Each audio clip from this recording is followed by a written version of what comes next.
Well, a very good morning to you from BBC Radio Kent, BBC London. The final day of Kent against Middlesex. Kent 1-4-6 for 5. Cloudy at Canterbury to start. I'm Matt Cole. Alongside me is Kevin Hand. We will be joined by David Fulton, former Kent captain, who will give us his take on the day in a few minutes' time. But Ethan Bamber is going to start off from the pavilion end, bowling to Joe Denley's on 70, cuts that away beautifully. That may well be 4 straight away. Back foot shot, lovely. It's more of a punch than a cut, actually. I do apologise to Joe Denley. Bit of a loosener, but also a very good shot as well by Joe Denley. We're going to be doing an update for BBC Radio Kent, as we are all the way through the day. Welcome wherever you are today. You're very welcome to get in touch as well. kentcricket@gmail.com on the email. Or you can tweet us at BBC Kent Sport, at Kevin Hand BBC as well. Is Bamber to Denley, presents the batter. That one goes past the outside edge and there is no run. So we're not expecting, I have to say, any sort of declaration from Kent, certainly from what Joe Denley said last night to us in the post-day interviews. Obviously very pleased to be scoring some runs and glad to be back at Canterbury. Obviously there is a question whether they should be setting up some sort of result scenario here, but drive by Denley into the offside. They'll take a single. Actually Moore just checked it into the offside, and quick run. Milnes is now on strike. He has 4, Denley has 75 now going into this final day.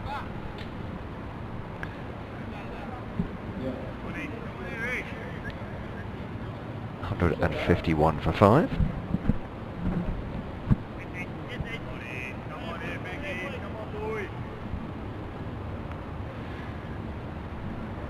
Cloudy overhead at the moment, as I said, but blowing across. We're hoping nothing serious in terms of precipitation. This one's left outside the off stump by Man Milnes, and there's no run.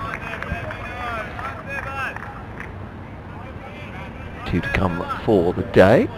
Very popular with the Wasps this morning at the Spitfire Ground, St Lawrence. Keeping an eye on those. Should anyone get stung, we'll hope we'll keep the language to a minimum.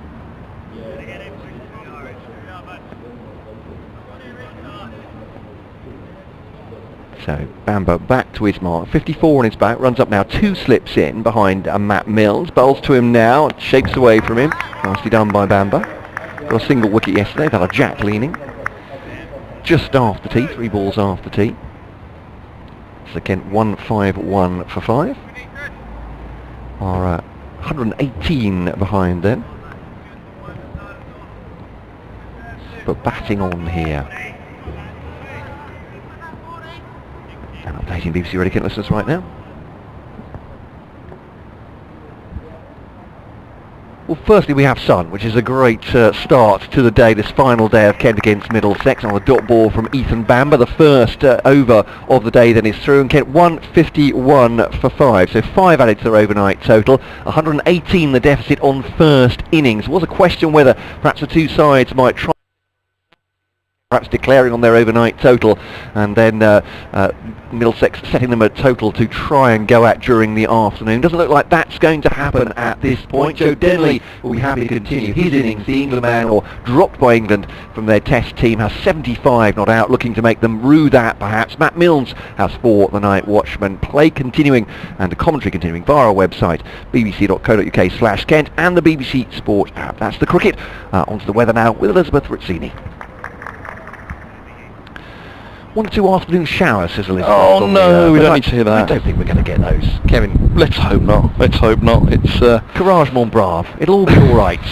No, honest. Miguel Cummins from. It's a bit early for the French, isn't it? Probably. Knacking. Is that what it was? Yeah, you're fooled by my accent. It might be Welsh. Kevin Ham will take you through his first over from Miguel Cummins. He's in now. Right arm over, a bouncer to Denley, through to the keeper. You know, we were nattering away yesterday evening, Ben and Fabian and I, and do you know what, if Middlesex could have had them 7 down overnight, 151 for 7. Yeah. 3 quick wickets this morning, then just maybe there would be a natural course for this game. Natural in the sense that Middlesex would have to pull out, but maybe with a 100 run advantage, Middlesex might have batted for 45 overs, 40 overs, and then just given themselves a session and a half maybe against Kent this evening. But at the moment, our hopes of seeing something exciting today as Cummins bowls, and this ball's pushed away by Denley for a single 2 points. He moves to 77, or indeed he moves to 76, my apologies. 152 for 5. I guess the only chance of actually seeing a little bit of late drama tonight is that Denley and Milnes and the rest somehow muster a 150 lead. So you're talking about, well, a lot of runs from here really. I guess even a 120 lead. Just to go and put some pressure on Middlesex in the third innings at some point late this afternoon, and see if Middlesex get themselves into a spot of bother. So I'm sure that's what they'll do today. And maybe if there were a few showers late this evening, or certainly cloud cover, not the showers, but maybe the ball would do a bit. But here is Cummins, he bowls, and Milnes clips through mid-wicket. That's a nice looking shot, and that'll be 4. Milnes doubles his tally from 27 deliveries, and Kent are 156 for 5. I can quote Joe Denley if that helps, as to their approach. Yes. Here we go. There was a big sigh there. Oh. He said, we bat a long way down, so we'll try and get more overs under their bowlers' belts and try and put some pressure on their batsmen, which tells me that they're going to... Yeah, that third innings pressure. That third innings pressure. Absolutely right. You know, if they could get to parity or just beyond, and Middlesex lose a couple of quick wickets, then Middlesex are the one batting not to get themselves in a right mess. As this ball's full outside the off stump by Cummins, through to the keeper it goes, 156 for 5. But yeah, my little hunch, I did see somebody on the way out of the ground yesterday, on the way back to the hotel, I won't say who, and they just said, even if we could have just had them one more down last night, just one more down last night, come back this morning, try and take 4 quickly, then just maybe there was a chance this game could have had something in it for Middlesex. But 5 down, and Denley on 76. It's a long way with all the time lost in this game now, so imagine there could be something for Middlesex. As here's Cummins bowls outside of the off stump. It's left alone by Milnes, through to the keeper. Nice pace and bounce from Cummins once more. The ball is into its 51st over. It's 40 overs away until a new ball becomes available for Middlesex, so that's against them as well. The older ball all morning to bowl at Kent. Ian's been on the emails, kentcricket@gmail.com. He's got some statistics for us. Oh yes. A little bit of symmetry going on here. Good morning, guys. Kent fan watching the stream here in sunny Norwich and listening to us, obviously on BBC Radio Kent and BBC London. I added that. Did you realise that both teams scored 146 yesterday? But quirky, he says. Cummins bowls, full, clipped in the air for a moment through mid-wicket. The shadow catch went up, but it's another 4, and Milnes is on to 12, 160 for 5. He can bat as well, this boy, can't he? Yeah, he's a good bowler. Yeah. We had a lovely drive yesterday to get off the mark, didn't he? 1 or 2 dalliances outside the off stump, but no, he's so yeah, both sides scored 146 yesterday, according to Ian. This is a wonder of cricket, isn't it? Especially if you like your stats and like your maths. Oh, you don't get that in football, do you? I mean, end of 90 minutes. Yeah. Did anyone realise that both teams scored 1? Incredible. You wouldn't get that, would you? No. Exactly. Who would be interested? Exactly. Well, I don't know. Well, we're trying to big up the final day, just to put some excitement into it. Here's Ethan Bamber. There may be excitement yet, of course, if Kent bat like they've started here. 160 for 5, already 14 added in the first 2 overs this morning. Left outside the off stump, and there is no run. Ethan Bamber got some good shape away in his first over. Denley has 76, Milnes has 12. Denley, of course, looking to enhance his England reputation, to make them realise what they're missing to an extent, perhaps. And should there be any questions over selection for the third test, maybe just force their hand a little bit. Bamber to Denley then. He's right behind that on the off stump there. It's no run. So we've got clouds blowing across the ground the whole time. I came through from the west of the county today. A very sharp shower round about Detling. If people know where that is in Kent, they'll know exactly what I'm talking about. Halfway between the west of the county and Canterbury, more or less. But I think those are what we're talking about today. Probably isolated sharp showers. Hoping very much that there's none of that nonsense for us today that has been in the first 2 days. At the moment it's sunshine, and Bamber to Denley on 76, and shapes away from Denley, and he's had a go at that one, and that's through the wicketkeeper, and there's no run. Proper cover drive that was from Joe Denley, only he was down the entirely wrong line as Bamber got the ball to swing away from him. Good bowling, 160 for 5, but signs that Denley wants to go on the attack this morning, but that is his natural instinct.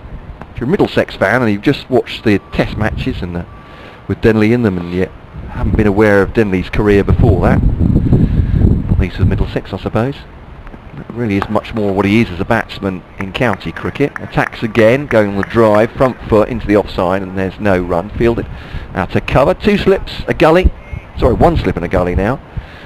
Cover, offside sweeper, mid-on, mid-off, mid-wicket, and a long leg in place at the moment. That Cole and that Kevin Hand. I'll make way after my half-past update, and we'll bring David Fulton in for his thoughts on the morning. Have 1 or 2 words from the balcony with chatting with his old teammates. Matt Walker, the head coach, of course, here. 76 Denley. Facing now Milton on strike. It is on 12. Bamber, 5th ball of his over. Denley on the drive. That was the one he was rehearsing last time, and it has pierced the field this time, and that will be 4 runs. Very attractive cover drive. Getting on the front foot against Bamber, and he goes on to 80. Kent 164 for 5, and actually rattling along a little bit to start the day. Yeah, deficit's down to what, 105 now. So solid start here for Kent, pushing on towards that batting point. Could they get to a second? Well, for sure, if Denley's in, they can. Could they get to that third and be ahead of the Middlesex in this match, and, like I say, put a bit of third innings pressure on Middlesex? Rob on the email saying, good opportunity to see what Matt Milnes can do with the bat this morning. It's on the non-striker's end. That's 12 not out, and this is keeping Denley in the crease this time. Tried to get forward, actually played that back foot defensive into the offside, and no run. Am I correct in saying he's batted number 11 for us before? He has indeed, Milnes. That was a long tail for Kent, certainly.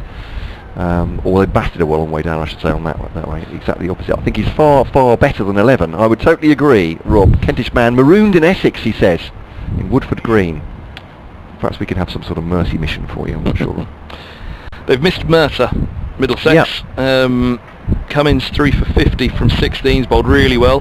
He's been the spearhead of the attack. He's been excellent to watch bowl. Really feisty performance. You can hear the team G'd up. They know that this is the man that will be the one who might be able to blast them through.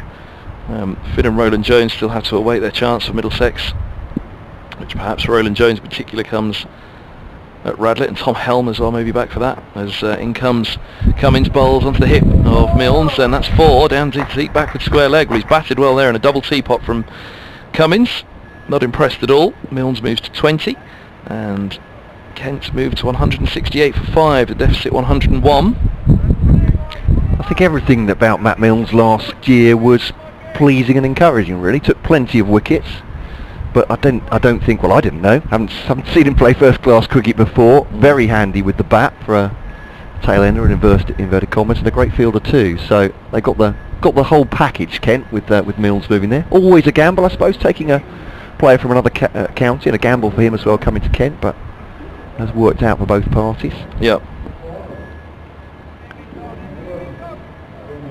And obviously tough for counties losing these players as well. I'm sure Nottinghamshire would have loved to have him in the wider squad, but yeah, he wants to make his way. Something that Middlesex, obviously, with their prolific production of young players, have to suffer a little bit themselves. Well, absolutely, yeah. And obviously we talked about Tom Lace. Yeah. George Scott last season, Ryan Higgins a couple of years back. Here's Cummins around the wicket now. Bowls a bouncer to Milnes. He gets down underneath that one, through to the keeper. Good to see this from Cummins. He did this against Surrey in the second innings and picked up 3 for 30. Bowled very well. It was an excellent catch at short leg. He done into the hands of Max Holden, who is in there, I think.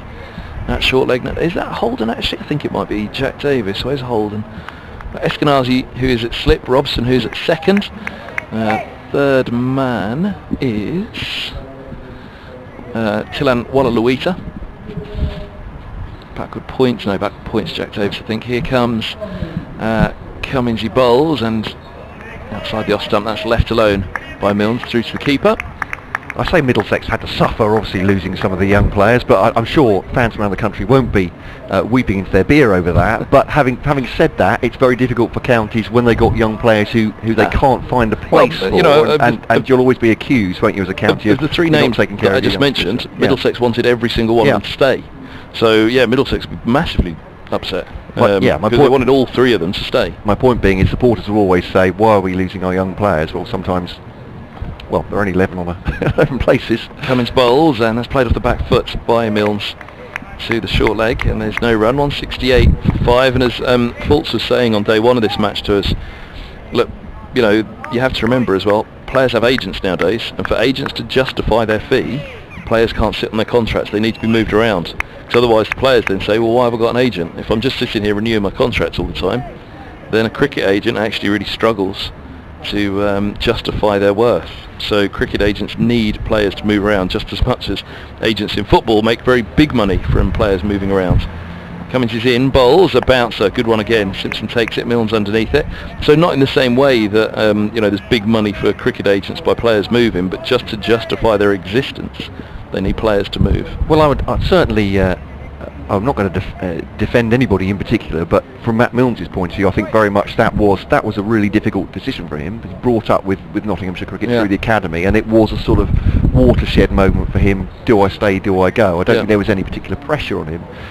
But I understand what you mean as well. I mean, with regards to the Middlesex ones that went as well, because Middlesex were desperate to keep them. And again, I just looked back last night to see when Lace's contract was renewed. It was only renewed in December. Here's Cummins, he's in, bowls, and bowls him! Plays on, inside edge onto the pads, I think, and back onto the stumps. Certainly chopped down onto it. And Milnes has gone for 16. Kent are 168 for 6. Milnes bowled Cummins for 16. His 44 minutes they ends, 36 deliveries. And Cummins is at it again. Another a first four for him, for Middlesex. On the back of that, 3 for 30 versus Surrey. He's bowled very, very well here, and he has really been the threat for Middlesex. Yeah, absolutely. And although he's played on, the delivery itself made it really, really hard for Matt Milnes coming up towards his midriff. He's just defending his body at that point, and you say a bit of pad onto the stumps and goes. It's a very slow trudge from Matt Milnes. Looks. Say for a night watchman, he looks absolutely gutted that he's got out there. 16 he's got. Decent bat though. And here comes Darren Stevens. Not sure if anyone will have heard of him, so I'll give you a bit of background. I'm only joking. He's going out there wheeling the bat, a big circle with both firstly right arm and then left arm, propeller-like, getting the shoulders warmed up. So Milnes goes. Kent 168 for 6, and it's another. It is a 4-wicket haul for Cummins, 4 for 54. Yeah, he's bowled really nicely. Stevens, not a bad number 8, is he? Coming out after Milnes. Right. Middlesex have 2 bowling points now, so they've got 4 bonus points in the match. Kent's 3. Dave Fulton, as you say, is going to be on in about 13 minutes, and he has been spending his 2 days off going through the ramifications of a draw in this match for these two counties. Labouring hard, so we won't steal his thunder. No, absolutely not. On the reasons that he thinks these sides should be going for a win in this match, by hook or by crook. That was the end of the over. Here's Ethan Bamber. Indeed so, running away from us at the pavilion end into Denny, leaves it outside the off stump, and there's no run. What's the batting like after Stevens, Matt? If another one did go now, and if that one was Denley, could we think things would happen quickly? Oh, there's still Grant Stewart to come. Yeah, did you have to say that? I don't know if you've heard of him. We have a bit of background on him if you want. So basically, Kent's looking at a 150 run first innings advantage, yeah? And Middlesex are scrambling to save a draw at about 6 o'clock tonight. I think it's fair to say Stewart can bat, Clarkson will hang around, Kadri single figure average. This is defended by Denny on the off stump, and there's no run. Is that a fair summary in it's 10 seconds? Excellent summary. And it's killed all hopes that any Middlesex fans have that these 4 wickets could go quickly. Well, that's all I'm here for, is to extinguish hopes of Middlesex listeners. No, absolutely not. Just extinguish hopes, you could have left it down there. Well, I don't want to big myself up too much to think that I can do it for everybody, but I think I've got a reputation to defend. Bamber to Denley once more on the front foot, pushing up to mid-off, and there's no run. 168 for 6. Sussex lead Essex by 116 runs, because of course Essex could somehow force a collapse there, knock those runs off, take that win, and all of a sudden all of this is irrelevant anyway, because nobody's catching Essex then. That's why again the points here. I mean, Fultz has got further thoughts on all of that. Indeed so. Bamber, cloud comes over the sun to Denley, wide one. Denley doesn't get full recompense for it, smacking it through the covers, or attempting to, but it stopped to cover. Yeah, they've got too tightly knit in there, haven't they, in the covers? Yeah. Protecting that one, because he's got a few away through the covers today.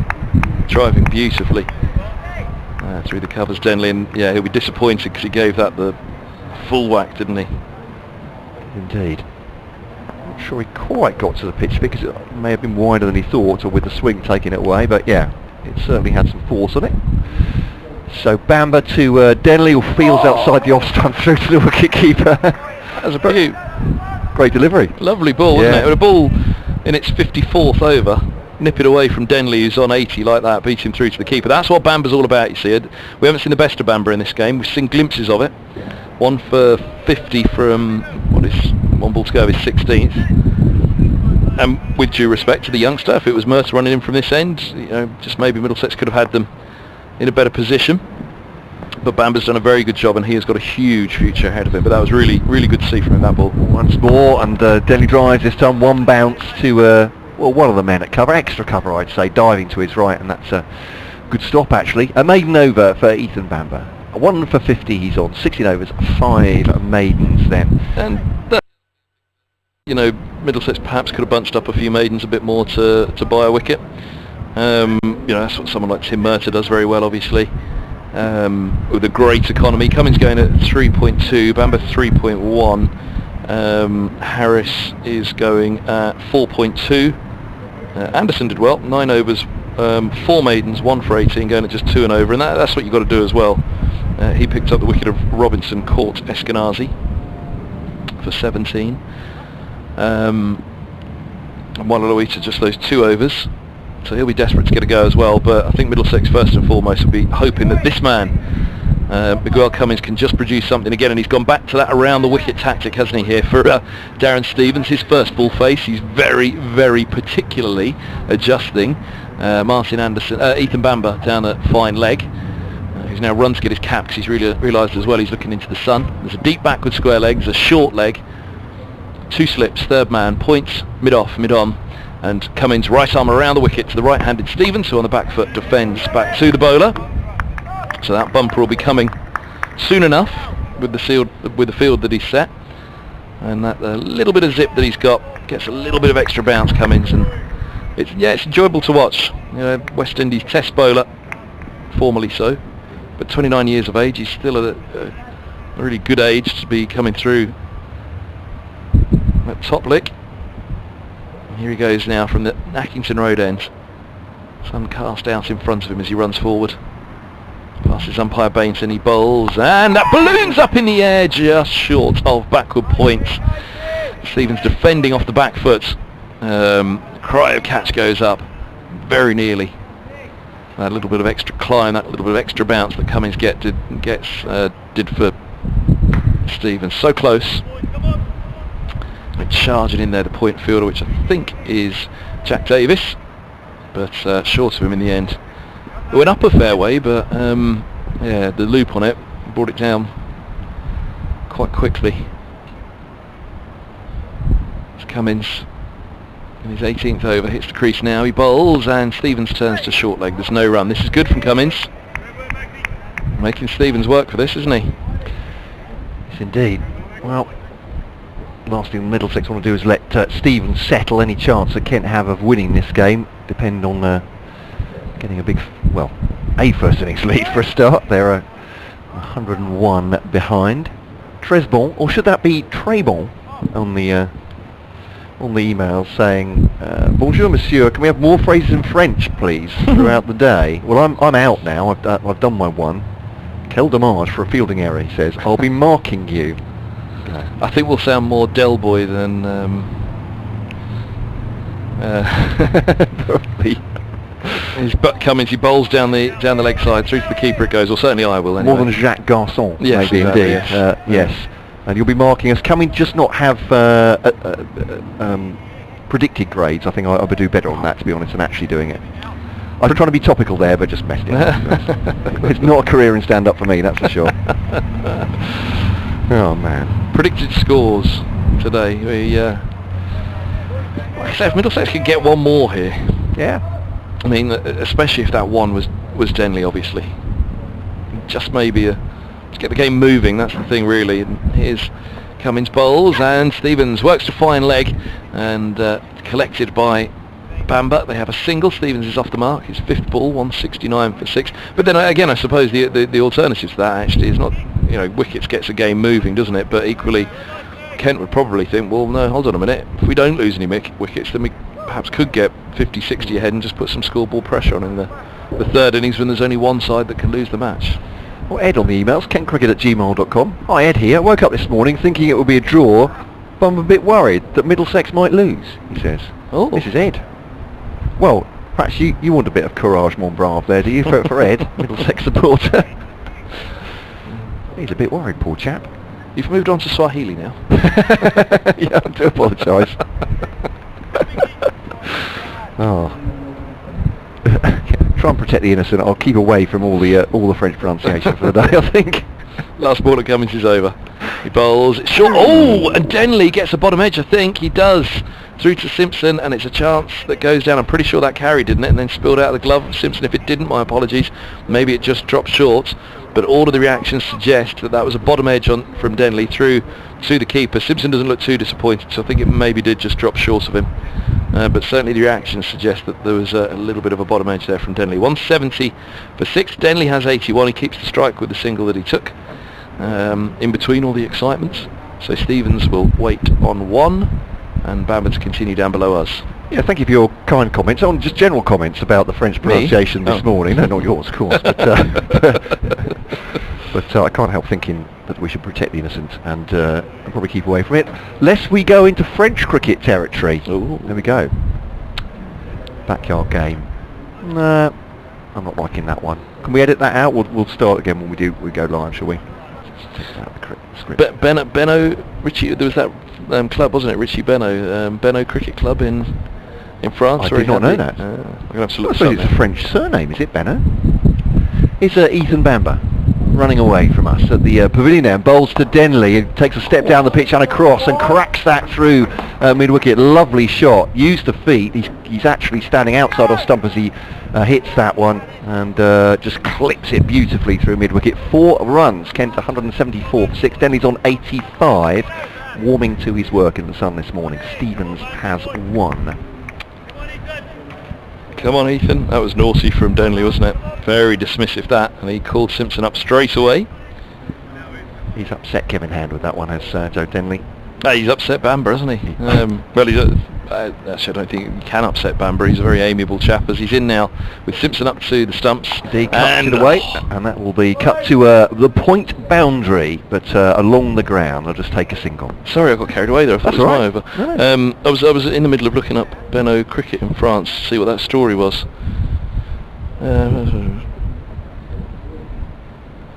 No, I can't see it straight away. I'll have to have a look.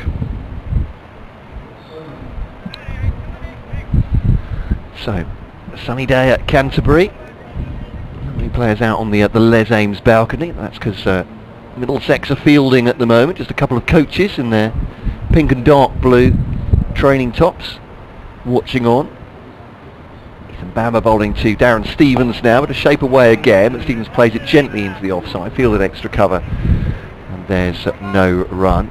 But yeah, the Les Ames stand across and to our right from the pavilion block, which is where we sit, with the old scoreboard there, but not populated because of, apart from anything else, of course, the COVID regulations. Have to sit very close in that box all day to do the manual scoreboard. But it's a hospitality building there with a balcony to sit out on. Usually that will be full of denizens of Spitfire Ground St Lawrence, gently supping beer. or furiously supping beer, who knows. Mistimed drive into the offside, but along the ground from Stevens this next ball, and no run once again. Fielded by White in the covers. And Kent are at the other end of the ground because of the COVID protocols in the normal dressing room block to our left in the pavilion. Next to the Underwood Knot stand here. Bamber has 2 deliveries to go. Stevens tucks it into the onside, just takes himself a single. James Harris runs after it at square leg. Just a gently walked single. And Kent moving to 176 for 6. Stevens has 2, Denley has 86. We'll be doing an update for BBC Radio Kent radio listeners very shortly. The mixed news, obviously they've lost a wicket this morning, but Joe Denley on 86 is a chance obviously for him of getting a century after being dropped by the England Test team and then out with a back problem from the ODIs against Ireland. Bamber bowls to Denley, leaves it outside the off stump. Wicketkeeper up now, John Simpson. End of the over. And Kent 176 for 6. 93 in arrears on first innings here. Stevens has 2. And Miguel Cummins will continue from the far end. I'll just take a first ball or 2. Why not even be that actually? The players seem to be just taking a little bit of a lull here as they change over. Don't think they were going to have a hygiene break, but Cummins is languidly walking to the far end. Much in contrast to the way he bowls. Matt Milnes, the one man to go this morning, playing onto his stumps from a vicious rising delivery into his midriff from the former West Indies Test bowler. Jack Davis goes under the helmet, takes the helmet from Steve Eskenazi, his captain, at short leg. Darren Stevens looped a couple of balls in his first couple of deliveries faced against Miguel Cummins, who comes in now from the Nackington Road end, bowls to Stevens, just deflects that, pats it into the onside, no run, and wide of short leg as well. On 176 for 6. Oh, I think they've jumped us. I think they've gone straight to the weather. Will they come back? We hope so. I much want to update BBC Radio Kent with the details here. Stevens on 2. Here's Cummins turning at the top of his mark. Comes in, chest on action, and no ball. Yorker length, dug out by Stevens.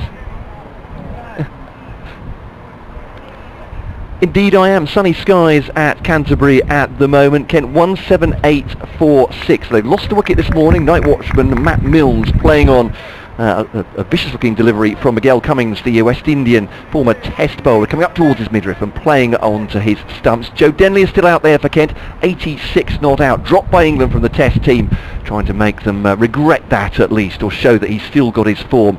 86 not out, 14 from his century. Kent on 178 for 6 and 91 behind on first innings. Much of this game lost to rain. If Kent got any chance of winning this, they need to build up a big first innings total, or at least you'd say around 150 to put pressure on Middlesex later in the day. They need to bat well to do that, and hoping Denley and Darren Stevens, who's out there, all 3 not out, could do that for Kent this afternoon. Commentary continuing via our website and the BBC Sport app. And update with Julia George into her excellent mid-morning programme on BBC Radio Kent, which is continuing of course on all radio frequencies and on BBC Sounds. We're here on this bespoke online stream and on the accompanying the pictures as well on Kent Cricket's live web stream as well. Here comes Cummins, right arm over the wicket, bowls, and Denley clips him away through just back of the square in fact for a couple. Denley moves to 88, so the deficit now is also 88, and Kent are 181 for 6. You can't see faults, can you? I can see it. I'll go. Yeah, he's having a chat to the match referee. Oh, he's forgotten the time. No, that's okay. I will make way, and he will join you very shortly. We have to do the COVID 2-step, don't we? At this point, anyway. Yeah. The COVID 2-step. I'll leave you with Kevin Hand, David Fulton, former Kent captain, to join you very shortly. 2 slips in place. A third man, deep points, cover mid off, mid on. deep square and long leg, and Cummins bowls outside the off stump. That's left alone by Denley. Through it goes. Good little match up this, Cummins to Denley. Test player to test player.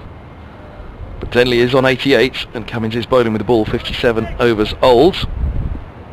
Trying his heart out for Middlesex, 4 for 61 for Cummins. But he and Middlesex will know full well if they can displace Denley. And just perhaps they can keep Kent in check here, but again it gets to the point that they have to be wary of that third innings peril. This ball's short and Denley pulls him away out to deep square for a single. 181 for 6.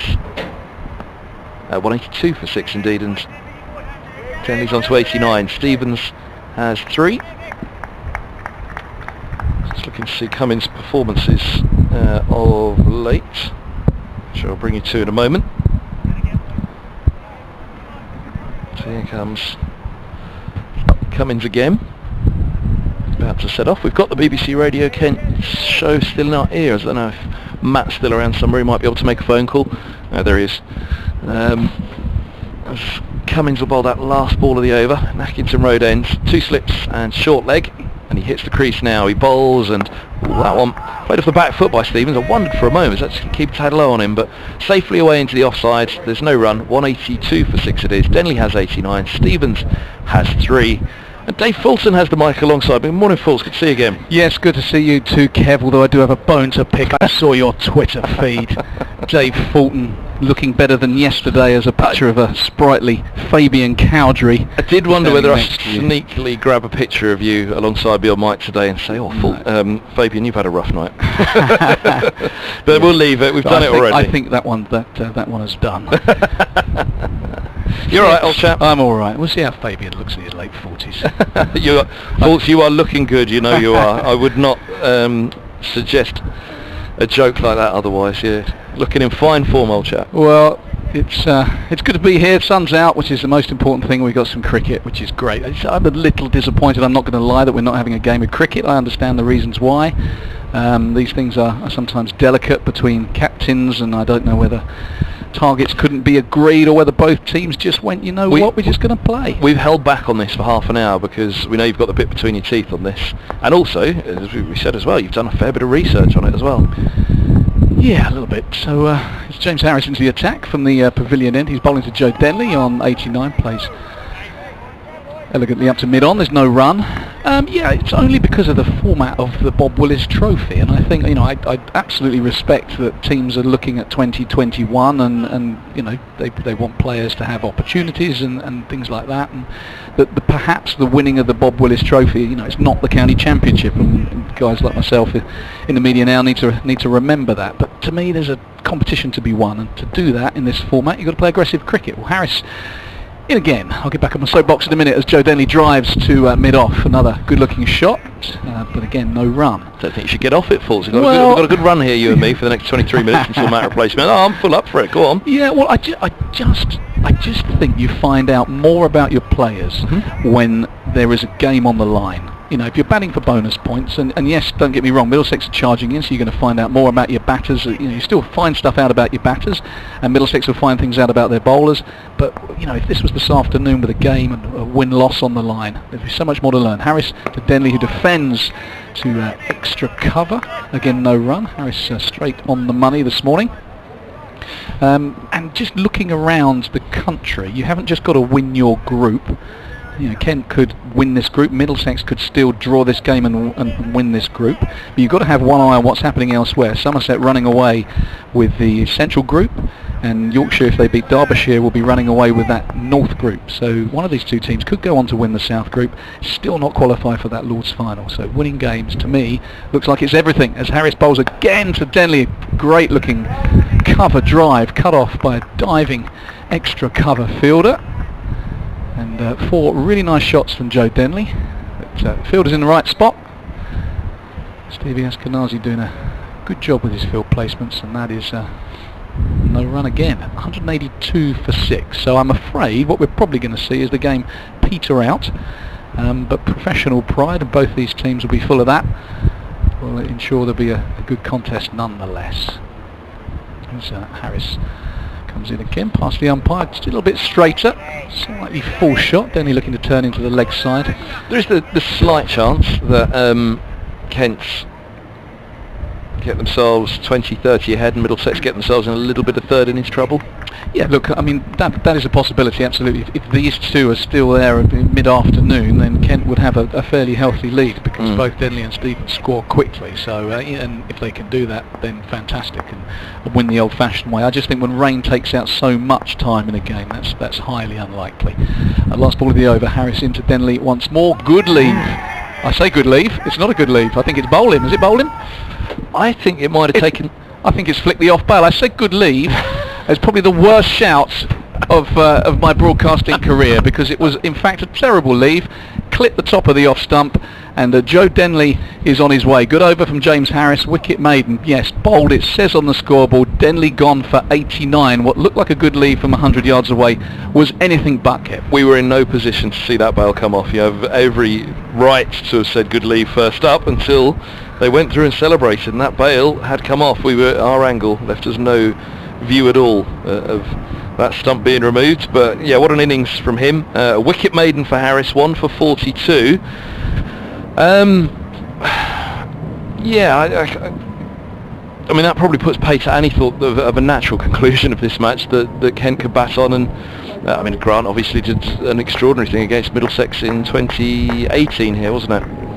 Yeah, well, Grant Stewart will score quickly, and Darren Stevens, you never say anything is impossible with Darren Stevens at the crease, as we saw with the ball in hand at 44 years young. He is a miracle worker of the modern age. So Kent will still harbour hopes if he can bat for an hour and a half.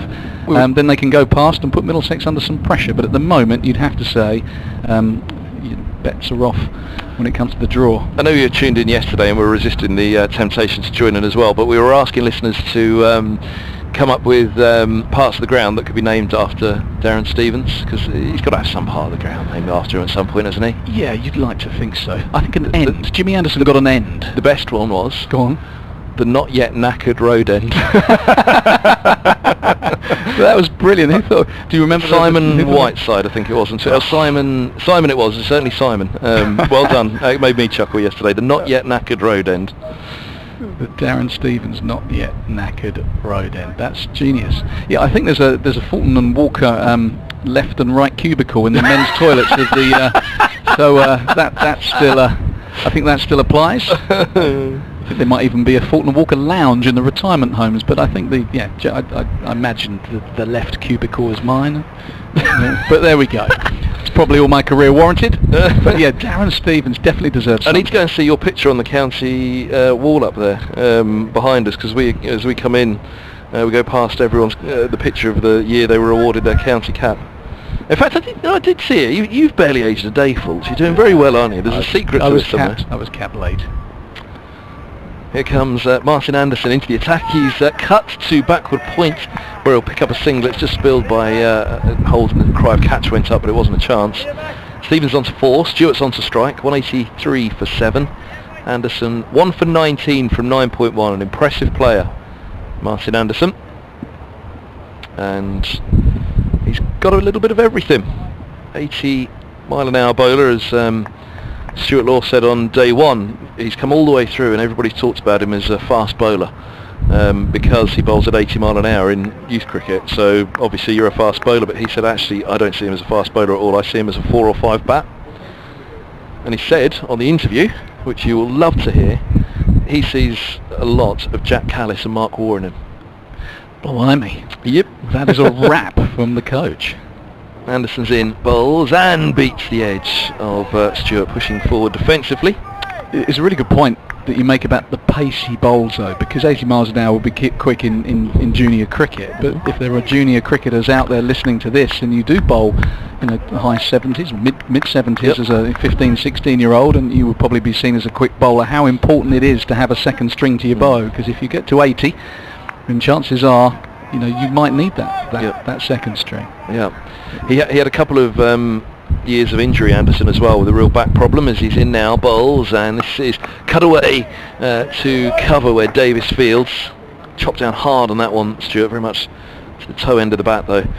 So yeah, with the back injuries as well, I think massively important for Anderson that he's got that second string to the bone.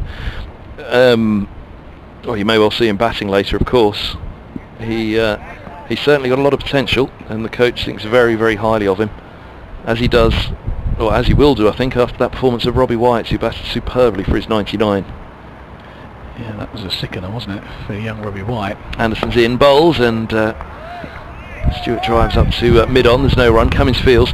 I spoke to him last night, did the close of play interview with him, and he spoke so well, so calmly, so rationally, and was totally at ease with it, and it was lovely to hear. I mean, he'll be 25 next month, so he's, as I said to him, you're the elder statesman of the second 11 batsmen at the moment, because he had obviously Holden in this match with him and Anderson, and at the time Davis out in the middle with him. As this ball's short, and it didn't quite get up, as Stewart rocks back. I don't know whether it was that short. I probably called it short based on what the batsman did, because he immediately went back and looked to thump him over mid-wicket.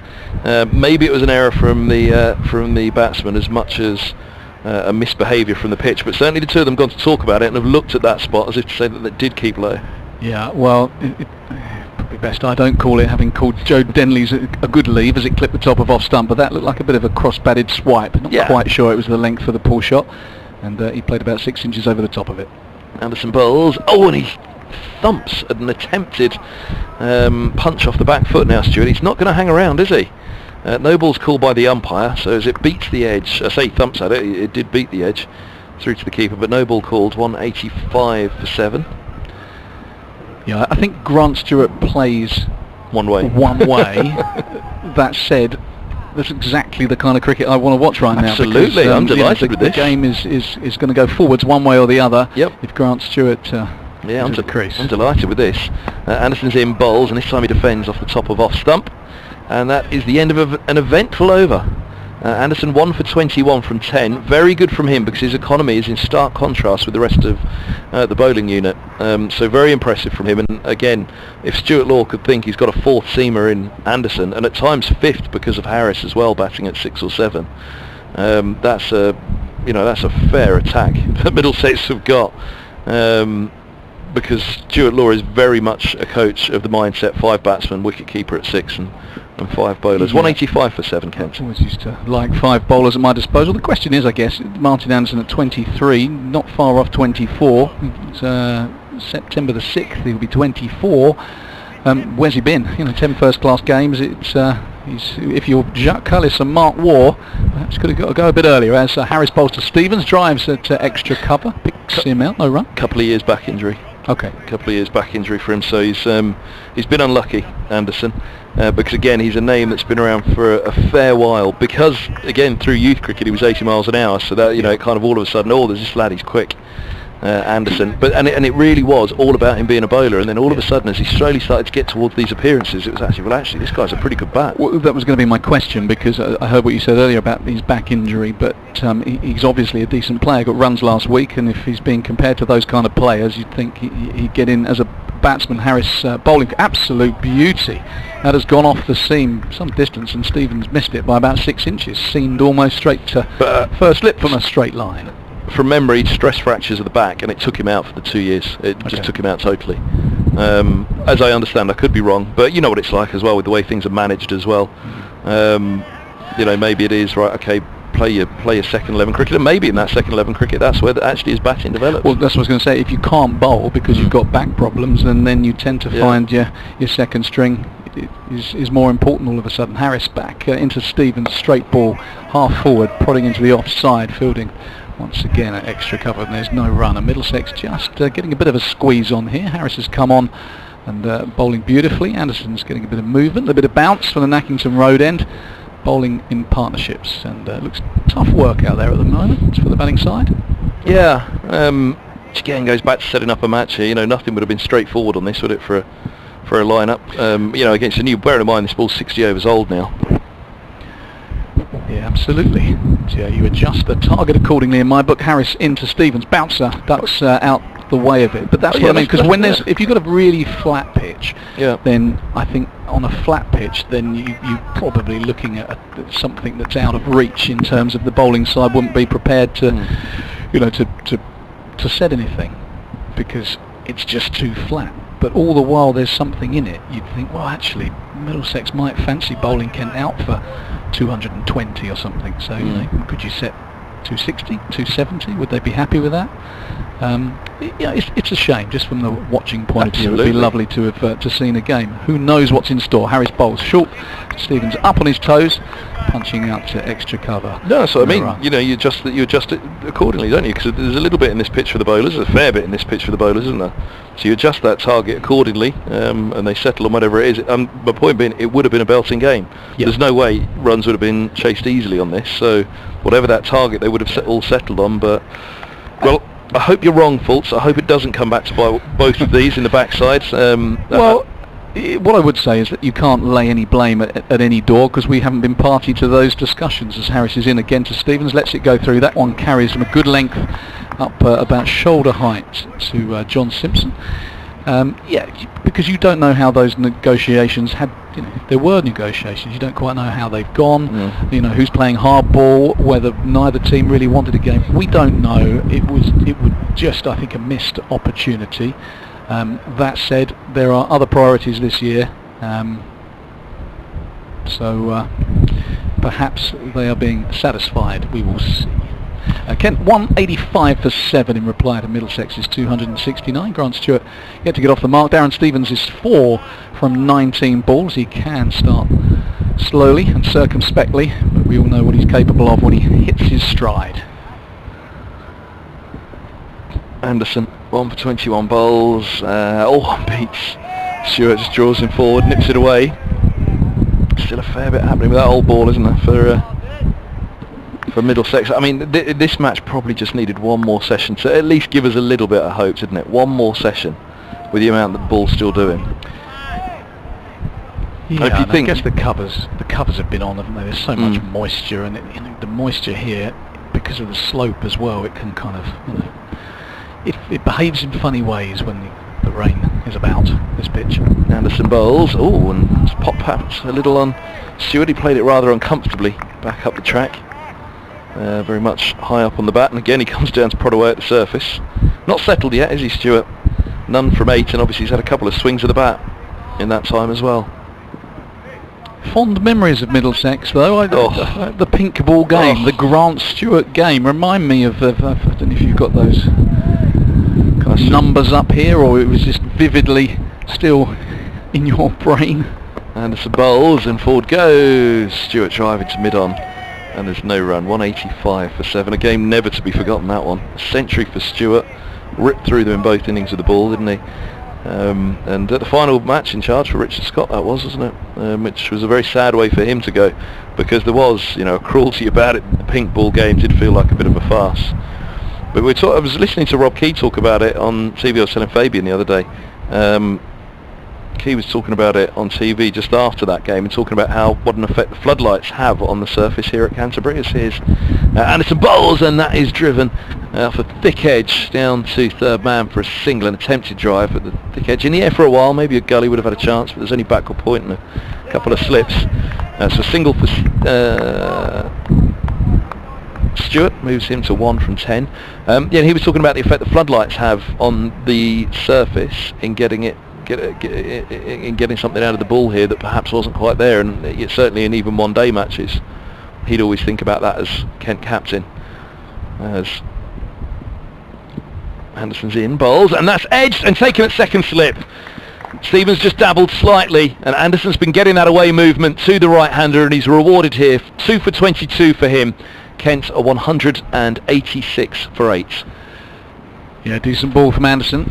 Back of a length, swinging out, it just bounced on him, kept going away against the slope, and Stevens couldn't resist having a little nudge at it. Well taken at second slip, and that is a shame. Darren Stevens in this Bob Willis Trophy hasn't quite hit top form, not with a bat anyway, taken a couple of fifers, but such a dangerous player. Middlesex will be pleased to see the back of him, and you'd think now they're likely to take a bit of a lead. Whether it will be that important in the context of the match, we'll find out, but it is 83 at the moment?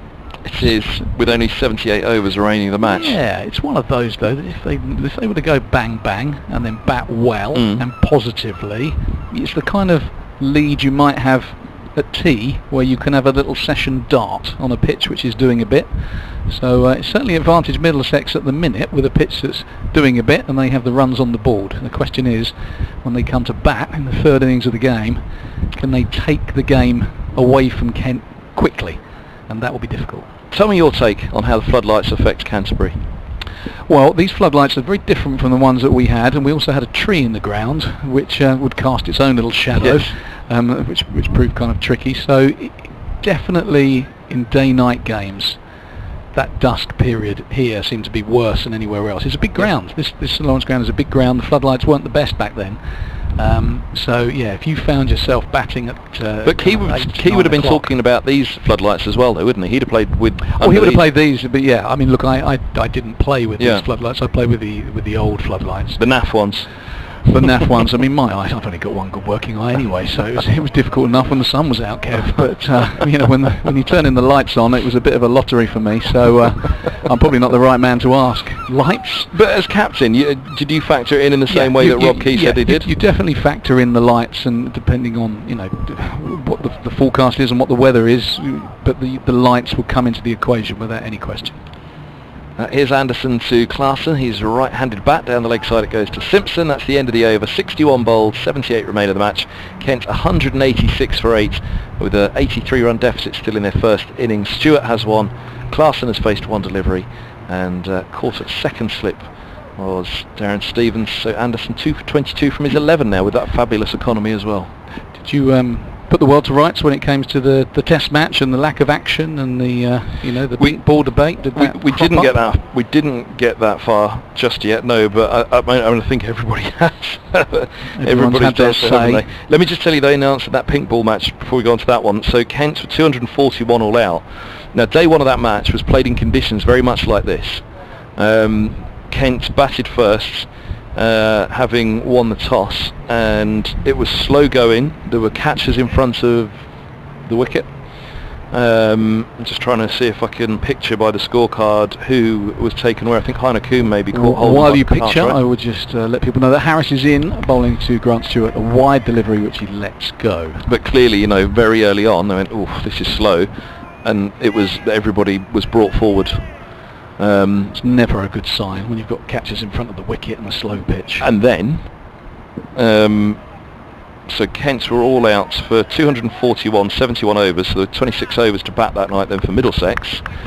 As the floodlights went on, the twilight set in, and things changed quite dramatically.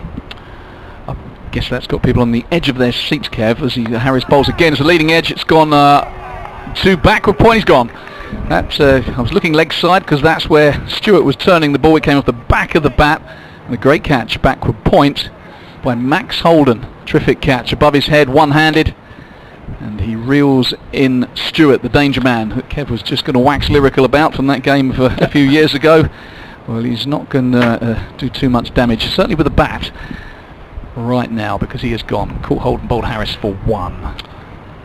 Yeah, and for this match, I was saying to Fabian and Matt, I just felt if Middlesex could have had them 7 down overnight, the lead I think at that point was still about 120, 130, then just maybe Middlesex might have thought bat for 45 overs and see what we can do in the last 45 overs. But time, sadly, I think has run out on the match on that. But this is the reason why I thought that overnight.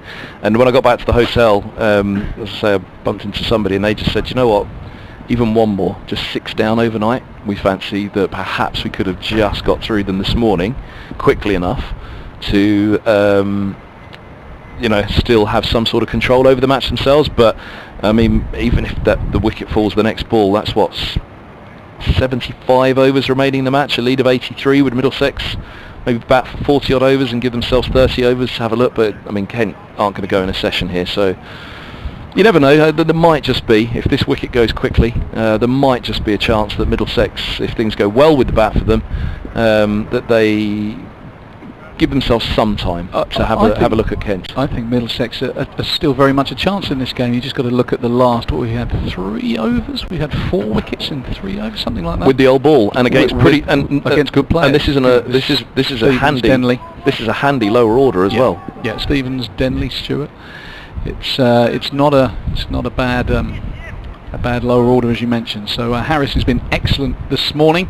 He's into Hamidullah Quadri, still looking for his first run for Kent, and he has got it. Thick edge down to third man. It's just going to be the single. Mid-over, we're going to have to do something naughty. You're going to have to quickly come in here because Matt has to do his 12 o'clock. Yep. So if I'll talk for a minute while you bring your headphones in here, Fultz. No worries. But yeah, this Kadri needs to do the honourable thing here, or Klassen, and say, yeah, for the sake of the match, we need to go. I'll welcome back Matt because he may have his updates to do in a minute. I don't know how tight at 12 o'clock they are, but they're giving us feed already. But that pink ball one, we'll come back to it, but you know where it's going, that basically all of a sudden the ball started swinging, players were bowled left, right and centre on a pitch that before the catchers were in front of the bat. It's Harris bowls, and that's driven up to mid-off by Klassen, and there's no run. Stewart came out the next day, batted in the good bit, and then was bowling again the next night in the twilight again. So it was a funny match the way it fell, and it was a bit unfortunate. Matt, I'll leave it with you, and then Dave will be with you through that. As Kevin said, it was just pure luck that Grant Stewart managed to do any of that stuff, and very, very fortunate guy. So I know he probably thinks about that long and hard every night, but and the debate goes on. No, indeed. I think that's probably a fair assessment. It's Harris to Klassen. He still had to do it though, and pushes the ball into the onside, and there's no run. Coming towards the end of this 62nd over. Matt Cole alongside me, Dave Fulton will be doing a... Oh, actually, we've not quite got to the news yet, have we? Might have gone a bit early there. Yeah, this is classic hand, wasn't it? Absolute classic. You know, he batted in the good bit and then he bowled when the lights came on. I mean, absolutely not. There was hardly any credit for the performance of Grant Stewart, who took wickets and scored a maiden 100. Not a bit of it. This is Harris, Stewart, Klassen. Just right-handed, pushes it back up to the middle, and there's no run. End of the over, 187 for 9. Well, that's the other side of it, David Fulton. You would say, yes. Yeah, we'd like to have balance on the BBC between one... We have to get... I couldn't hear what Kevin said there. Something about good thing that there's some Kent people on the commentary now, but you have to, with the BBC, you have to balance very extreme views like we've just heard with some more sensible, straight down the line comments that you've just made, I think, David, there about Grant Stewart's performance in that pink ball game. So played quite beautifully, and absolute credit to him. But yeah, those poor Middlesex batsmen under the lights, I don't know. Still having nightmares. There's some sort of PTSD therapy being set up for them as we speak. I'll take the next couple of balls if I may. Anderson bowling from the Knackley Road end to Kadri, withdraws the bat slowly away from that, in instalments one might say, through to the wicketkeeper, and there's no run. Decided he wasn't going to play it, I think. Kadri's first run, I think. He made a pair, didn't he, on debut at for Kent at Chelmsford. Obviously didn't bat in the 5:30 for one game. So he's opened his Kent account with the bat. He can bat. And he's number 11. Larson at the other end, the Dutchman took 4 wickets in the innings. Reasonably defended that one, rising up towards his waist, played into the offside by Kadri, and here is that update coming right now.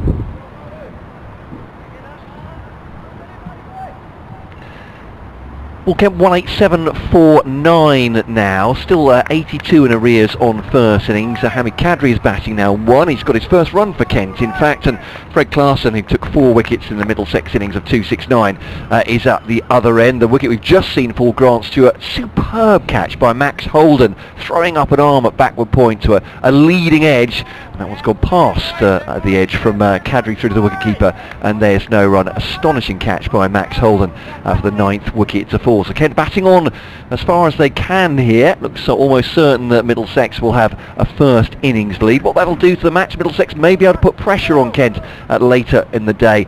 Sunshine here, looks like we're going to get a full day's cricket, whatever, and hoping that Kent can bat themselves, or at least bowl themselves back in to this match during the afternoon. Commentary continuing via our website and the BBC Sport app as Kadri plays it to the offside, takes a single, 188 for 9 Kent. Weather now with Elizabeth Rizzini. So 188 for 9, played in the offside, pleasantly by Kadri, and takes himself a single. Yeah, I remember a game like this years ago, Matt, watching it. I think I might have been working for the Times, I'm not long retired, I used to do a bit of writing, and it's a similar situation where Warwickshire then had to come out with maybe 100 lead. Kent bowled them out. and then Warwickshire bowled Kent out to win the game. There never would have been a declaration. It's Anderson bowls to Clarkson, pushes forward, and there's no run. It's just last day mayhem on a pitch which did a bit.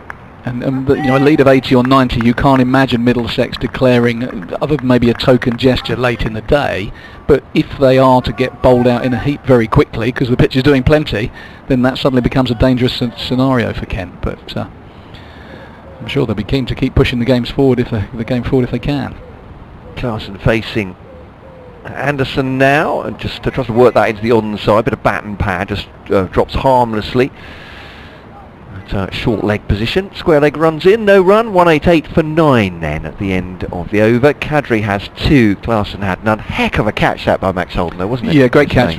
Especially difficult because he would have seen Stewart shaping to the leg side. I mean, he was aiming that ball somewhere through mid-wicket, square leg, and it came off the back of the bat. And usually when they come off the back of the bat, they kind of loop. But that came off the back of the bat quickly. I get the feeling whenever it comes off Grant Stewart's bat, whether it's front or back, the thing comes quickly. So yeah, and Holden's not a big man, you know, backward point. He's a small man, he's a nimble man, but he had to leap, and it was a one-handed grab. So fine bit of work by him. And Middlesex have been impressive this morning. Harris has been excellent. I like the look of Martin Anderson. Saw some highlights of him batting last week, and to the fore with the ball now. So it's Harris that is starting another over. Has a couple of wickets, 2 for 43 to his name. He's into Kadri, short ball at wideish outside off stump. Kadri leaves well alone, and then demonstrates a bit of cutting, the shadow batting, practicing whacking that over backward point. James Harris, of course, who was here on loan a few years back now, highly respected individual within the game, always keeps coming with the ball, very fit man, loves his cycling. Formerly of Glamorgan, of course. Seems like he's been around forever, James Harris. But, that old as he's into Kadri this time on the hip, and Kadri doing what Grant Stewart didn't do, turning it through the leg side. Gets a couple, 190 for 9.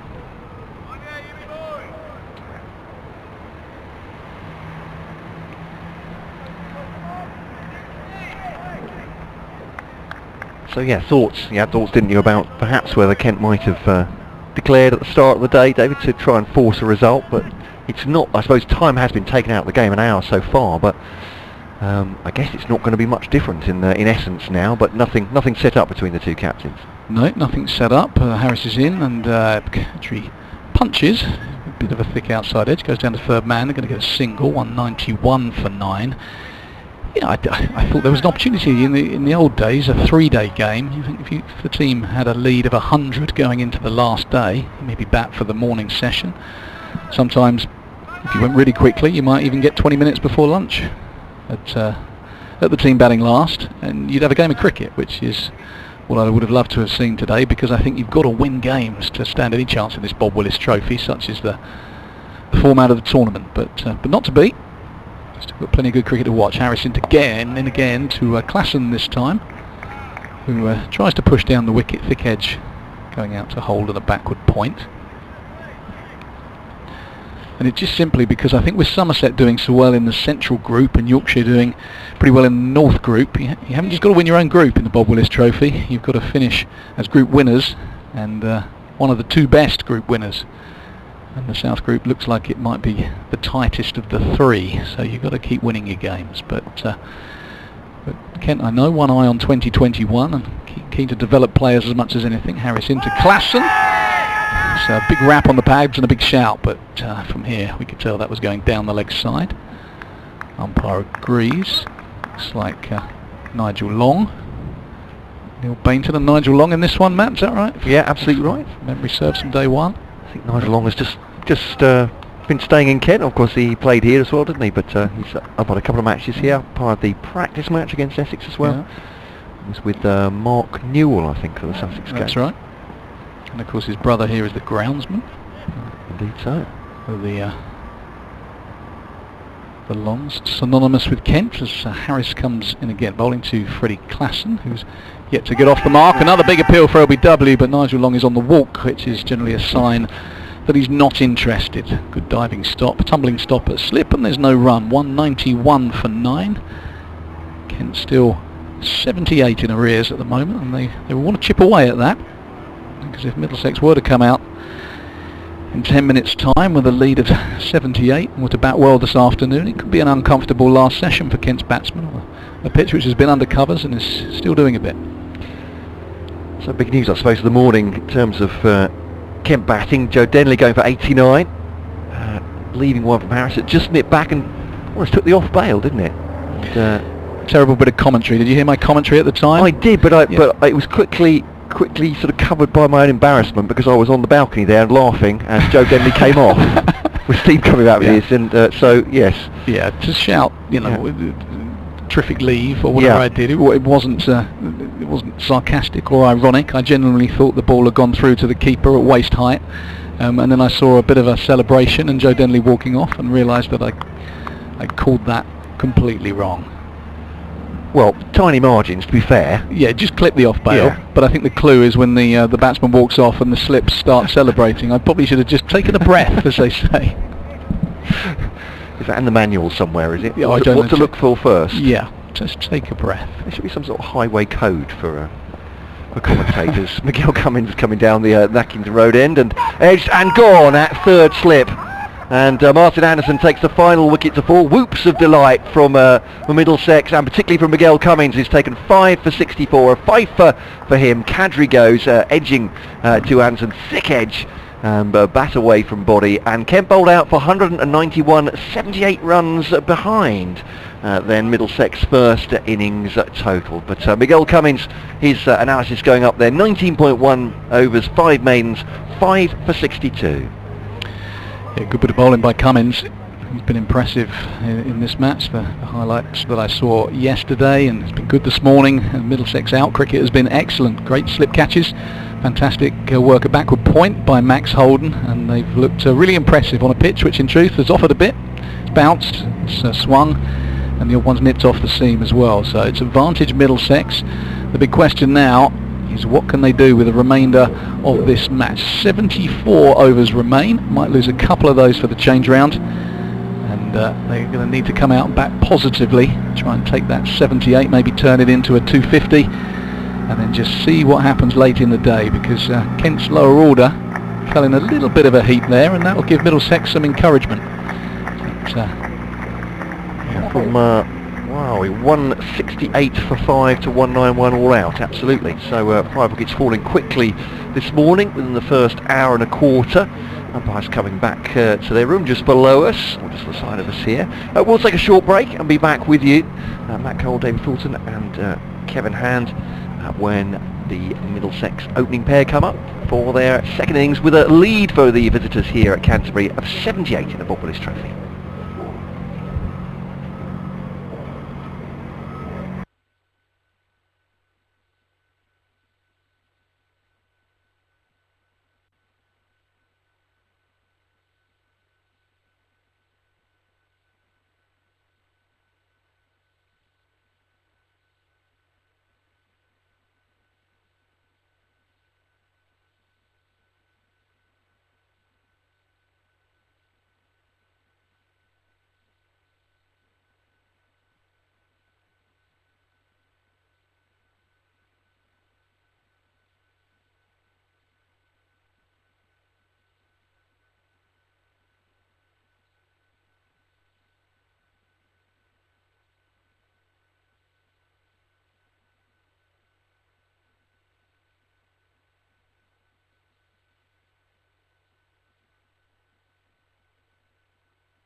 We're back. You can hear the roller being driven from left to right across the grass here at the Spitfire Ground, St Lawrence. Middlesex come out for their second innings, 78 ahead of Kent. Kent made 191, Middlesex 269. Miguel Cummings 5 for 62 in that Kent innings, 89 for Joe Denley. And I'm still trying to get my head around what David Fulton's just said to me. And he said something about the cricket as well. So, Middlesex in now. What's their plan and what's best for the game? Well, their plan is to bat, I would think, well and positively to try and take this 78 lead that they have and make it something more meaningful, which means they might have a dart with the ball around about tea time, I'm guessing. What's best for the game, and what I think could be in their interests, ironically, is them getting bowled out by mid-afternoon in a bit of a heap. And I've seen it happen before on pitches that have been undercovered. Suddenly the wickets start tumbling, they're all out. Suddenly Kent are chasing on a 170 instead of the 250 that Middlesex would probably like, and 170 proves to be plenty because the pitch is doing so much. So basically, Matt, I'm just hopeful of seeing some entertainment rather than a boring draw, and so that's what I'm going to go for, that kind of scenario, I think, because Kent have the firepower to do damage. Matt Milnes, what a signing he was from Notts a couple of winters ago, tremendous bowler. And we saw when the likes of Martin Anderson and Miguel Cummins were bowling this pitch, and James Harris too, doing plenty. So Milnes into Max Holden, left-handed batsman. Milnes is round the wicket, puff of dust as it lands in the foothole, goes through to Ollie Robinson. There is no run. Gotta love the counterintuitive nature of cricket sometimes. As you say, I suppose psychologically for both sides, Kent will if that scenario played out when Middlesex get bowled out cheaply, Kent will think the win is on, let's go for it. Middlesex, as you say, would at that point have every chance of the ball as well. Yeah, I mean, that's an ideal scenario from a neutral point of view. Watching as Milnes is round the wicket to Holden, who pushes forwards, tries to scramble a single. Daniel Bell-Drummond at extra cover with a tumbling stop, prevents the run. And look, I mean, the opposite scenario is completely possible, that Kent bowl miserly, Middlesex go nowhere, don't lose wickets, and the game just peters out into nothing. I just feel there's enough in this pitch that the game will continue to move forwards and wickets will fall, and Middlesex's best bet is to play positively. So that's what I'm clinging on to. Milnes, the Nackington Road in, round the wicket to Holden, who drives, and this is a nice shot, beats Daniel Bell-Drummond this time at extra cover. I think that's Joe Denley giving chase, and he's going to pull it up just inside the rope. Flicks it back, and they come through for a very comfortable 3. Nice shot from Holden. He's away. Made just 2 in the first innings, so he's already done better than that. That brings Sam Robson onto strike. 3 without loss. The lead is 81. And obviously from Middlesex' point of view, they want to have it within their control to bat Kent out of the game and then have a dart for them late on. But as you say, perhaps for the neutral, for the game itself, if there is some life in this pitch. Middlesex bowled pretty well, didn't they? It was a raft of wickets at the end, from 168 for 5 to 191 all out. They mopped up the tail pretty quickly. Yeah, I thought they were really impressive this morning, and knowing Stuart Law a bit, you know, he'll be thinking, we've got a chance here. If we can bat well, we've got a chance of winning this game. As Milnes is in, bowling Sam Robson down the leg side.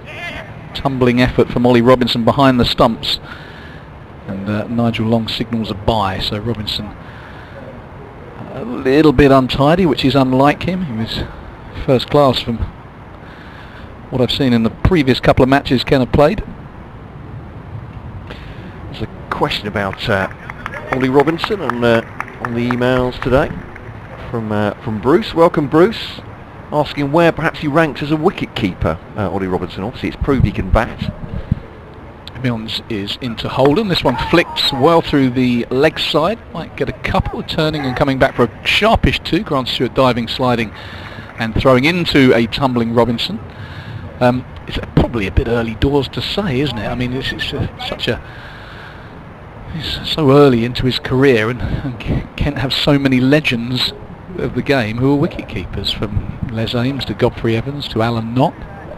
Yeah, Bruce, I think he's talking about perhaps England England ranks, saying since the requirement for an England keeper seems to be a decent batting average these days, he can't be behind Butler and Folkes, or far behind. Far behind Milnes in. Holden just shuffles down the wicket, which shows perhaps some intent for Middlesex.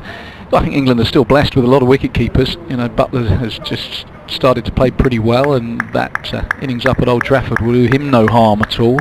He's obviously well liked and respected within the group as a person and a World Cup winner. And whilst his red ball stats aren't anywhere near what he achieved in white ball cricket, I think there will be a long stay of execution, even should he have one or two more poor games. Ben Folkes highly rated. Johnny Bairstow not out the picture. Sam Billings not out the picture either. Well, I was going to say there's a player at this club who would put his hand up ahead 300s at the back of last year, and what Sam Billings has done in white ball cricket for England. I know he harbours aspirations to play in the longer form, so there's a lot of keeper batsmen ahead of Ollie Robinson. That said, you know, as a 20-year-old, he's made great strides very quickly, and he's impressed a lot of people. 44-year-old Darren Stevens now bowling from the pavilion end to Robson, just forward defensive up to mid-on. Matt Milnes fields. 3 slips in for Kent. They've got a point. Cover mid-on, mid-off. Mid-wicket, fairly short there actually, Fred Clarkson. It's 3 cut strips away from Robson, the right-hander, and a long leg as well. I think that's Grant Stewart. In comes Stevens then. 5 wickets in the first innings, just on the off stump that one. Then on the back foot by Robson up to mid-on, and there's no run. And of course Jordan Cox is another one in that conveyor belt of Kent wicket-keeper, although he hasn't, I suppose he's not really shown himself as a wicket-keeper. He is a wicket-keeper by trade, and fine fielder, and showing himself as a half-decent batsman as well. Yeah, and that is the dilemma for Kent, with 3 excellent keeper batsmen, hanging on to them all. Stevens to Robson on the back foot, making room for himself, punched into the offside, no run as Bell Drummond fields. Because while they all fit into the team quite nicely at the minute, with Billings keeping in white ball cricket, Ollie Robinson keeping in red ball cricket, and Jordan Cox probably just delighted to be part of the squad and doing as well as he has done, there will come a time when, you know, he wants to demonstrate the second string to his bow, because that makes him more appealing for higher honours.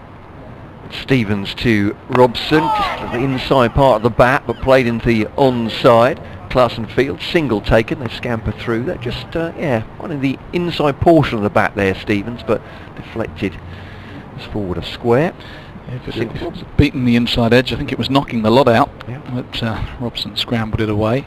Of course, the other thing that Paul Downton has pointed out to me is that Jordan Cox is an excellent fielder as well, so you know, mustn't forget those attributes when it comes to deciding who keeps wicket, as is Sam Billings, of course. Stevens to Holden, jumps down the pitch, and that one, goodness me, that flicked off the glove. No, it can't have done. Through to Ollie Robinson, might just have dropped short. Yeah, it didn't carry. Goodness me. But he's come down to try and upset the length of Stevens there.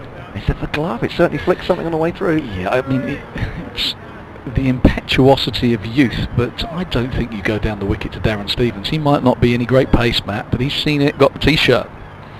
Just dragged his length back and had him in all kinds of bother. It's not an approach that I've seen work, but who knows. Holden, that's one on middle stump, played back at the bowler very correctly this time, and there's no run. But yeah, I think giving Darren Stevens a charge, it's a tactic.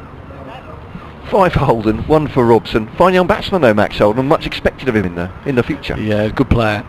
I like what I see from Holden. Technically he's good, but he's scored more quickly in one-day cricket than he did in the early stages of his career. Obviously Kev will be able to tell us more about him, but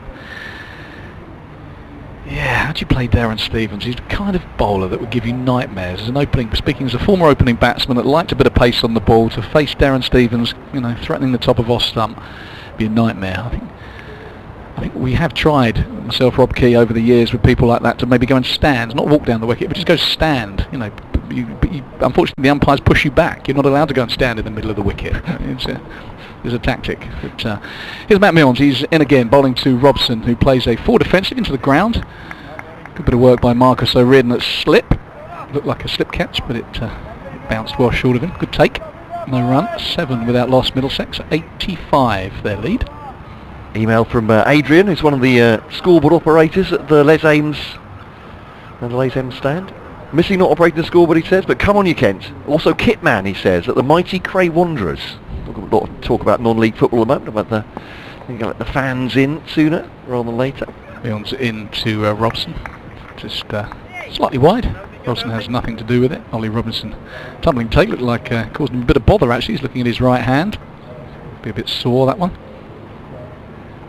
Yes, they do have a conveyor belt of keepers, don't they? But as you say, it's one thing to have those talented wicketkeeper batsmen in the team, and other ones to keep them all interested enough to keep them in the squad, I guess. Well, you can't play them all. No. You know, you can't play them all as keepers. You know, if you had 3 talented bowlers, happy days. You know, if you've got 4 talented batters, happy days. As Milnes is into again, bowling to Robson, and the aforementioned Ollie Robinson just takes that one more neatly. And that's fine, obviously, while they're all satisfied with being in the Kent team and only one of them keeping. But as you say, to make yourself attractive to England, if Jordan Cox might be thinking 5 years, 6 years hence, I'd like to be in the perhaps batting 6 and wicket keeping for England in his dreams. Well, I think the fact that Sam Billings is standing at first slip is an indication of how highly they rate Ollie Robinson, and they want to share that workload and give him opportunity.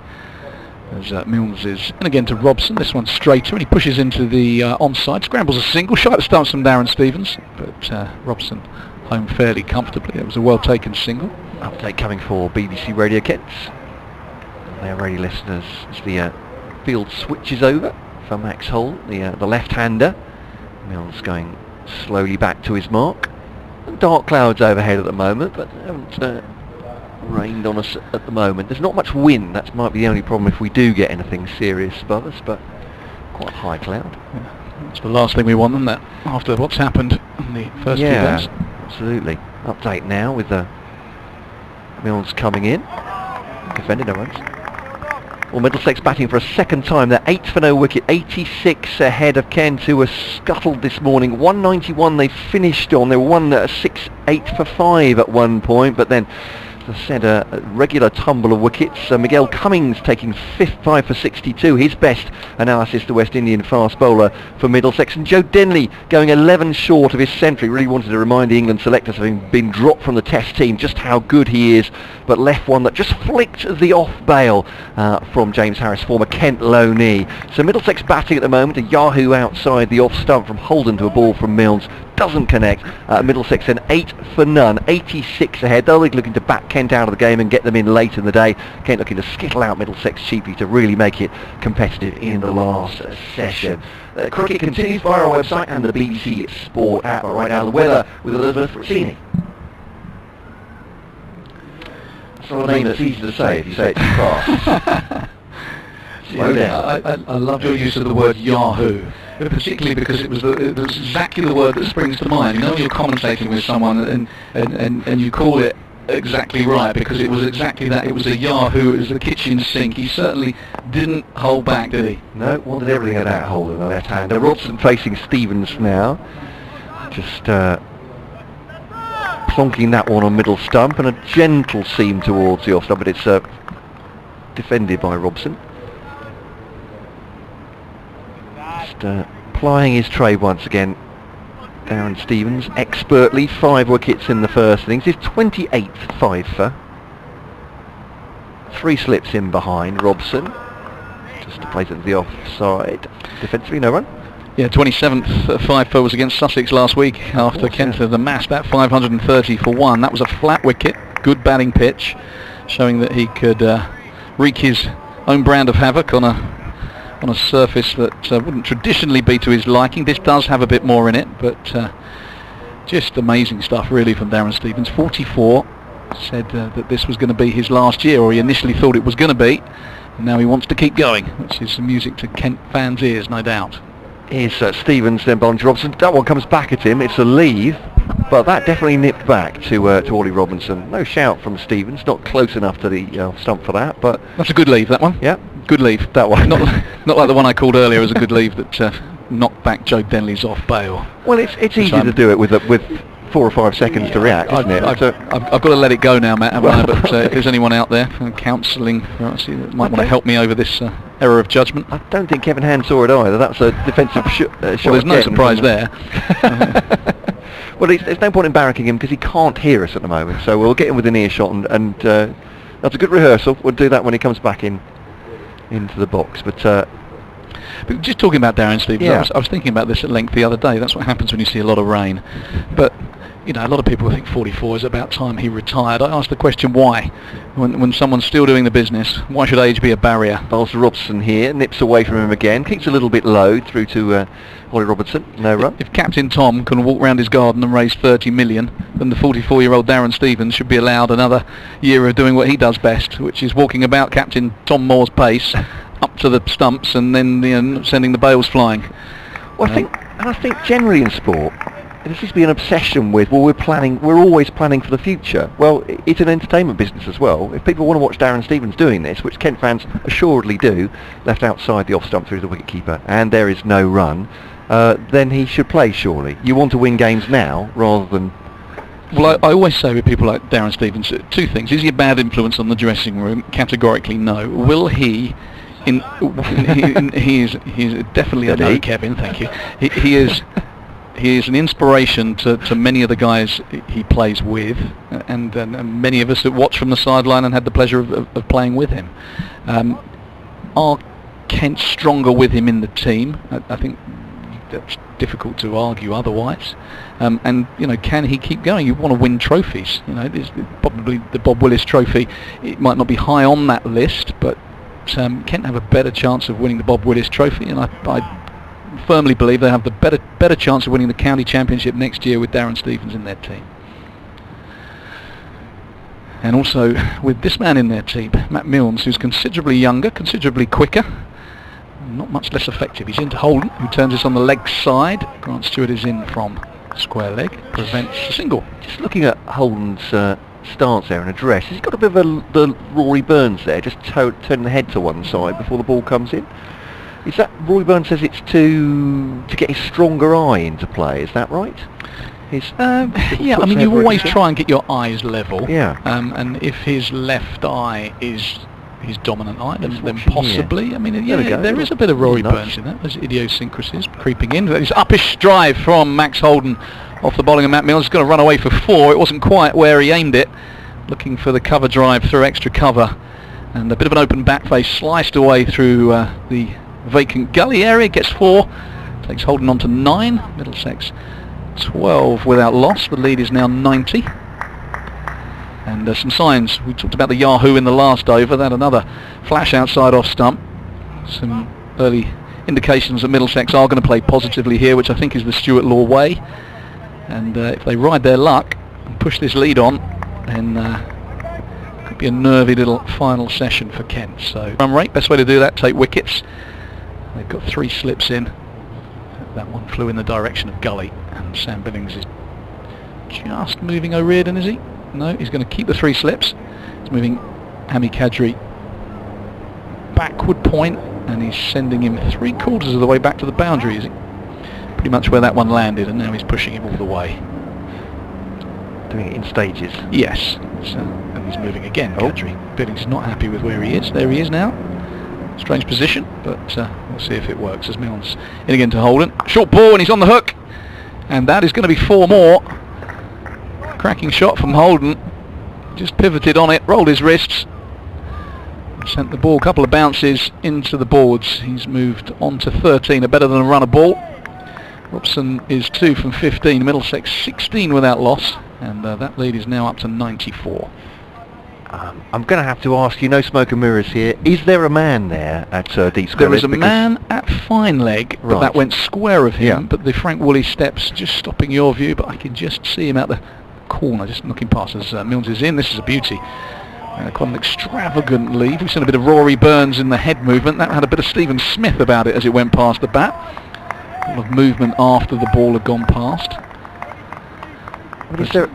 Is there an amount of, it's just the sort of rhythm that you get into before, as the bowler's coming in to bowl, that's his natural, you know? Steve Smith used to go through all sorts of twitches before, during and after, doesn't he? Oh, I think he does it to wind the opposition up. He's that kind of quirky fella. I think Milnes into Holden. This one pushed straight of extra cover, mid off fields.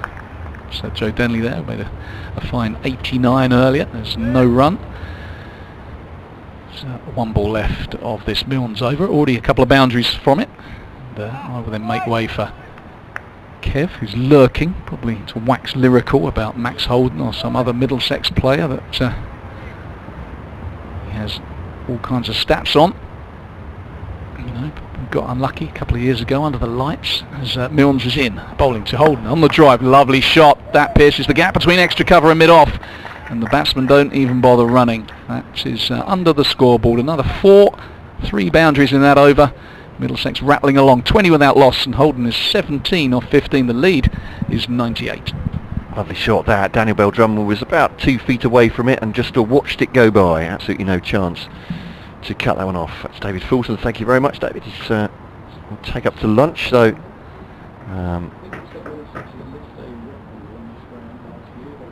we'll find out in a moment. Kev will tell me whether it's going to be a 1 o'clock or a 1:10 at this point. My guess would be a 1 o'clock because it's the final day. The regulations get more standardised, but I can only be wrong, which I usually am. Here's Stevens then. His shortish run, or just halting a little bit before, takes the ball off Joe Denley. His faded Kent cap, a brown colour, as they go from dark blue to brown. Stevens bowling now to Robson, leaves it outside the off stump, and there is no run. So what's your guess on lunch today, Kev? They can't make any overs up on the last day, can they? So no, should be 1 o'clock. Thank you. 1 o'clock. I was assuming I'd be wrong, but yeah, I was trying to look up Miguel Cummins' last fifer. He got a 4 for Middlesex in those 3 games that he played last year. So the fifer is best bowling for Middlesex. His 1 test fifer was in 2016 against India. Here comes Stevens then, bowling to Robson outside the off stump. Very low carry that one through to the wicketkeeper, no run. He's got 9. This is now his 10th career fifer and his 81st first-class match. So yeah, I just need to dig out. I can have a deep dive into the statistics if you like in the next over. We'll have a look. Oh, do you have one of those passwords for that website that we're allowed to the BBC? I don't have that, you see, so that was why I was struggling. I should have said no, I don't. I just know it off the top of my head. I'll have a good think. Exactly. Somewhere in my bag I've got a book. Stevens again wobbling the ball away from Robson, but he's done well actually. Played it along the ground through gully, and they'll take 2 from that.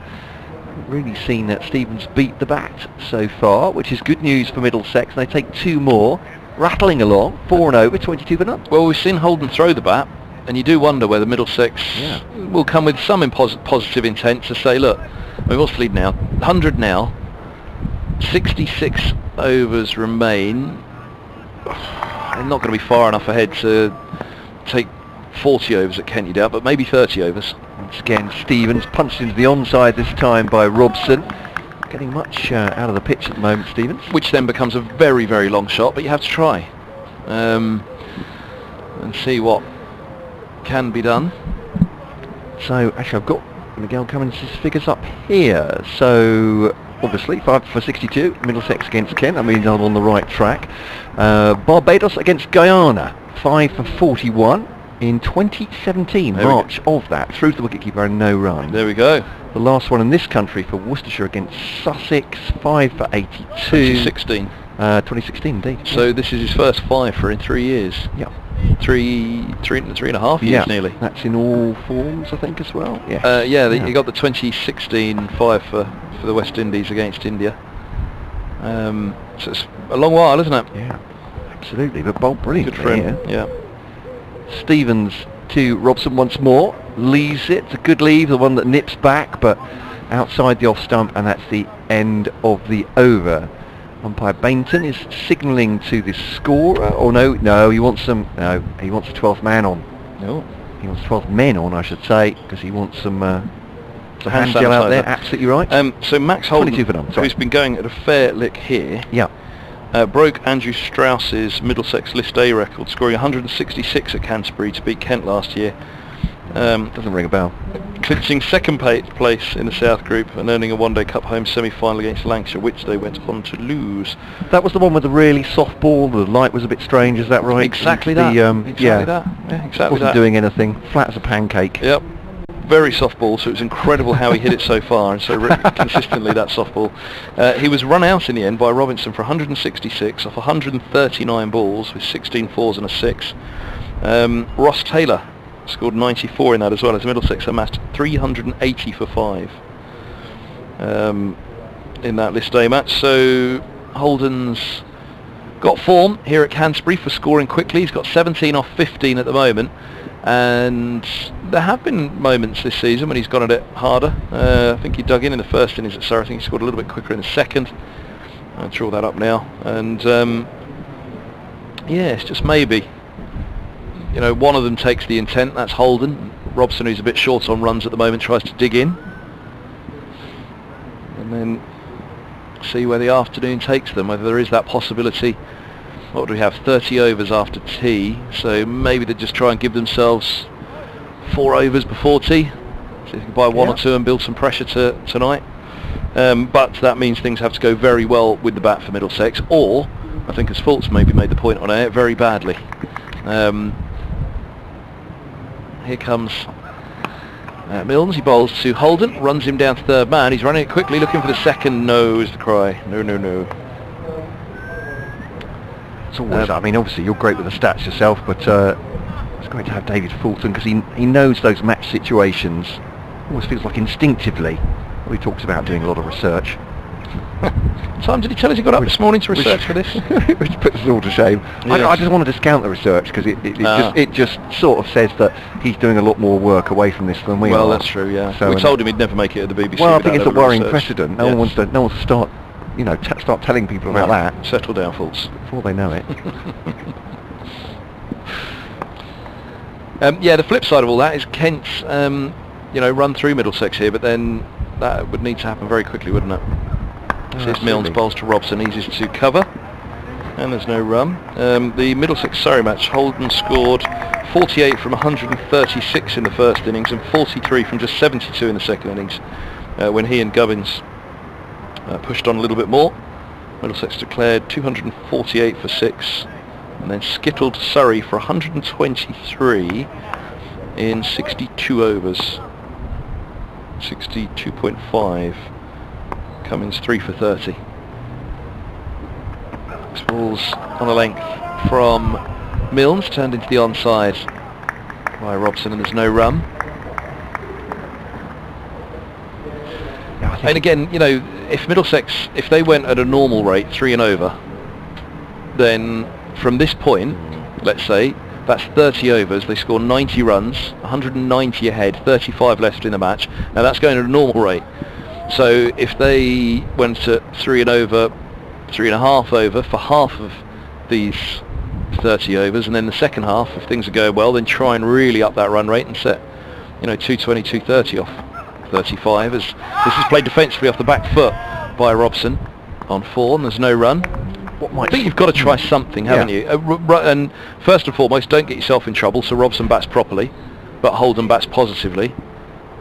And then from there, see if there is just something that can be set up. Yeah, they hold the cards at the moment. What might slightly change their mind at the moment is how comfortably Robson and Holden are doing at the moment, in that Stevens doesn't seem to be wobbling the ball around enormously. The stuff that's beaten the outside edge has really been a Middlesex's making, being aggressive, I would suggest, rather than it doing much off the pitch, but we'll see. Milnes from Atkinson Road, and he bowls, and Robson runs into back point, there's no run. But obviously they want to back their bowlers as well. I'm not saying they couldn't bowl better than Kemp, but it'll be something in the coach's mind surely as well, if the pitch perhaps isn't doing that much. Sussex are 106 for 5, leading Essex by 160. That's going to be a game. Come on, Sussex. Well, I wouldn't say that, but yes. Well, you don't want them running away with the group. No, Essex. absolutely not. It's the last thing we want. Milnes to Robson. He's off the back foot, down to deep backward point for a single. Robson moves to 5, 24 without loss. I was going to say, has Somerset won yet? Not quite, not far off though, are they? Trouble, wasn't there, with the... They are at lunch now. Yeah. I think there's a bit of weather around. Oh, there we go. They need 3 wickets. They were late starting, yeah, it's only 3 wickets, so they're nearly there, but... Come on, Warwickshire. I know, come on the rain by the looks of it. Yeah, actually, that match position, almost certainly the rain will be the winner. Hampshire 250 for 4 leads Surrey by 78 runs, so Hampshire potentially could pull out at some point and try and give themselves... Fuller has come in at 6 for Hampshire, so that would suggest Hampshire are going to go at it and perhaps try and give themselves 2 sessions to bowl Surrey out for the innings victory. Yeah. Darren Stevens is into his 4th over, or about to be. 3 overs, 1 maiden, none for 30. A thought on cricket from Phil, kentcricket@gmail.com. We're very much about that. We'll take any other subject though, frankly. The ball is swinging a little bit for Stevens, but a single punched up to mid-off. They'll come back for 2. A half stop by Joe Denley rather ruefully rings his right hand there. Derbyshire and Yorkshire look as though they may be playing out a draw by the looks of it on the final day. So Fultz's concerns about Kent and Middlesex potentially going on and winning this group but not having enough points. Well, if Derbyshire and Yorkshire draw that match, they're the top 2 in the North Group. And Stevens bowls outside the off stump, again low carry through to Robinson, no run. Somerset, as you say, storming away in the Midlands Group. So it looks as though it'll be a scrap for points between the North and the South Group for who takes that other place in the final if Somerset wrap up that victory today against Warwickshire and continue in the final 2 matches as they played in the first 3, or certainly, but it doesn't go completely wrong for them. Stevens to bowl to Robson, who's on 7 right now. He's up on his toes and punching out again up to mid-off. No run this time, goes straight at Denley. I want to get through this email from Phil because I think he's saying I'm right about something. So I want to make absolutely sure. We don't need to hear that. We don't need to hear that. No, well, I think no one needs to hear that. I mean, what's the date? 18th of August. It had to happen eventually. I think it's a sort of scattergun effect. It's only Phil's opinion, I have to say, as well. Though I trust it implicitly just from what he's written. It's Stevens again driven up to mid-off. No run. Which Phil is it? Phil Woolett here from... yeah, he's alright, I'll trust him. Is he alright? You trust him, okay. He says, while David Filton was quite correctly defending Darren Stevens' choice to play on for longer, you hit the nail on the head for me. Absolutely, Phil. Yeah. Should I just stop there? Yeah. No. When he pointed out that cricket is in the entertainment industry, I think it's an important fact forgotten far too often. Yeah. That's a great ball from Stevens. It's moving in the air and slightly off the seam as well. It's deceived Robson. That's the best ball I think Kent have bowled, certainly the most deceptive one in this Middlesex innings. He says, I think it's forgotten about far too often, the entertainment factor, says Phil, by some sports, in particular cricket. We've rarely seen this more clearly than with the light issues and associated ICC regulations in the test match. This is coming up again and again, isn't it? Yeah. And George Devell was very forceful about this. Perhaps the solution is for those who pay for the entertainment, essentially Sky and the BBC, only to pay pro rata based on overs bowled. Well, there would be a precedent set. Suggest issues involving the light, the making up of time lost, says Phil. That's a good delivery. Shouts, not entirely full-hearted from Stevens. I think just outside the line, wasn't it? It's going down. End of the over and no run. 26 for none. But Phil's saying, I'd suggest the issues relating to light, the making up of time lost to rain and over rates, would suddenly be resolved very quickly if the money was pro rata. What you don't want to do, obviously, Phil, is to put batsmen, fielders at risk for money for over. But I take your point. I mean, rain has been and light has been, since time immemorial, has been part of cricket, unfortunately, just the way it's played, because it can't be, well, hasn't been played. Yeah, but I think ground technology, under drainage technology, covers, I think a lot has improved so much. Milnes to Holden, bowls. Holden's right behind this one, there's no run. Are we just being daft about the light and assuming that we can't play? The light, I think, really needs to, I think it was Dickie Bird used to say, unless there's lightning, you're staying out here. Yeah.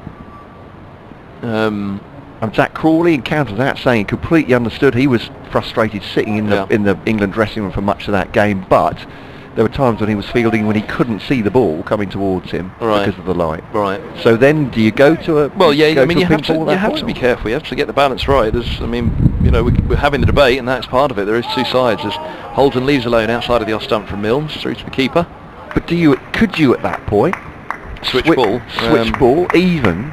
I know this is a radical solution, a radical idea. I don't think you could switch ball, but go on. Could you not switch, if it's not a pink ball, could you not switch to white ball? Players change kit? black out the sight screens, carry on. I know these are big suggestions, and it will mean Yeah, I mean, a bit of the issue as well is, with the light, I guess, that red ball, where was it getting lost? Was it getting lost on him in the stands behind? As this ball's cut away through the covers for 4. Lovely shot by Holden. 22 off 19 for Holden. Middlesex are 34 without loss. Indeed, they are 30 without loss. They lead by 108. There is undoubtedly intent here from Holden. Yeah. So What a shot. So I wouldn't say particularly a ploy, but a direction I think Middlesex are intending on taking. And I'd imagine it's Robbo, go and play your game. Max, go and see how you get on. If you can get going, then get going. Subtle little sign from Sam Billings there. I think he must be talking to Grant Stewart, is it, down at fine leg? Just pointing to the far end and then giving the thumbs up, but very subtly. Matt Milnes didn't see it, but I think maybe Milnes is off after this over. Milnes hits the crease now, bowls, and that comes back into Holden, defends up to mid-off, and there's well, it's only 4 minutes to lunch. Yeah. So that's a good point. He's going to have to hurry. Yeah. Maybe he's talking just about getting him on before 1 over before lunch. Where is Stewart? Where is well, I think he was. I think he was. Was it just an adjustment of his fielding position? Was it just a little bit finer? Could have been. Could have been possibly. Maybe he was just putting towards the far end and just bringing him around the clocker a little bit. Yeah, that's possible. Maybe he's just trying to play games with Max Holden. Look, this one's going to be short in a minute, so make sure out there that you're in position. That's a good point. No time to get him on far end before lunch. Milnes bowls, and this ball's eased away to cover, and there's no run, unless in the Bob Willis Trophy you're able to make up time on the final day, but I'm not aware that you are. We'll find out in just over 3 minutes if they're still playing at 1. Oh, and I asked Robbie Wise after the interview last night. He was batting with Jack Davis on day 2, and it got to 1 o'clock, and we were, yeah, that's lunch. Oh, they're still playing. Oh, because they're making up overs. It's 10 past 1. And I did make the point. I wondered were the 2 youngsters aware, or had they got to 10 to 1 and thought, right, dig in. It's that 10 minutes to lunch now, and then they got to 1 o'clock and all of a sudden, no, there's 10 more minutes. But he said that he'd heard the umpires talking about it and they were well aware. As Milnes bowls past the edge of Holden's bat, lovely angled delivery. Through it goes, end of the over. Should be the end of the Nackington Road end before lunch. And Middlesex are 30 without loss, Holden 22 and Robson 7. So yeah, that I'm floating that idea. I'm going one more extreme than bringing the pink ball on in test matches or even county cricket and saying, okay, you change kit, you get the white ball out, you basically play same conditions as a 1 day game, but you're in a 4 day format. So the light's not good enough, everyone troops off, you get the coloured kits on, white ball, change the white to black, sight screens, get the floodlights on. Is there a problem with Genius. that? Well, no, I'm floating it. It might be a really I don't stupid feel idea. comfortable with it. Okay. I don't feel comfortable with it. But why is that? Because the white ball doesn't swing as much, the white ball doesn't do as much, and then a team might have faced a really swinging red ball the day before. Says Stevens, he's in, bowls and beats Robson's forward defence. There it goes, lovely ball, just full of length, shapes away, hits the gloves of the keeper. But playing devil's advocate, conditions change all the way through test matches anyway. Yeah, don't they? So they do, but then you're changing the you're changing the level playing field that is at least the ball. Yes, that's true. Obviously the toss comes into it in terms of weather conditions. As Stevens is in, bowls outside of the off stump, Robson leaves alone. I imagine he will definitely be playing for lunch here, Robson. That's part of the great part of cricket. You kind of know, look, it's a bit overcast today, but I know the sun's out tomorrow, this toss is going to be big. Here's my counter to that. Imagine you're a test captain. It's a bit gloomy. You start with the whites on with the red ball, but you're aware that it might get easier to bat because you might be batting with the white ball later on in the day if the light goes. Makes it more complicated. Stevens bowls and onto leg stump, clipped away. Good shot that from Robson. Will he get full? He will indeed. 4 runs for that, and he goes on to. Is it 11 already? Are they going to run those up to 15? 34 for none. He's on to 11, beg your pardon, 22 the whole. I pinched 2 of your balls there, Matt, sorry. No, that's fine. Not really. I was already formulating my plan to send off the ECB in an email, so here are the objections. I'm getting your objections. First 2 deliveries of the 10th over. My apologies, they were all yours, and I rudely stole those deliveries. It's Stevens then, fourth ball to Robson, again trying to turn this into the onside, and there's no run. But yeah, as I said, playing devil's advocate, but that will be it would make the decision at the toss, and weather, which is always, it's in the back of the captain's mind, isn't it? What are the playing conditions like? Well, it's dark and gloomy, it'll zip about, but if the light goes far, it gets dark enough, we'll get the white ball out, and it'll be easier for us to bat. Here's Stevens. This one's away from Robson again, but again low and not harming the off stump. No run. I'm putting it out there. Wicket at Sussex, 120 for 6. They lead Essex by 174 now. Delroy Rawlins is going nice. He's on 29 off 30. 4 fours and 2 sixes. Trebon on the or Tresbon. How am I pronouncing that? French way today, I suppose. Is the Trebon. He says, "Take a butcher's at the Leicestershire Durham scorecard." We will in a second.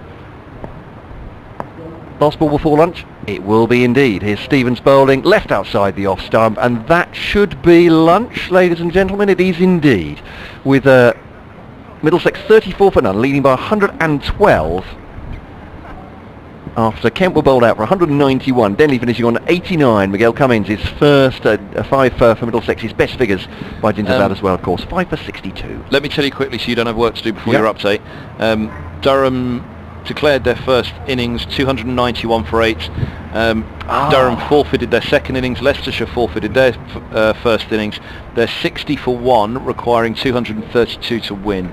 That's the sort of thing David Fulton would like a great deal. Trevon, thank you very much for telling us about that. Yes. But Durham are bottom of the table, winless, and Leicestershire are 1 from 1, and obviously Yorkshire and Derbyshire are going well at the top, so come into an agreement in that group, because you've got to bear in mind the group as well. Yeah. I mean, I think Middlesex, by the looks of Holden, they will try and give themselves about 35 overs. A couple of overs before tea and then 30 overs in the evening tonight to see if they can produce something special here at Kent. But it's going to require something special with the bat first, I think, just to make sure that they get 35, maybe even 40 if it goes very well with the bat. Yeah. We shall see. Yeah, 62 overs remaining in the day, so 60 essential, I suppose, with the changeover. Unless it's done at tea, I suppose. Well, they won't lose any at all. Yes, you're right. They'll have to take that into account, won't they? But yeah, looks, as Trevon was saying on the, on the emails, looks like they've been listening to Dave Fulton and made a game of it, absolutely. Big total for Leicestershire, but as you say, the ball's in their court, Kevin, wanting to make it another win for them, and Durham on a hiding to nothing in that group so far. Sean Dixon there now, of course, the academy. I mean, like I say, the Southern group really will all be in despair if Essex knock off runs against... Oh, Sussex 7 now, 120 for 7. Rawlins is not out. Garton's gone. Well, we assuredly will be watching the scoreboards all afternoon, and update for BBC Radio Kent now. Just gone off for lunch here with Middlesex 34 for none, a lead of 112 now over Kent with 62 overs remaining in the day. Kent wanted to bat long and hard today and perhaps put pressure on the Middlesex batsmen in the last session. Wasn't to happen though. They went from 168 for 5 to 191 all out. Joe Denley resumed at 70 not out this morning, out for 89, leading one for James Harris, just flicked the off bail. He looked very, very disappointed. The man trying to get back into the England side, a long slow walk off the playing surface. Miguel Cummins took 5 for 62 for Middlesex, his best analysis for his county. So Middlesex batting 34 for none. They'll resume the afternoon session. Kent's tasked to take quick wickets, put the pressure back on Middlesex at the moment. Kent very much second favourite in this game, that the draw is very much the favourite with so much time lost to rain. You can hear though, we might well have a thrilling finish. We'll get back underway 20 to 2 via our website and the BBC Sport app as well, with regular radio reports. That is the cricket with the weather now. Here's Elizabeth.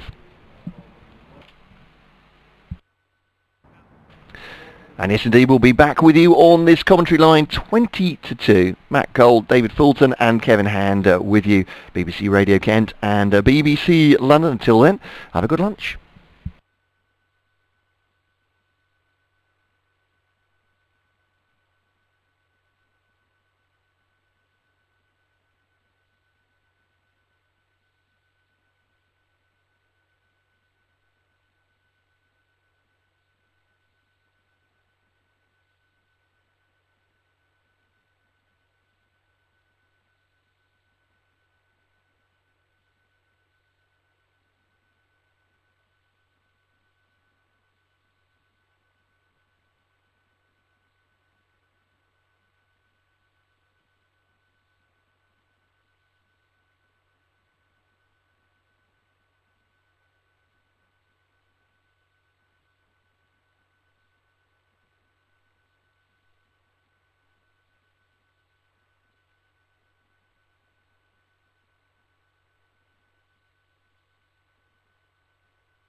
Well, welcome back all.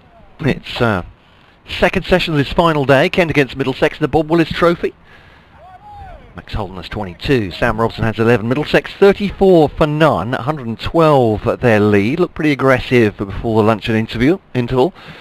So every reason to expect that they're going to try and go through the gears through this second session and then have a dart at Kent at some point towards the end of the day.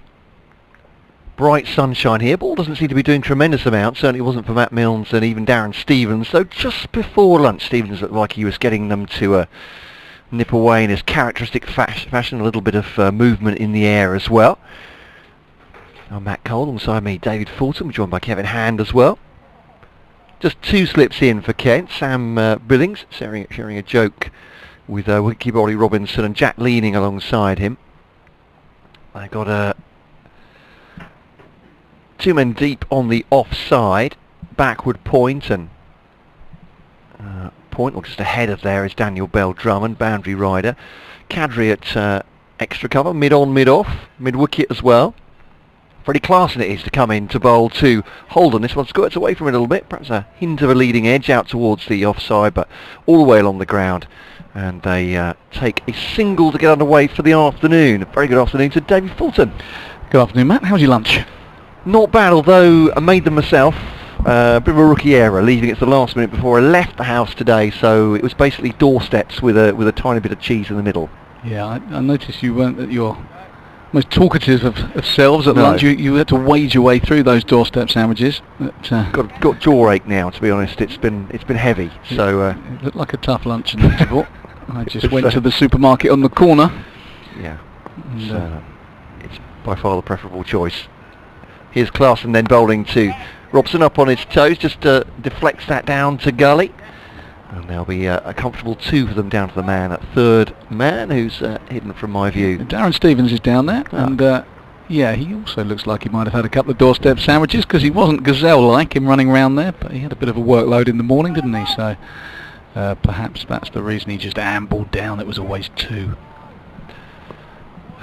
Love to hear from you on the emails at kentcricket@gmail.com. Thanks very much for all your emails today. It's Clarkson outside the off stump, got a bit of bounce, a bit of an ooh from the wicketkeeper Ollie Robinson, but pretty harmless. Bit of tennis ball bounce outside the off stump, an easy lead for Sam Robson. Left arm over the wicket is Fred Clarkson, Dutch left armer. 4 wickets in the first innings, his best return in first class cricket, in fact. Yeah, he was signed predominantly for one-day cricket, wasn't he? But this Bob Willis Trophy giving a lot of these players a bit of extra opportunity. And I didn't see him bowl because I was here for day 1 when only a handful of overs were possible. Clarkson to Robson, left outside the off stump again, pretty harmlessly. The highlights looked all right. Swings it, doesn't he? Yeah, Not express pace by any means, but that left arm angle and a bit of swing back in, a bit of canniness to push the odd one across. It asks different questions of the batsman, and it's probably the one thing that Kent have been missing. Maybe that and a real express bowler. Clarkson once more then to Robson. Gets a bit of a drive on that. Doesn't get the full face of the bat to it, but it's gone out to backward point. Comfortable enough, single taken. This looks a bit ruefully. Was that toe end of the bat? I'm not sure. Yeah, big thick outside edge. I think we'll learn a bit over the next 5-10 minutes about Middlesex's intentions for this session. Handily placed, believes 116. They'll want to push it well in excess of 200, but time running out, so they'll want to crack on if they harbour any realistic intentions of winning this game. Clarkson to Holden, just defends his soft hands into the onside, thought about a run, but in comes Matt Milnes from the onside, and they won't take a run to his arm. Not that close. There's a end of the over then, 38 for none. Middlesex 116 ahead. Had a tweet during lunch from Mike saying that the live stream was all working for him. Commentators at BBC Kent Sports said, determined to find a way not to play cricket in difficult conditions. Defies belief. Next 2 years, do whatever needs to keep players out there, flexible with kit, lights, ball colour, all in the same match. We need cricket. Well, Mike, I do take slight issue with that because I was saying the exact opposite of what you just put in your tweet. So maybe I've taken that wrong. I think we were all saying we wanted cricket, didn't we? We were kind of with Mike. We're with Mike, but not necessarily with the sentiment of what he's saying. Well, I had gone the whole hog, and I'd gone out on the further than Kevin Hand had in terms of saying, well, how about interchangeable? Get side screens with black on the back. Get kits, reversible kits if you like. Play with a white ball when the light's not good enough. It changes the nature of the game, but it keeps the players on the field. That's my offering. The Cole knock me down plan. if you like. The Cole plan. A visionary. I'm fine to knock it down because I'm sure there are all sorts of You know reasons why what? not. But I'm all for it. And I've had this debate on many occasions when county cricketers. I remember being down at the Aegeus Bowl, ironically, for a county game. And there was no rain and the floodlights were on and it was 4 hours where we just sat there and nothing happened, and it ruined what could have been a really good county championship match. And I thought, well, surely you just bring a pink ball out, you just switch it in, and so be it. It's not ideal, but at least it's got people playing. Grant Stewart into the attack, bowling to Sam Robson. So nice and straight and hits the splice of the bat, but Robson well behind it. You know, because you turn up in the morning and you might get inserted on a green one. That's just the vagaries of cricket. You might lose a toss on a hot day on a dusty pitch and you might have to bat last on a turning wicket. That's the vagaries of cricket. Suddenly there's a bit of bad light, the lights come on and the umpires deem the red ball unsafe and the pink ball comes out. That too is a vagary of cricket that I think we've just got to deal with. It's not perfect, but at least people are watching the match.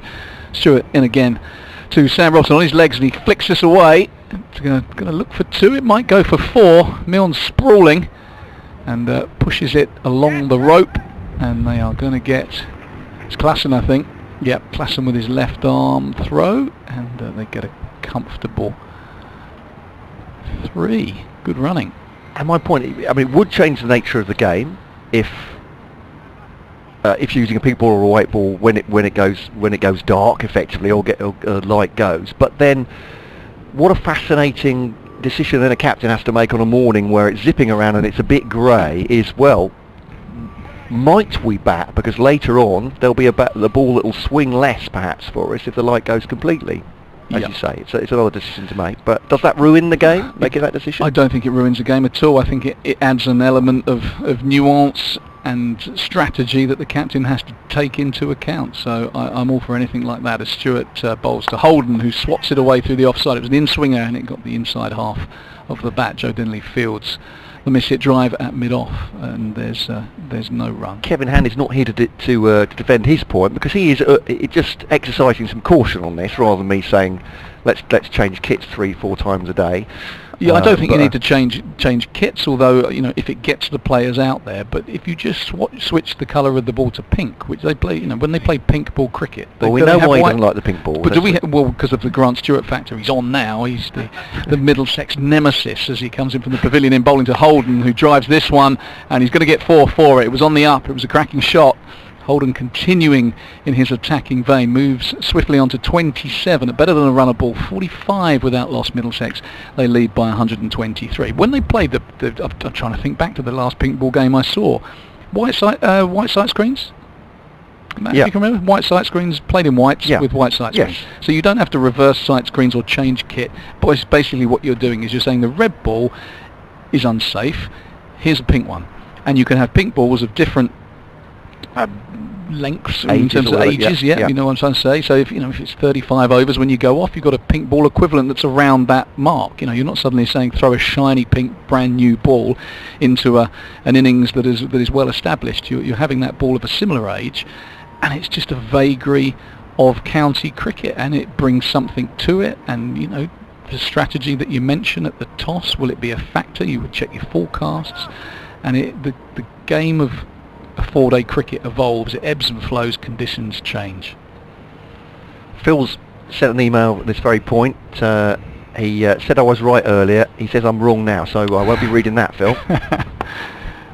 He turns this onto the leg side. Max Holt is going to try and scamper back for 2, but Daniel Bell-Drummond is in, and a rocket throw right over the bails prevents a second run, 46 without loss. Yeah, I think the whole changing kits and white balls and sight screens needing to be black and all that, there's also a situation where the light suddenly improves and all your players have run off, changed kit, the ball's been changed, the sight screens have been flipped round by the groundsman, and suddenly the sun pops out, and then all of a sudden you've got to change back again. So I mean, we could see less play under the Cole plan, but I like where you're coming from. I'm thinking maybe that you're this mysterious Phil that's been No. just backing his point up entirely. Grant Stewart bowls to Sam Robson, leaves it alone outside off stump, 46 for none. No, we know Phil from during the season, regular emailer, but he does say, sorry Matt, you've gone and messed up your winning streak at the first hurdle. Excellent.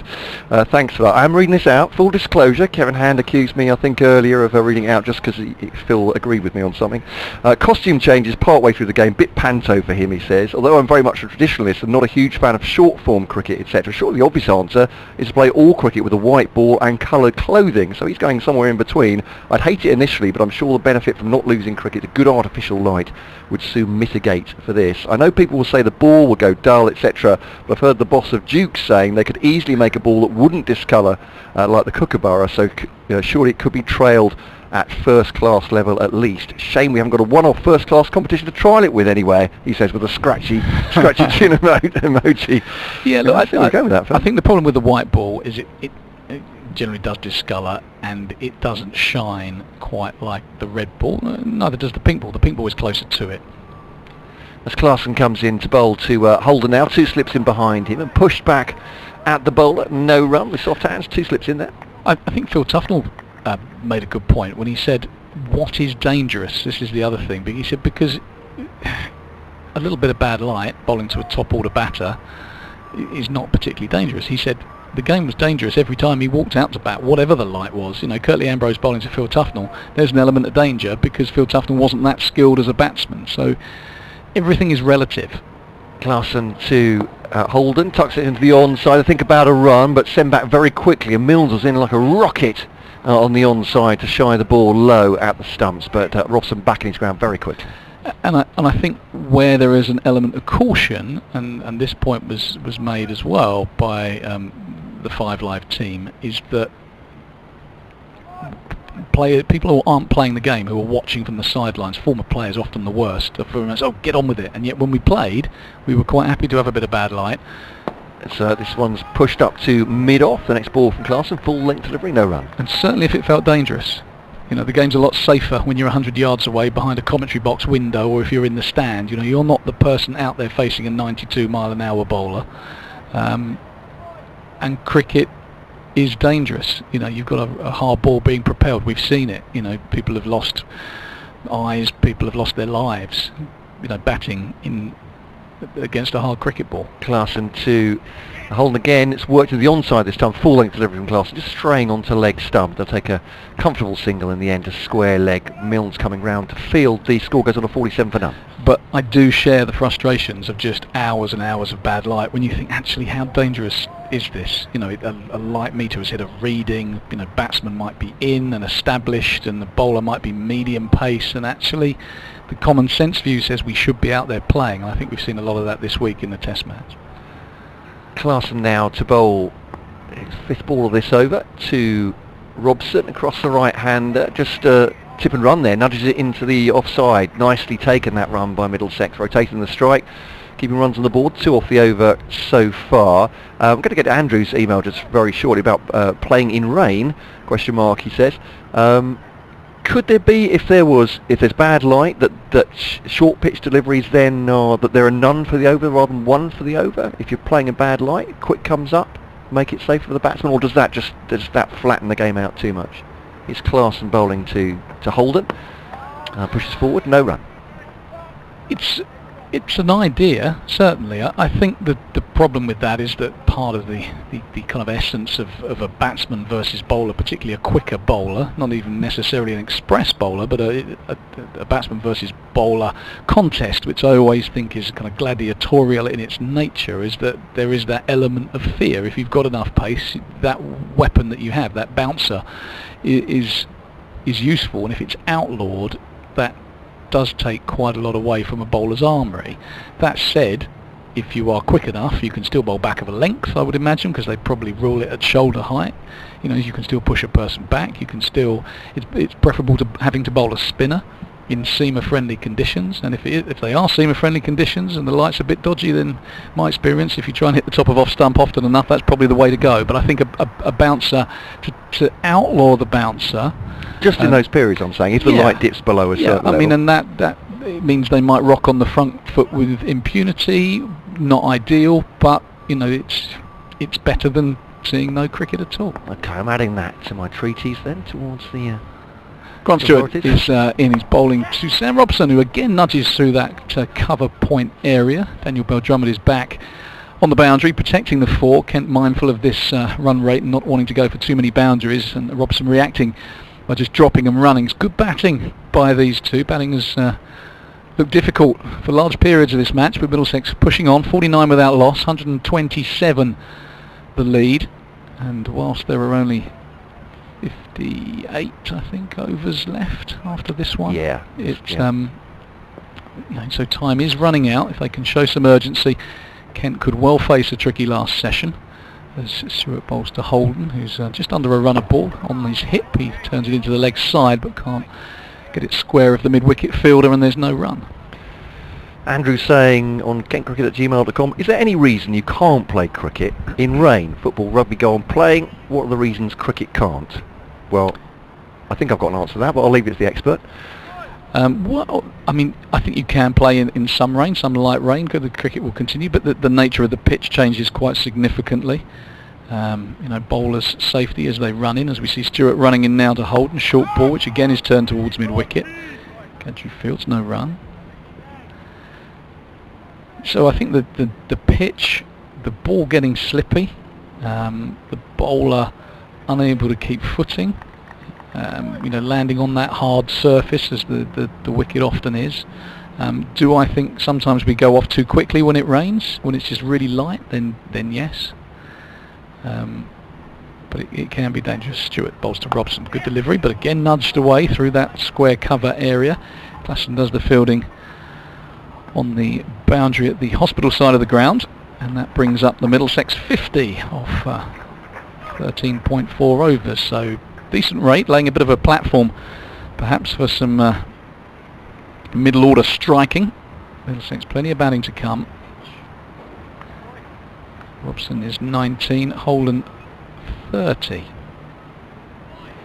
Also, I guess the nature of the pitch, if it gets wet, its line will be cut up as well, is it, by any contact with the feet? Absolutely. Stewart to Robson, who defends with plenty of care and attention back down the pitch. Yeah, the pitch can cut up. I think sometimes a little bit of rain on a surface can improve it, because it can lead to the ball kind of skidding on. It can be better for the batting side than the bowling side, because the ball gets slippy, the ball can skid onto the bat. Fielders find it difficult to keep their footing, and there's quite a bit that can be advantageous to the batting side.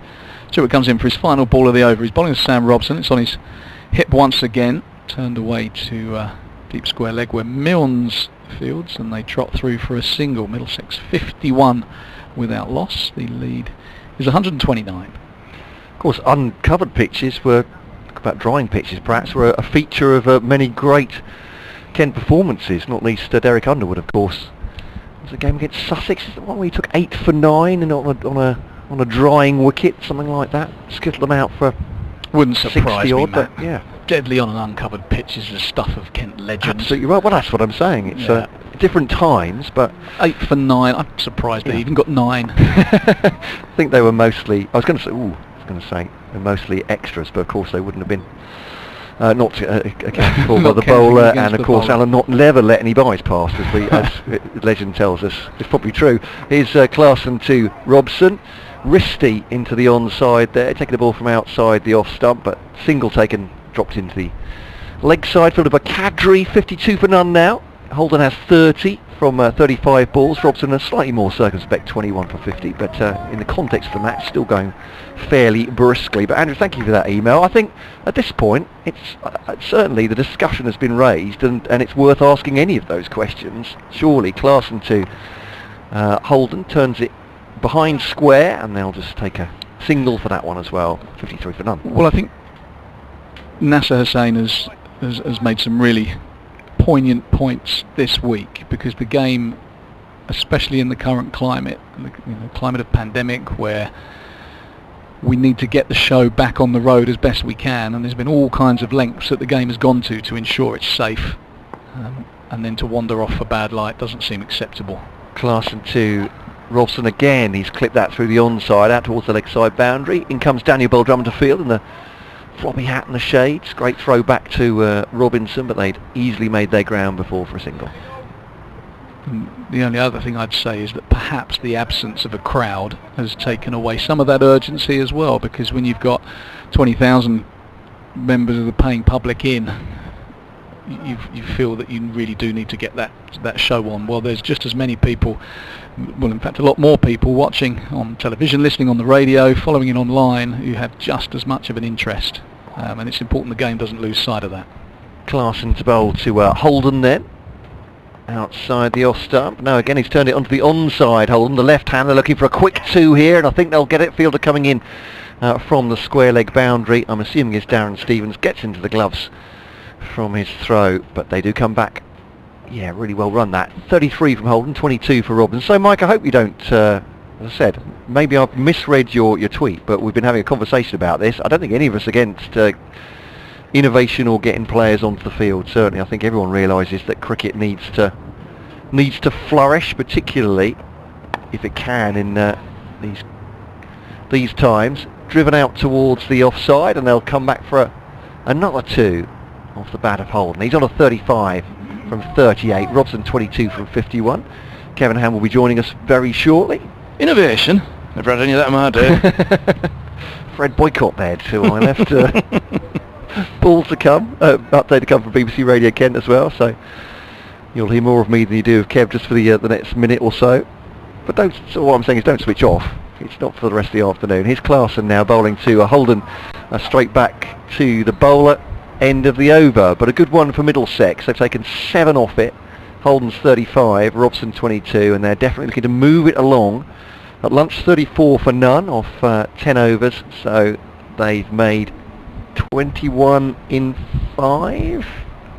You can hear the cogs going in my brain as I try and do that elementary maths, but they're going at about 4 and over. That we know. Yeah, some emails coming in about getting more play. I wonder if I'll be swapping for Davey, will I think, when we come off this update. Is that right? Well, I've lost my way in there. I'll be coming out for David, is that right, when I've done this update? I don't know. I think, well, Fultz is on the phone anyway, but probably by the time you've done your update, you may as well just carry on through to 2:30. Should be okay, we'll do that. We'll do that business. What's happened to Grant Stewart? Didn't go well with the bat. 11 off 2 overs so far.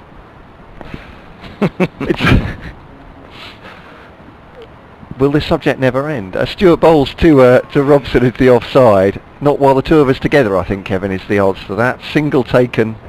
Nicely drops into the offside by Robson. You boys have been chipping at me all day, so... It is a bit 2 against 1, I do agree. No, that's fine, I don't mind that at all. No.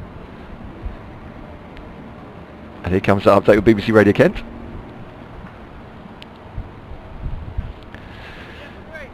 Yeah, and Kent could do with a wicket here to slow down Middlesex's progress. They're going around about 4 and over, 59 for none, just under 57 overs of this game remaining, and Middlesex lead by 137. Their task, and certainly the way they've gone about their business so far after lunch, is to score quickly and then put Kent in perhaps just before the last session to have a bowl and a possible victory for Middlesex. If Kent don't bowl very well this afternoon, any chance of them winning this game all but impossible. That in no small part due, as another dot ball goes by, to being bowled out for 191. Joe Denley, on return from being dropped by the England Test side, made 89, left one he thought was going outside the off stump, clipped his off bail, so 11 short of his century.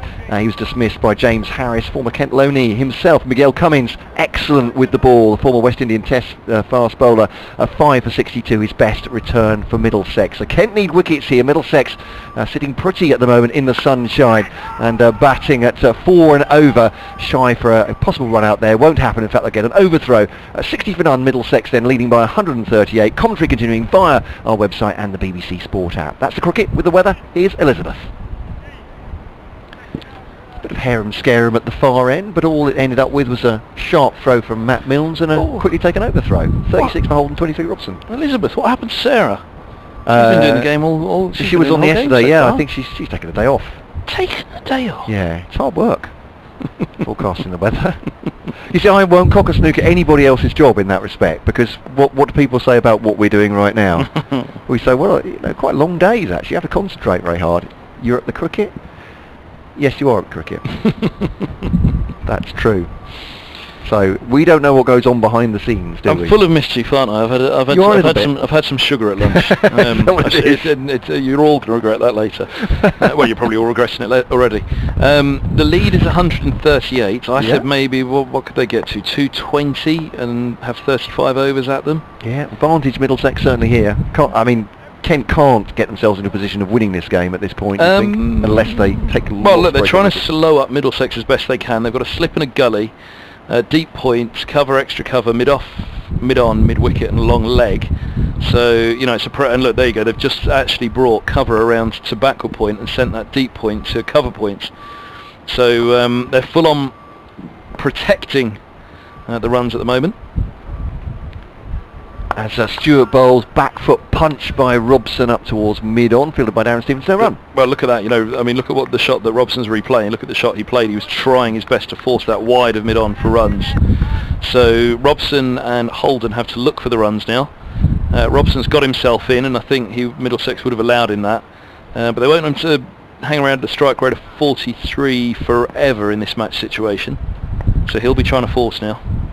So Stewart bowls to Robson, left outside the off stump, quite close to the off stump, but a decent lead. It was just moving away off the seam, no run. Nice ball.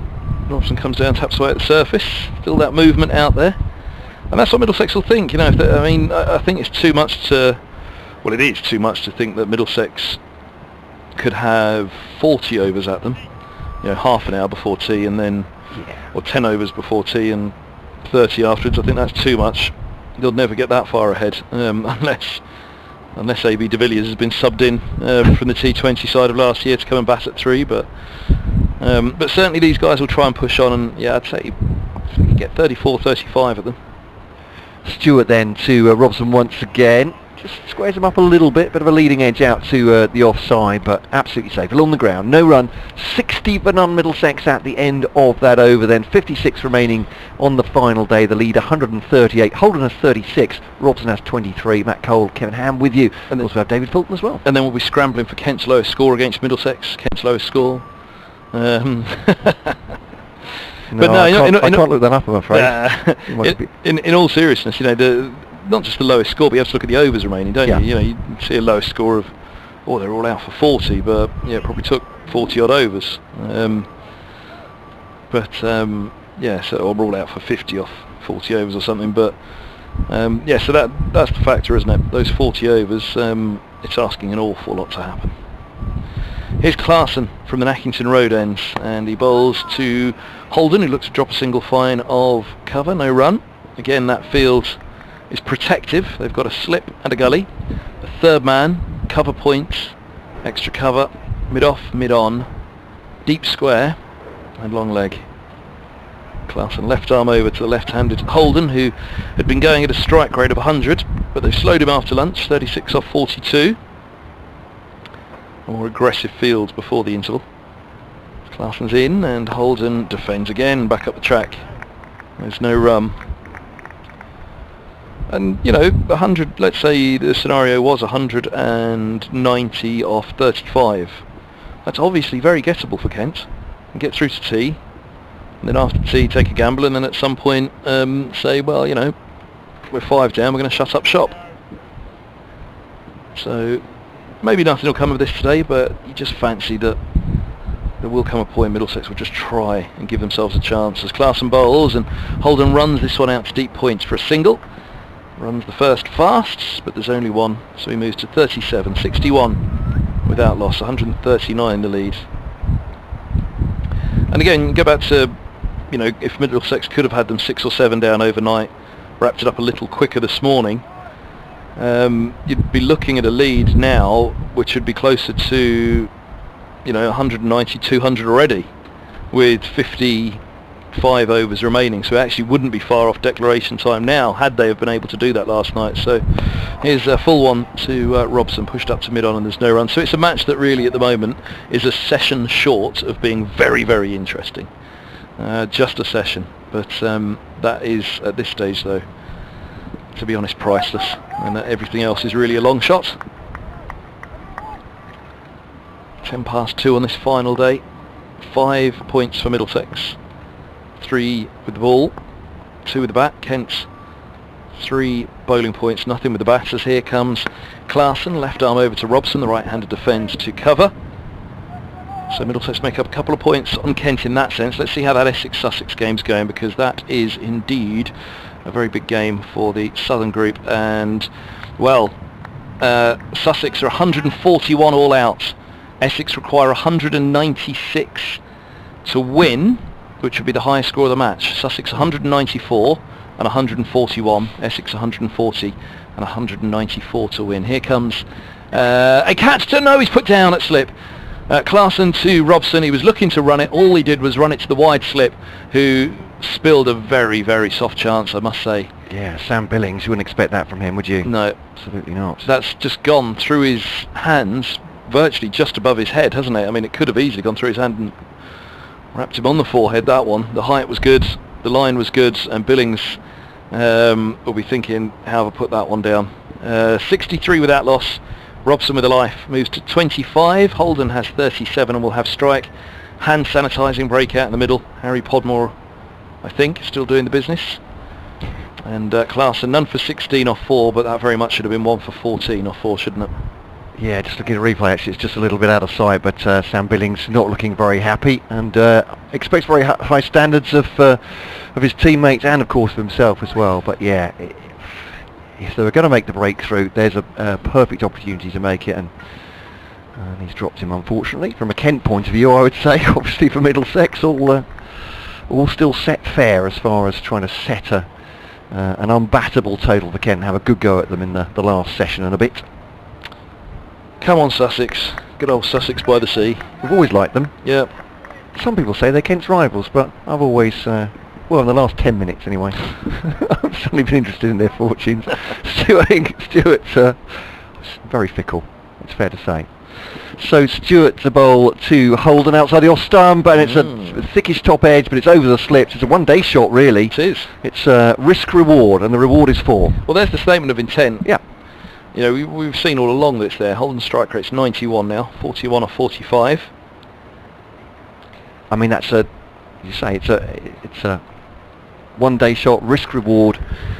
Yeah, there's nobody there. There's He's thinking about lifting it over, isn't he? That's what he's trying to do. There's only slip and gully, isn't there? So let's get it up and over them, slash hard at it, and no third man, because he's around basically point, trying to protect two houses.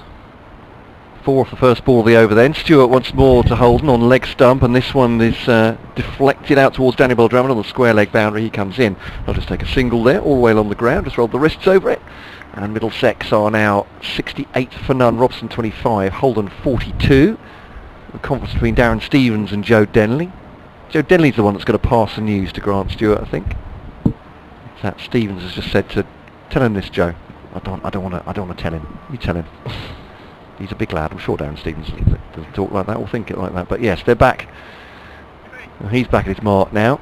A quick chat with Denley. And now bowls to Robson, who's on 25.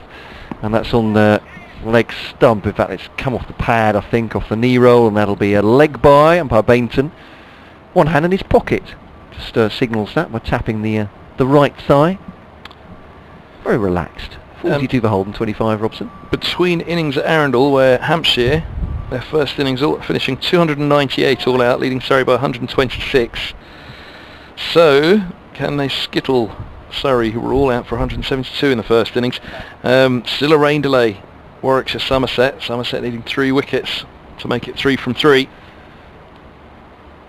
As Stewart bowls, short pitch delivery, and it's pulled away all the way along the ground. Holden, might be a hook actually, it was pretty much under his nose, but gently. The pace wasn't that much, and just dealt with it has Holden. But what was he swiping? Was he swiping at an insect there, or? Yeah, he's trying to really whip at that ball and get it away finer of the fielder by Six. Deep square and long leg, he's still going at it. There I was thinking, he's good there, he's kept the ball down, he's been very conservative, he wanted to hit it harder. Yep. Is what we're getting from that. Well, I mean, I think he wanted to place it and then he thought, do you know what, I should have just dumped it. It was there to be hit. Yeah. Quite possibly. Here's Stewart once again, 5th ball of his over to Robson, leaves it outside the off stump. It's a comfortable leave as well, keeping it a bit low after it's left into the wicket-keeper Robinson. It's a neat take by the wicket-keeper, but no point in playing at it. No run, 70 for none. Northants are 59 for 3, requiring 204 more to beat Worcestershire. Glamorgan 117 for 5, leading Gloucestershire by just 52 runs. At Cardiff in their second innings, so Gloucestershire looking to charge. Still delayed Yorkshire Derbyshire, and again that one looks as though it should be heading to a draw, which is good for the North group and good also for the South group in terms of points totals. Stevens to Robson outside the off stump, and it's left through to the wicketkeeper, and there's no because run. They are the top two. And Lancashire 27 without loss, trailing Nottinghamshire by 272 in their second innings, and Lancashire third in the North group. So in terms of those points tallies, if Yorkshire Derbyshire's washed out, then that it will do the power of good to the South group in terms of still wanting to be the group winner first of all, but then one of the two best points returns from the three groups to make the final. And Leicestershire are 79 for 2, requiring 213 more to beat Derbyshire. So Leicestershire could jump up towards the top of the North group, toward the top, because Derbyshire and Yorkshire will take draw points by the looks of it and stay at the top. And Nottingham should just about get themselves in it, but they've lost 2 already, so tough for them. Here's Clarkson to Holden, left arm over to the left-hander, who drives into the onside just fine of Stewart for a single. Mid-on coming around. Holden's on to 44. And yeah, in that West group, Gloucestershire, could they make it 2 wins from 3 and climb up towards the top of the table? And they'll be hoping that Somerset, the rain keeps Somerset in sight for the rest of them. Yeah. See who Somerset's final 2 fixtures are actually, and where they are. As here's Clarkson to Robson, leaves alone outside of the off stump. He was dropped to the last ball he faced, Clarkson, wasn't he? Just check that out for you.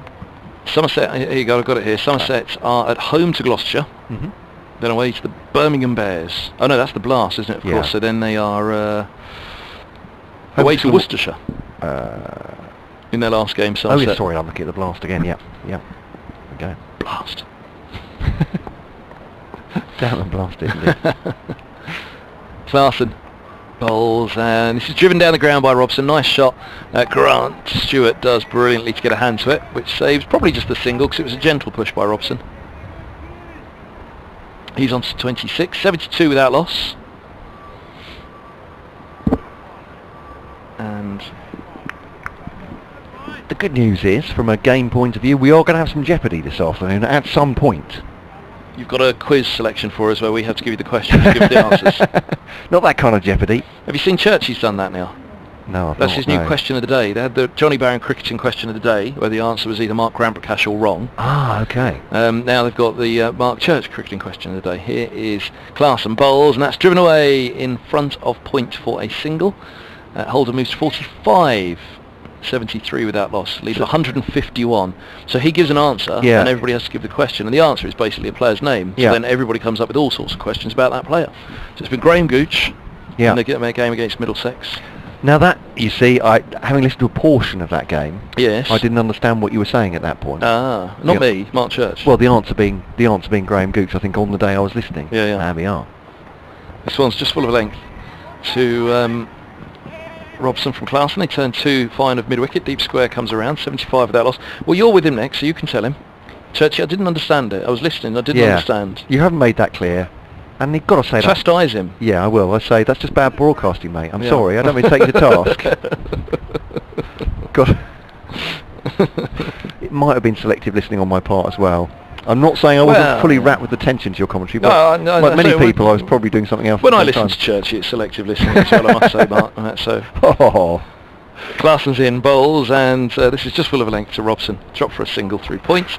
76 without loss. The lead's 154. End of the 19th over of the Middlesex second innings. So they've gone at a reasonable rate, 4 and over, and Robson 29 of those, Holden 45, and 53 overs remain. How far ahead would they be in 11 overs time? Well, they'd be 200 ahead if they were going at this rate in 11 overs time, and that would give them 40. So just maybe if they can up it to 6 and over for these 11 overs, lose 2 for the change of innings, and then they have 10 overs before tea and 30 overs thereafter. Conference going out between Messrs Billings and Denley there. There's not a lot they can force to happen here, Kent, apart from, as you say, slowing down Middlesex, slowing down the inevitable declaration. It seems inevitable, or trying to make it very difficult for Middlesex to do. 76 for none. Bowls to Robson to Stewart. Seems away from the right-hander, leaves it no run. Kent's lowest first-class score come on. against Middlesex Yes. is 43, 43, which they've managed twice. In 1953 in 25.5 overs, and in 1957 in 18.3 overs. It was a bad 4 years. I remember it well. Thank you to Stephen Fletcher. So Middlesex media, PR, marketing, everything. So you've already got too many. You've wasted too much time. Is that what you're saying? Middlesex have wasted. Why do they need to be 154 we could be on the way home now. They just want to press the advantage. Dropped into the offside. No run. They just want to get back at Grant Stewart, don't they? None for 19. What did he get? 5 in the first. Are they saying that perhaps they want to win by a 3-figure score? Is that what it is? He's going to be the last man to go, and a whole load of pink balloons are going to be released above the Les Ames stand over there. Poor old Grant, such a nice self-effacing chap. He's a lovely bloke. I remember listening to his interview. He was so humble, and he was a really nice guy. It's Stewart bowling to Robson, cut away, lovely shot, bit of a flourish, but all the way square, so Daniel Bell-Drummond doesn't need to move, takes it on the offside boundary. Singles for Robson, 30 pim, 45 for Holden. But that doesn't stop us liking a bit of mischief on the mic. No, I'm just trying to make you feel bad about doing it. I'm just trying to. Well, I know it won't work with you, Kevin, but there might be some of our listeners with a conscience, so I'm thinking, perhaps I can just tickle that a little bit. No, he's made us steal. Is Kevin Hand. No conscience. Was it never explain, never apologise? Is that yeah. I only heard that for the first time today. I don't know who from. We won't go into the context of that. Anyway, 77 for none Middlesex. I'm going to move on. Nicely deflected, Kevin. My compliments to you. There's a bit of a stoppage in play, not missing anything on the field. Sam Billings is going to tinker further with his fielders. So Milnes goes out to backward point now, and Kent have gone on the defensive very much here. So Billings has come out from slip. He's now fielding at extra cover. Milnes is more or less doing a circuit of the ground. He was going to go at backward point, and now he's boundary rider on the offside, and Claessen's down at backward point. Stewart eventually is going to deliver this 4th ball of his over, as he does to Holden, who drives it straight, bit toe-endy, but up to mid-on along the ground, Stephen. So we can't do that this year, can we? We can't have a little circle of the ground. No. BT taught me that. He said, whenever you're at a cricket match, you must walk once around the ground. You just see something.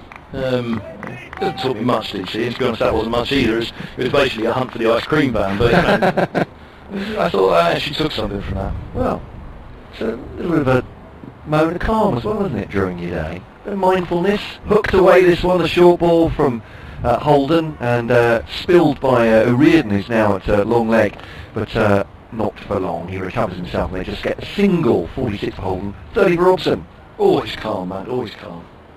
Apart from when you and Full swam me up about the pink balls. And then make me have a go at Grant Stewart instead of you two. Well, no, it was lovely. It's all fun and games. We need a little bit of fun, don't we? We need a little bit of light in these times. Well, there's got to be some rivalry between these teams, and what would be the point if not? This is competitive rivalry on the mic, that's what we need. Yeah, never mind on the field. They can be as nice to each other as they like out there. Stewart now bowls to Robson. Just angles this out to point, fielded by Kadri, and there's no run. Ed on the emails, kencricket@gmail.com, quite a lot coming in about what we should do about bad light, rain, etc. I don't think they should bring out the white ball with changing kits. All right, I've taken a pasting over that, Ed, now. No, I'm joking. You haven't. We're only just getting started. Now. Yeah, I was going to say there's about 10 emails behind this one. Probably all saying the same thing. Because if a batting side is trying to get a draw, then they go off and bring on the white balls to make it easier for the batsman, harder for the bowler. Well, I would say in that situation, I think if we're going to change balls or kits for lights, then it has to be a standard reading. So there has to be, what do they call the light meter? It's got a great name. Is it the Mega something? Megatron. Didn't Mark Church make that up? Is it really the did he? Megatron? It might be called the Megatron. I thought he was making it up, to be honest. I was going through one of my selective listening phases at that point. But there we go. That was my point. There would be some sort of decision made on science rather than umpire's decision. Carson bowls to Holden. Push back up the track. 78 without loss. And as we now know, we must listen to the science. The science. The science. Kentish Mann emails, he doesn't want us to be changing kits during the games either. So you're right, Kevin. There are people now queuing up to give me a battering for my idea. No, you created content there, Matt. That's what it's all about nowadays. You created content, controversial view, and the listeners, the interaction with the listeners goes through the roof. Here comes Classy bowls down the track comes Holden, and whips it away into the onside. Oh, a little tumble down at long legs. Podders down there as a sub-fielder is, isn't it? Just slipped as he went to collect that one. Just a single anyway. He was looking to give him the charge, wasn't he? And then just had to go with the ball down the leg side. 79 without loss. But Kentish Mann does agree with me about height of delivery. So don't take the players. Don't take the players off. Don't make them change kits. Don't change colour of the ball. Just have strict rules on the height of delivery in bad light. That we were talking about that with Dave Fulton earlier. But perhaps after you sent your email, because I'm catching up a bit here. But thank you very much for that, Kentish Mann. Carson to Robson, driving handsomely, but only into the covers where it's fielded by. Who is that? That's Jack Leaney, isn't it? Number 8. Matt Mills. Matt Mills, yeah. My apologies. Leaning's at Gully at the moment.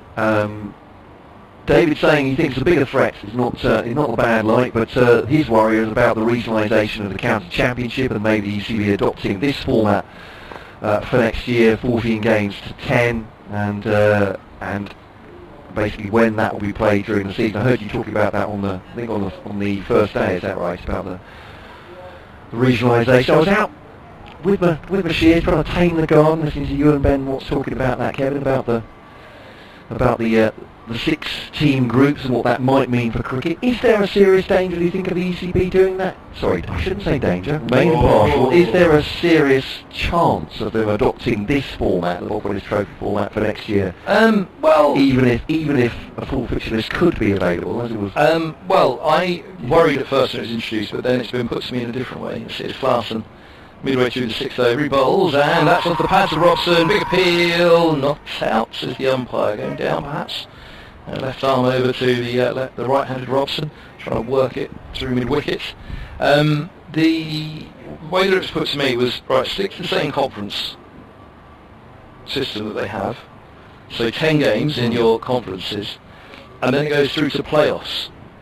And in the playoffs, you're playing for your seedings the next year, and those seedings work out. Now, obviously, the top. Well, this was suggested a couple of years ago, wasn't it? The top 6 go into the playoffs, and then you're playing 14 games a year then. And then you're seeded for your groups the next time round. Is that right? Carson bowls, that's driven away just fine of cover, and there's no run, 79 dollars. Yes, that's correct. So, you still have your 14 games of seasons. You have your conference games, then your playoffs games, and then the points that you've taken from your conference games shouldn't be dismissed when you go into the playoffs, because then you go into the playoffs and take those points forward from there. Gotcha. Because if you had an absolutely stormy 10 matches, but then just have a little bit of the bad luck of the rub of the green. Yeah. This ball's driven by Robson's cover and there's no run, then it almost turns it into a cup competition, doesn't it? But if you take your points forward from the group, so yes, those who top the groups, the 3 conferences, would have an advantage going into the playoffs, but they earned it. So it's up to the others then to overturn that. So that I don't have a problem with actually. I don't particularly mind that each year then, and then if you're not in those 2 going for up from the group, the other 6 are split into 2 further groups, then they're playing in their own playoffs for their seedings next year, where you don't want to be seeded bottom of the group, but you're not going to win it next year. So it's competitive all the way through to the last. Have everybody, even though, which actually is better than promotion and relegation, because with promotion and relegation, half of Division 2 are long cut off, aren't they, from the promotion?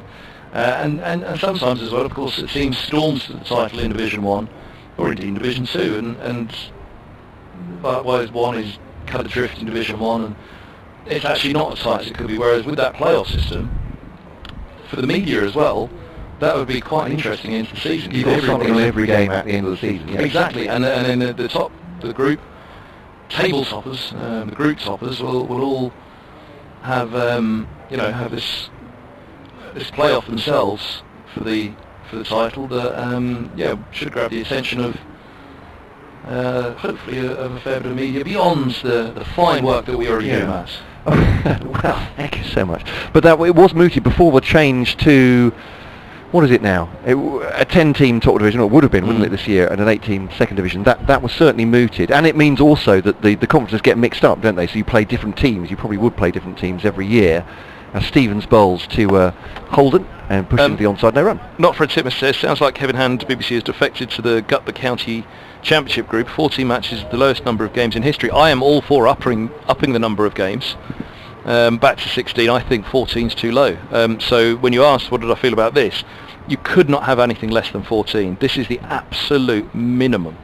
Absolute minimum. And that I know you were talking about on the first day, and heard a impassioned plea from you on that one, certainly pushed out into the onside, because of this format with just 10 games, if it was home and away, as you say, you lose a couple of, well, maybe you lose 3 or 4 games to weather, and especially if you're playing a lot of them in April, completely unbalances the championship at that point. And I completely take your point on that one. Good agreement on the BBC. Never hear the end of it. Pushed up to mid-on. We're supposed to disagree with each other to create controversy. Shall I mention changing kits again? Is that the best thing to do? We'll get some more emails in. I think they should change kit every session, and they'll sell more shirts that way. So single, by the way, tucked up to Denley by Holden. Robson on 30, Holden 48. Middlesex 80 for none, 158 ahead. Kent doing all they can to slow down the progress, but at the moment it's Middlesex who hold the cards, 158 ahead. May look to a 220 lead before they put Kent back in. At this point, Kent not taking any wickets, all they can do is try and stem the flow of runs and make themselves a more likely candidate for the draw than for defeat. Middlesex very much on top here on the final day.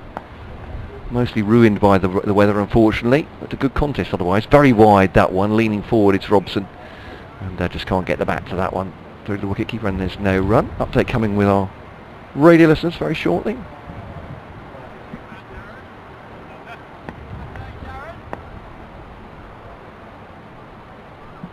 Stevens back to his mark, turns, trundles away from us, bowls to Robson. Robson pushing the offside, no run.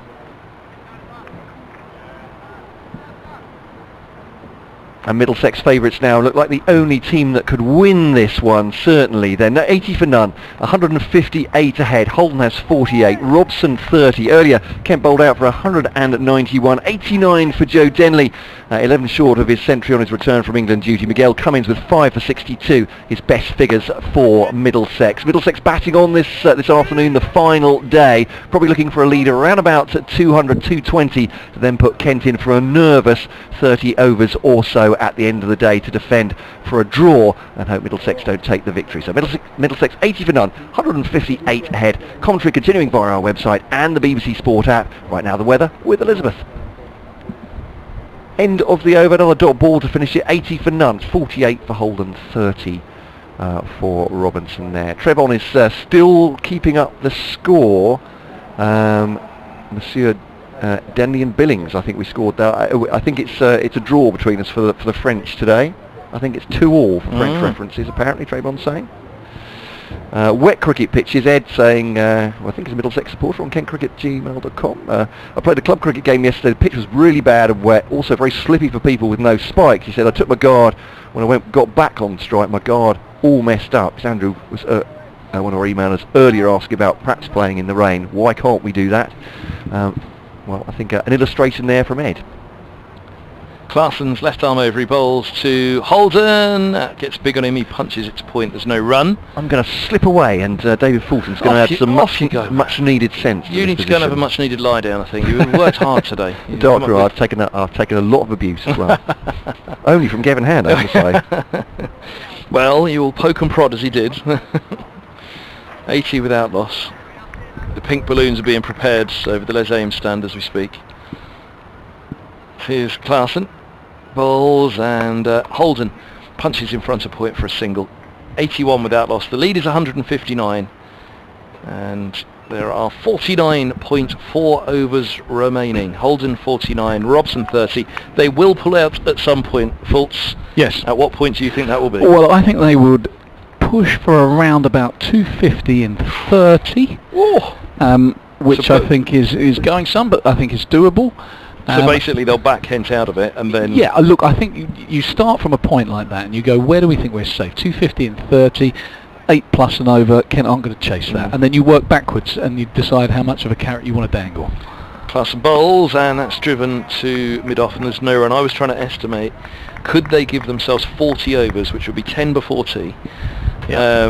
But that only gives them 7 more overs now to go at 7 and over and get themselves to roughly 220 off 40. 220 off 40 would be good, but I think they're going to be hard pushed to get that without going full guns blazing. Simpson. Yeah. Holden's obviously he was going to run a ball before lunch, wasn't he? And he got it back up to a strike rate of about 90. It's dipped off again now because Kent are obviously bowling and setting the fields accordingly. But there are some big hitters for Middlesex, which you'd think they'd shuffle the order now as Clarkson bowls, and Robson clips through mid-wicket. That's a nice shot for 4. Robson moves to 34, 85 without loss. Robson is desperately short on runs. So I'd imagine that the way that this has been set up from the off, and I don't know this, but that Holden was given freedom to say, look Max, if you can do it, do it. Robbo, you go and see if you can get yourself some runs rather than just going out there and playing a bit reckless and going for another low score and putting yourself under more pressure going into the next match. Yeah, I honestly think that would be out of the equation, Kev. I hear what you're saying, but I think Sam Robson's well respected enough that he's not necessarily looking over his shoulder at his place, especially in a short 5-game season, and especially seeing if he was going for it and looking to really be aggressive, that would get taken into account in any kind of low score. Clarkson bowls, and this ball's driven back down the ground by Robson. That's a lovely shot. Mid-on's giving chase. Denley, it's going to pop over the boundary rope, and Robson moves to 38 from 79. Middlesex are now 93 without loss, a lead of, am I ahead of the board? I am. They're 89 without loss, a lead of 167. No, I mean more purely in the sense that, because Stuart Law said it to me, I think, on the first evening. Robson knows that he's well short on runs, and not just this season, for a couple of years now. I just meant when they were sending him out there, would it be with a case of, look, Robbo, you've got to think about the Sussex game as well, get some bats on board as his. Full ball to Robson, who certainly at the moment is playing a little bit more expansively, and he's got 4 more in front of deep backward square leg. He moves to 42 from 80, and Middlesex are 93 without loss, leading by 171 at the end of the over. What I would say is that when you sometimes play in this fashion, your form can come back very quickly. Yeah. Because the 2 ways generally... Pressure off. 2 ways generally of getting yourself back into form. One is to spend a lot of time at the crease and eventually you start to middle a few and it comes. And the other way is to kind of want to hit yourself back into form, and that is to play almost in one-day mode. And it's amazing how sometimes your white ball form can kick you into gear in the longer form, and similarly in this situation, which is more of a white ball type of scenario where you are looking to push on, you are looking to hit boundary after boundary and up the scoring rate. Robson's just played 3 glorious shots, 2 clips through mid-wicket and a straight drive as good as any you could wish to see. And Robson, just quickly on that point before Seaman starts up the over, 31 against Surrey, 7 and 31, Norton 21 against Hampshire, and now 36 and 42 here. So those last 2 boundaries have just propelled him to his highest score of the season. And also, Robson is a man who wants to break into the Middlesex T20 side, let alone the List A side, which he struggles to get in as well. So, he'll be keen to make sure that they can see his strike rate.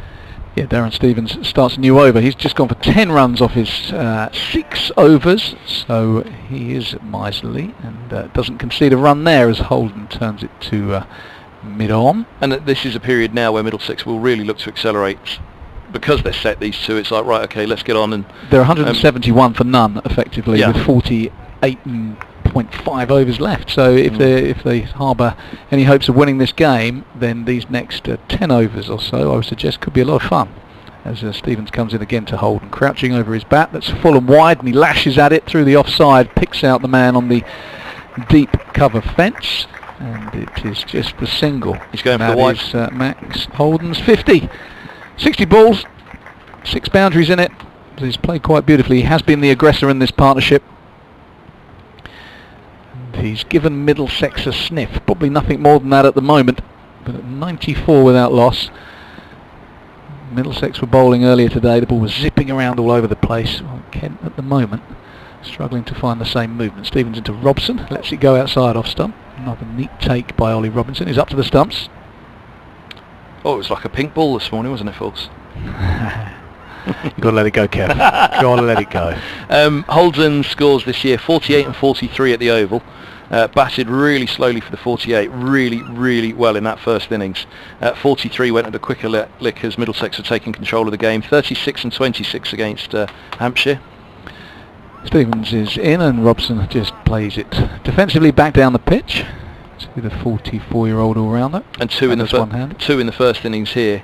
His only real failure of the season so far. So nice that in the second innings he's gone and got that 50 that he's really deserved, because again the 48 and the 43 at the Oval, that was a new ball pitch at the Oval, and Ricky Clark and co, they were just hitting the top of the off stump relentlessly, and with the new ball it was doing a bit.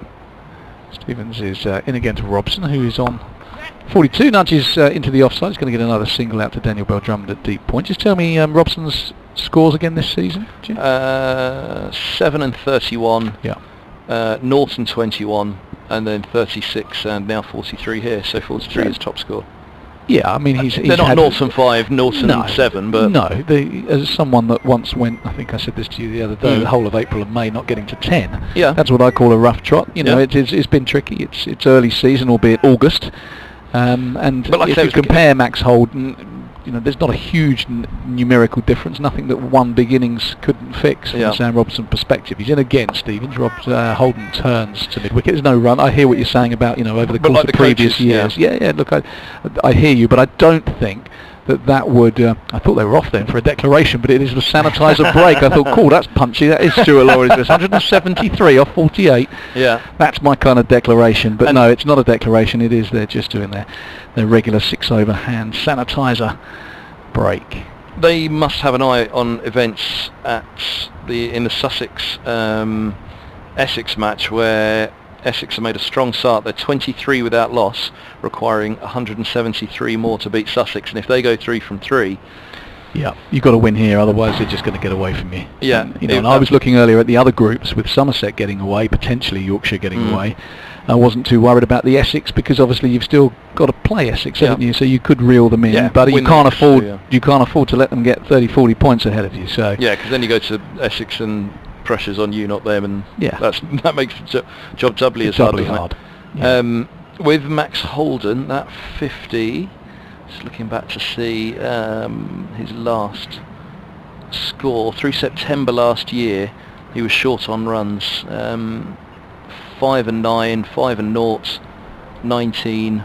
So he had a rough September end of the season last year. I'd see what his overall average was last year. Yeah, and look, I don't know how much coaches look into things like that in terms of, you know, do you start afresh, especially in a short 5-game season that we've had, or do you turn around and go with your last 10 scores and go back to September last year? I don't think so. I think if a player's powers are on the wane, then maybe you'd look at it and go... And that's the point. His stock is rising fast at Middlesex. The coach loves him, so don't think for a moment that's what but I think we were talking about Robson in that context, and perhaps his runs have been down a little bit, but you know, he has international pedigree, and he wants to rediscover his best form, but he still looks pretty well organised to me. I mean, that last over with those clip 4s and then down the ground, it's prompted a change in the bowling, and to Marcus O'Riordan coming into the attack, and Robson's up on his toes. An extravagant flick away, didn't time it, but he'll get a single to square leg. Oh, poor old Max. His average from his 16 innings last year was 13. There you go. So stock on the rise, as it were, but a lot of his best cricket would have been in white ball cricket then. Yeah, exactly. Well, he broke that List A record here, beating Strauss's List A record for Middlesex. He scored just the 150 last year. So. And correct me if I'm wrong, but would he have been seen when he first came onto the staff as Middlesex as more of a 4-day player? Sure. Because he's very technically correct, Sure. and I think I saw him in England under 19 colours batting quite slowly. He's not a big man, is he? And probably not the strongest, certainly not the most powerfully built. So fair play to him for developing that white ball. But reverse sweep from Holden, it's absolutely nailed it. Great shot. Marcus O'Riordan round the wicket to the left-handed Holden, and he was down early. Big flick of the wrists, and he nailed it backward as square for 4. I was just going to say almost exactly. 100 up. I was just going to say almost exactly that. He's now a clever List A batsman. I think he's got a lot to be a T20 batsman, a lot to do. But he's got quite a lucid List A technique like that, and we've seen it here. I think he's expansive. You know, there is that side to his game, and that's good for him. That, you know, he can switch between the two, because again, that match at the Oval, the 48 in the first innings and the 43 in the second, they were in stark contrast. The 43 in the second were the 43 in the second innings there was very much along the lines of what we've seen here from him, a more expansive, open game. Yeah, he's 54 off 62. Middlesex exactly 100 without loss. Down the wicket, and this one is over the top. Is it going to go all the way? It certainly is. It's into the seats, and Nigel Long has his arms above his head. So single from Robson, and then Holden has reverse swept to 4 and launched a 6 over Long on. The foot is going flat down from Middlesex here. The lead is 184, 47.3 overs left in the day. Worrying signs for Kent, who are just starting to push the field back, but with all their wickets in hand and a game to win and an eye on what's happening in the Essex-Sussex game, Middlesex in full flow. This is a slog sweep. Well, it wasn't really even a sweep, it was more just a slog. He picks out mid-wicket, and it's a single, not timed by Holden, but again, it's pretty intent on wreaking some havoc out there. Max Holden, not a big man, but playing beautifully. 61 off 64, brings Robson onto strike. O'Riordan hop, skip and a jump, the off spinner into the right-handed Robson, and he plays in contrast to Holden, and backing up what Kevin Hand was saying, perhaps a more circumspect role from him. But Holden the aggressor, and Robson put the bad ball away. But isn't that quite normal, you know, in this situation as well, that it's like, look, if it's going for you, Max, you keep going. Robbo, that's fine, you know, you don't both have to go at it from the off. One of you can try and bed yourself in and anchor the innings a bit more. He's in again to Robson, who just leans on a little push to mid-on. I'd agree with you to a point, but given that you think, oh, probably only 12 overs or so left. Oh, no, not from here, from the off. From the off, then yes, because what you don't want when you're trying to push on and set a target, you don't want to be 20 for 3. Yeah, exactly, yeah. So you're 20 for 3, all of a sudden that momentum is scuppered, and all of a sudden you're going nowhere. So I think they've done it beautifully, but from now I think, I think Robson can put his foot down as well. I'd be amazed if John Simpson didn't come in next, because he's the biggest hitter of the Middlesex batsmen. He's batted at 3 before in the Championship. Indeed, he's opened in the Championship in many years gone by, with Middlesex. In his early days, having come down from Lancashire, they had a bit of a dearth of openers at that point, which is quite ironic, because the last couple of years I've had 5 or 6 openers, Middlesex. But of Eskenazi, White, Anderson can give it a tap, so Anderson will go up, I think. So Stevens, he's in, bowls to Robson, works him through just in front of square leg actually. It's a big chase of the deep backward square down there, which is Clarkson, and they've taken 2. Robson moves to 47. 110 without loss. I'm sure Robson will just be thinking, okay, 3 more runs and then I really will open up. Just get this 50 now, I'm close enough. Yeah, it doesn't matter how experienced you are, those little milestones, even the 50s, you want to chalk them off. Yep. And count in your stats. Just the one slip in place. Stevens, the man who denied White the century, getting him to nick off the second slip. He's in now to bowl to Robson.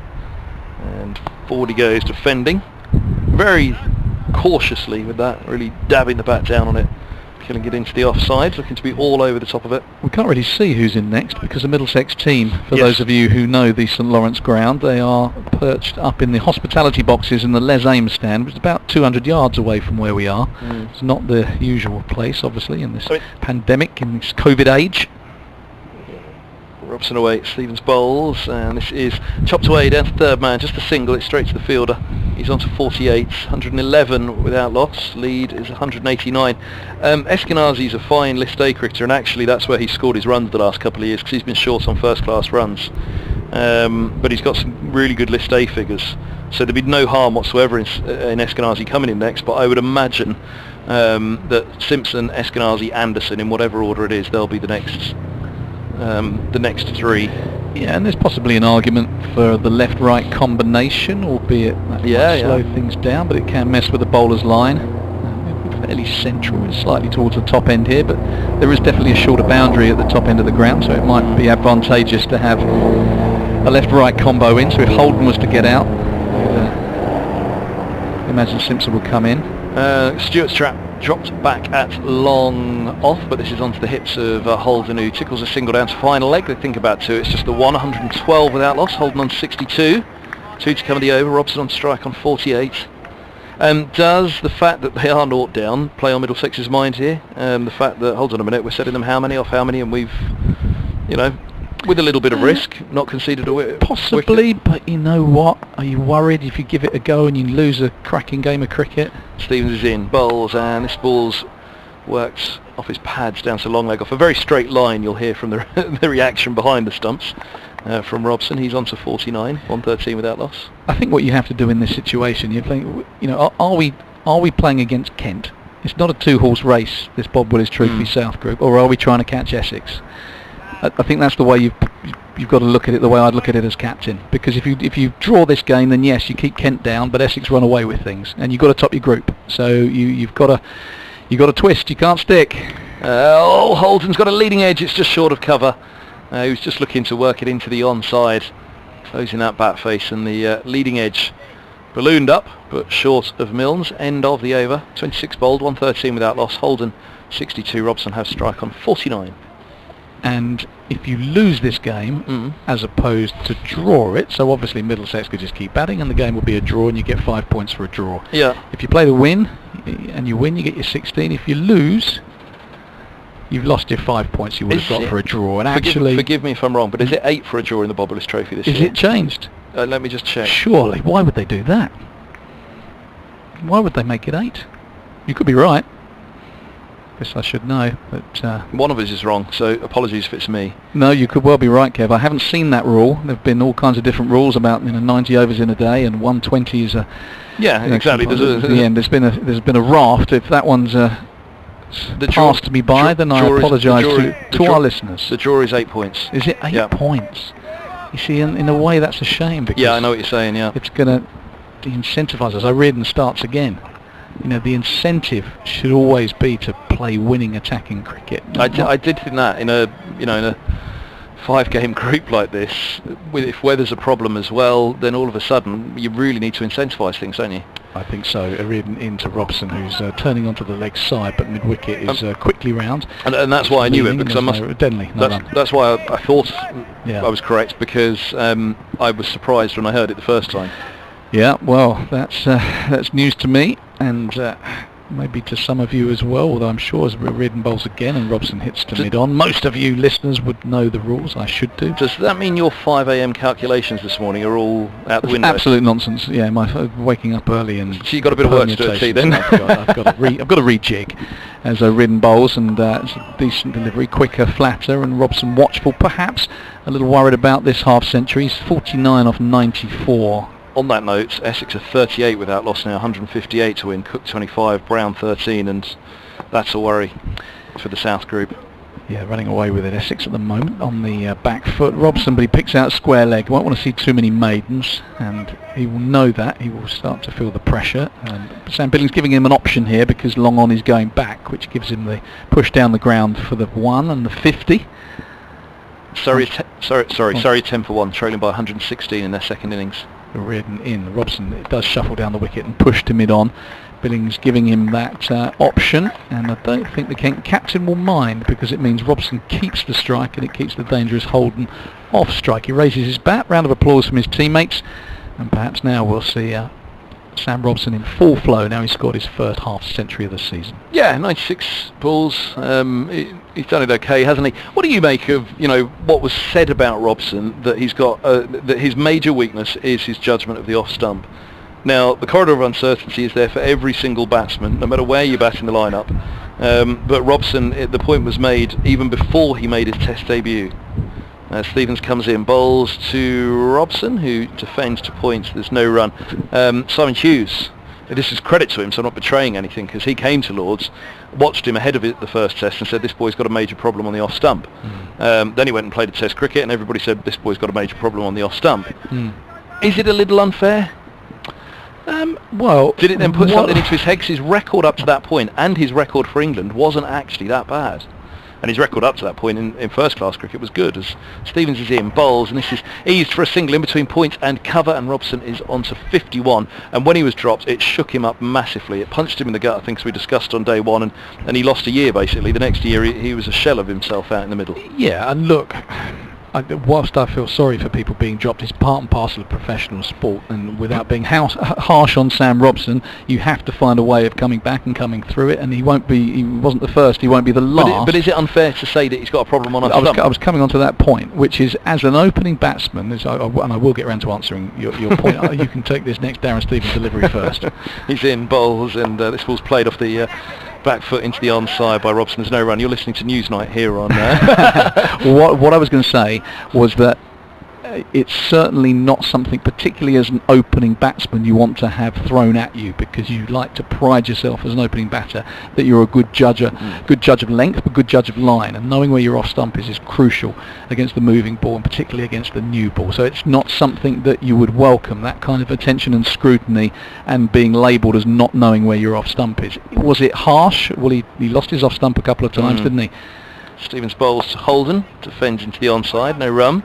Lost his off stump, if memory serves, from maybe a leave or two, when he was playing at things that perhaps he didn't have to, which happens when you're not in the best of form, and you kind of overcompensate. You get knocked over leaving one, which means the corridor of insurgency is that much wider. Gets that much wider, but you know, I look at a guy's record, look at the runs he scores, and the England selectors and coaching staff will have an idea of where his mind is at. That's key. Stevens bowls and Holden defends into the offside, and his mind hasn't allowed him to score the weight of runs since being dropped. There's no doubt about that. No.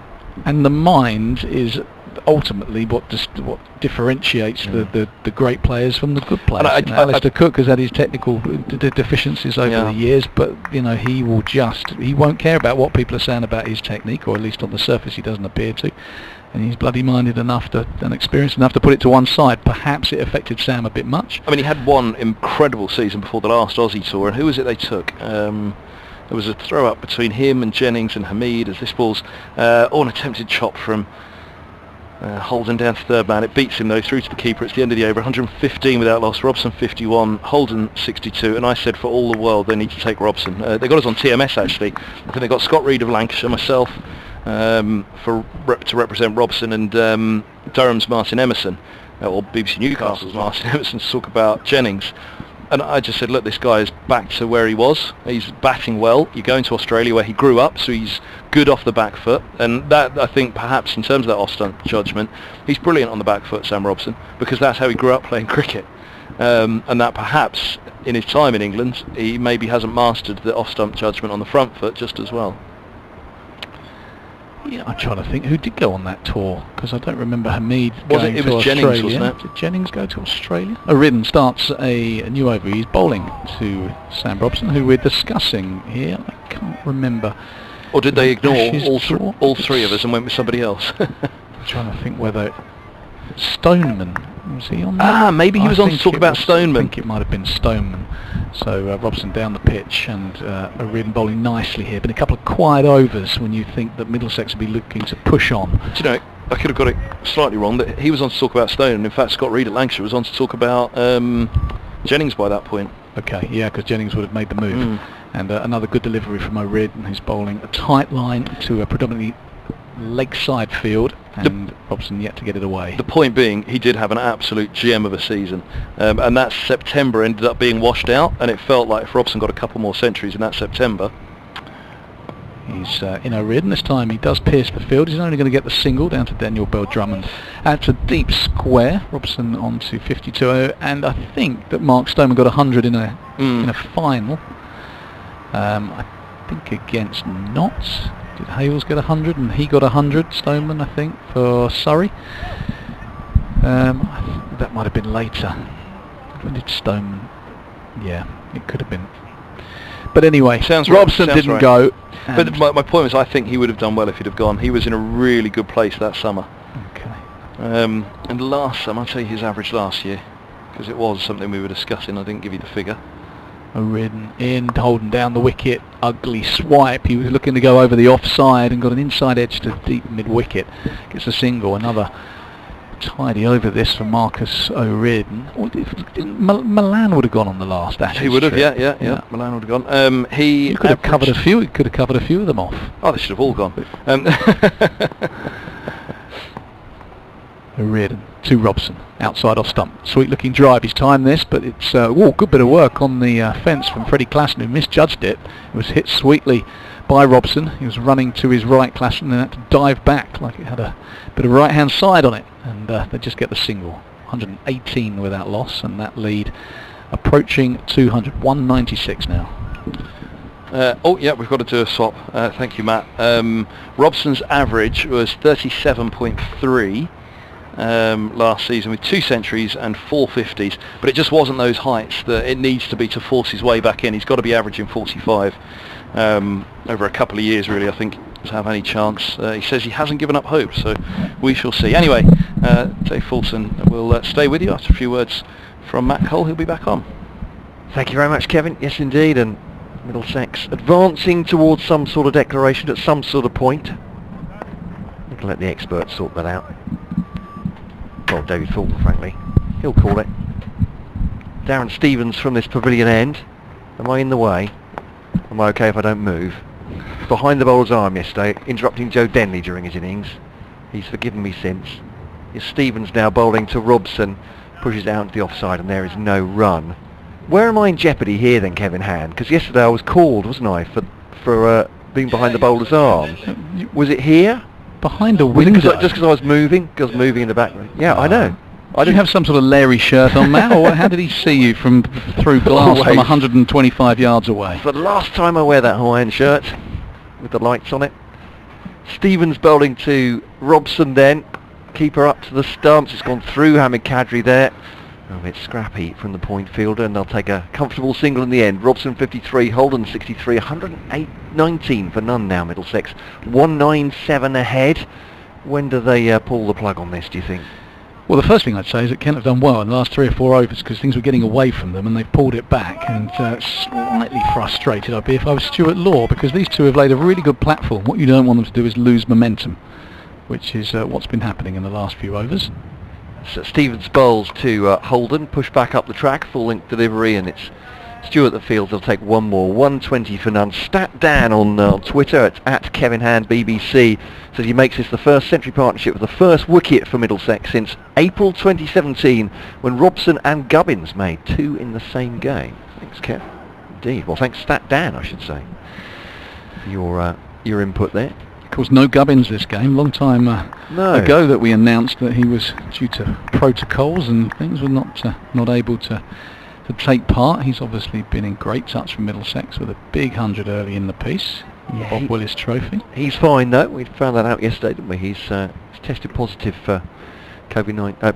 Tested negative for COVID-19. That was the scoop there. All of a sudden, couldn't get it more wrong if I tried. That was a bit like my great leave Joe Denley from earlier. Thank you for saving me there. Stevens to Robson, punched into the offside. There is no run. Fielded at extra cover by Sam Billings, polishing the ball on the forearm of his long sleeve white shirt with number 7 on the back, just limbering up a bit, feeling the bottom of his back there. Sam Billings just a little bit stiff from a day's fielding so far. Is Stevens stopped by Kadri at point? Update coming up. Middlesex batting on and on here, 120 for none. Their opening pair with Holden 64 and Robson 54, batting them to the point at which they may well declare in the next few overs. They lead by 198. It'll be then left when they do declare for Kent, almost certainly to just try and see out the remaining overs for a draw. Can't see any chance of a Kent victory now. Earlier, Kent bowled out for 191, 89 for Joe Denley, and the Middlesex best 5 for 62 for Miguel Cummings. That's the cricket, and commentary continues via our website and the BBC Sport app. But right now, here's the weather with Elizabeth. Umpire Bainton would like pass the parcel. Is that what he's going for? I don't know what that mime is.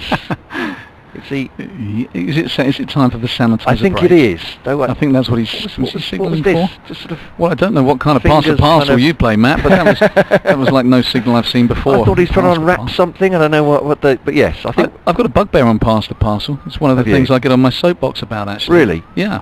I've always This is struggled. not a subject I thought we No, I would didn't fall think it- foul of you with. well, but there we no, go. nor I did thought it was I. on safe ground. Yeah, the pass the parcel thing. Yeah. Right? When I was a child, and it was a Yeah. long time ago, pass the parcel used to be one present in the middle, right, wrapped Yeah. up with lots of newspaper, or, Yeah. and Yeah. then the music would stop, and Yeah. kids would unwrap it excitedly, and Yeah. then they'd have their hopes dashed because there was nothing in between. It's all about the right? dashing of hopes. That's what you're hoping. Yeah. Well, no, well, I think it's life. Yeah, Children okay. need to understand that every time you open a pass the parcel, you don't Yeah. necessarily get a gift. Okay. And then some lucky person, quite often the birthday boy or girl at the end, Yeah. or it could be a random person, depending on the kind of How you engineer it. moral Yes. values of, Yeah. the parent controlling the music, right? But these days, what happens? And I don't know how many pass the parcels you've done in recent years, Matt, but when my kids were small, everybody would get an opportunity to open the wrapping, and there would be some sort of sweets or Yeah. toy or Yeah, yeah. whatever, and then the parent would make sure that everybody got a go, Yeah. and then somebody would get something at the end, and kind of it felt a little bit like there was just no jeopardy in it. There was no fun, and kids were going, yeah, I'll get my go in a minute. And I just thought, well, surely that's not teaching them about life, because life's not like that. You know, we've seen this year, life is tough, and actually, some people get lucky and some people don't, and that is the lesson of pass the parcel, as was the case back in the day.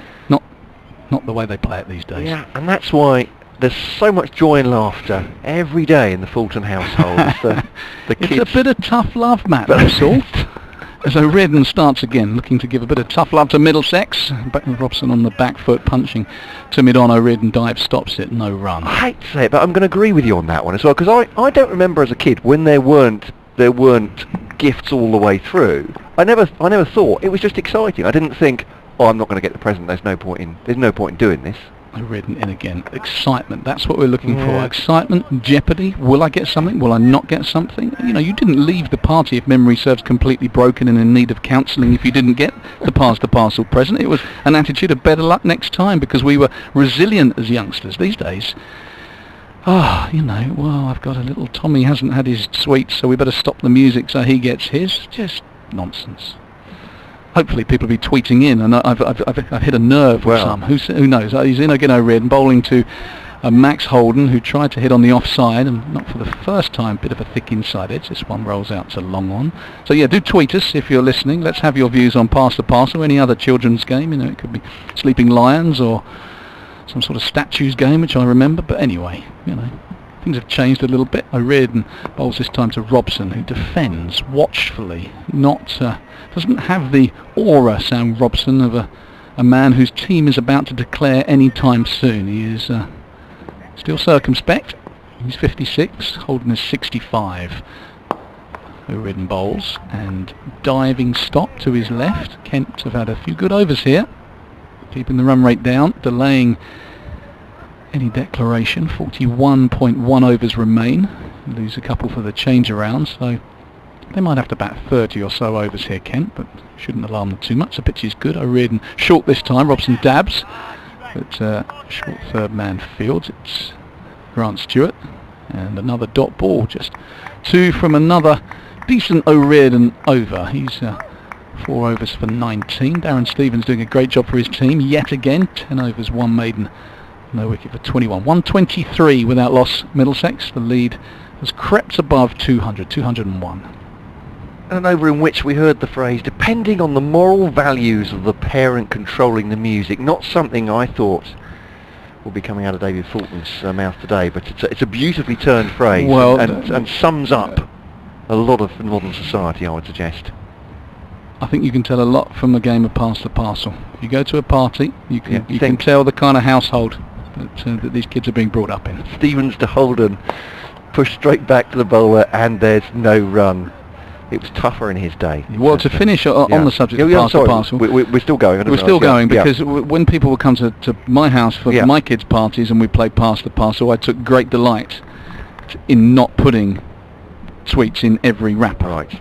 And then we find out Just one main. what they're made of. And Stevens bowling to Holden, just punches that off, or rather flicks it off his pads, and there'll be a single, and he goes on to 66, and the score on to 124 for none. The lead 202 with 40 and a bit overs remaining of the day. Do get your thoughts in on the moral values behind Pass the Parcel, whether there should be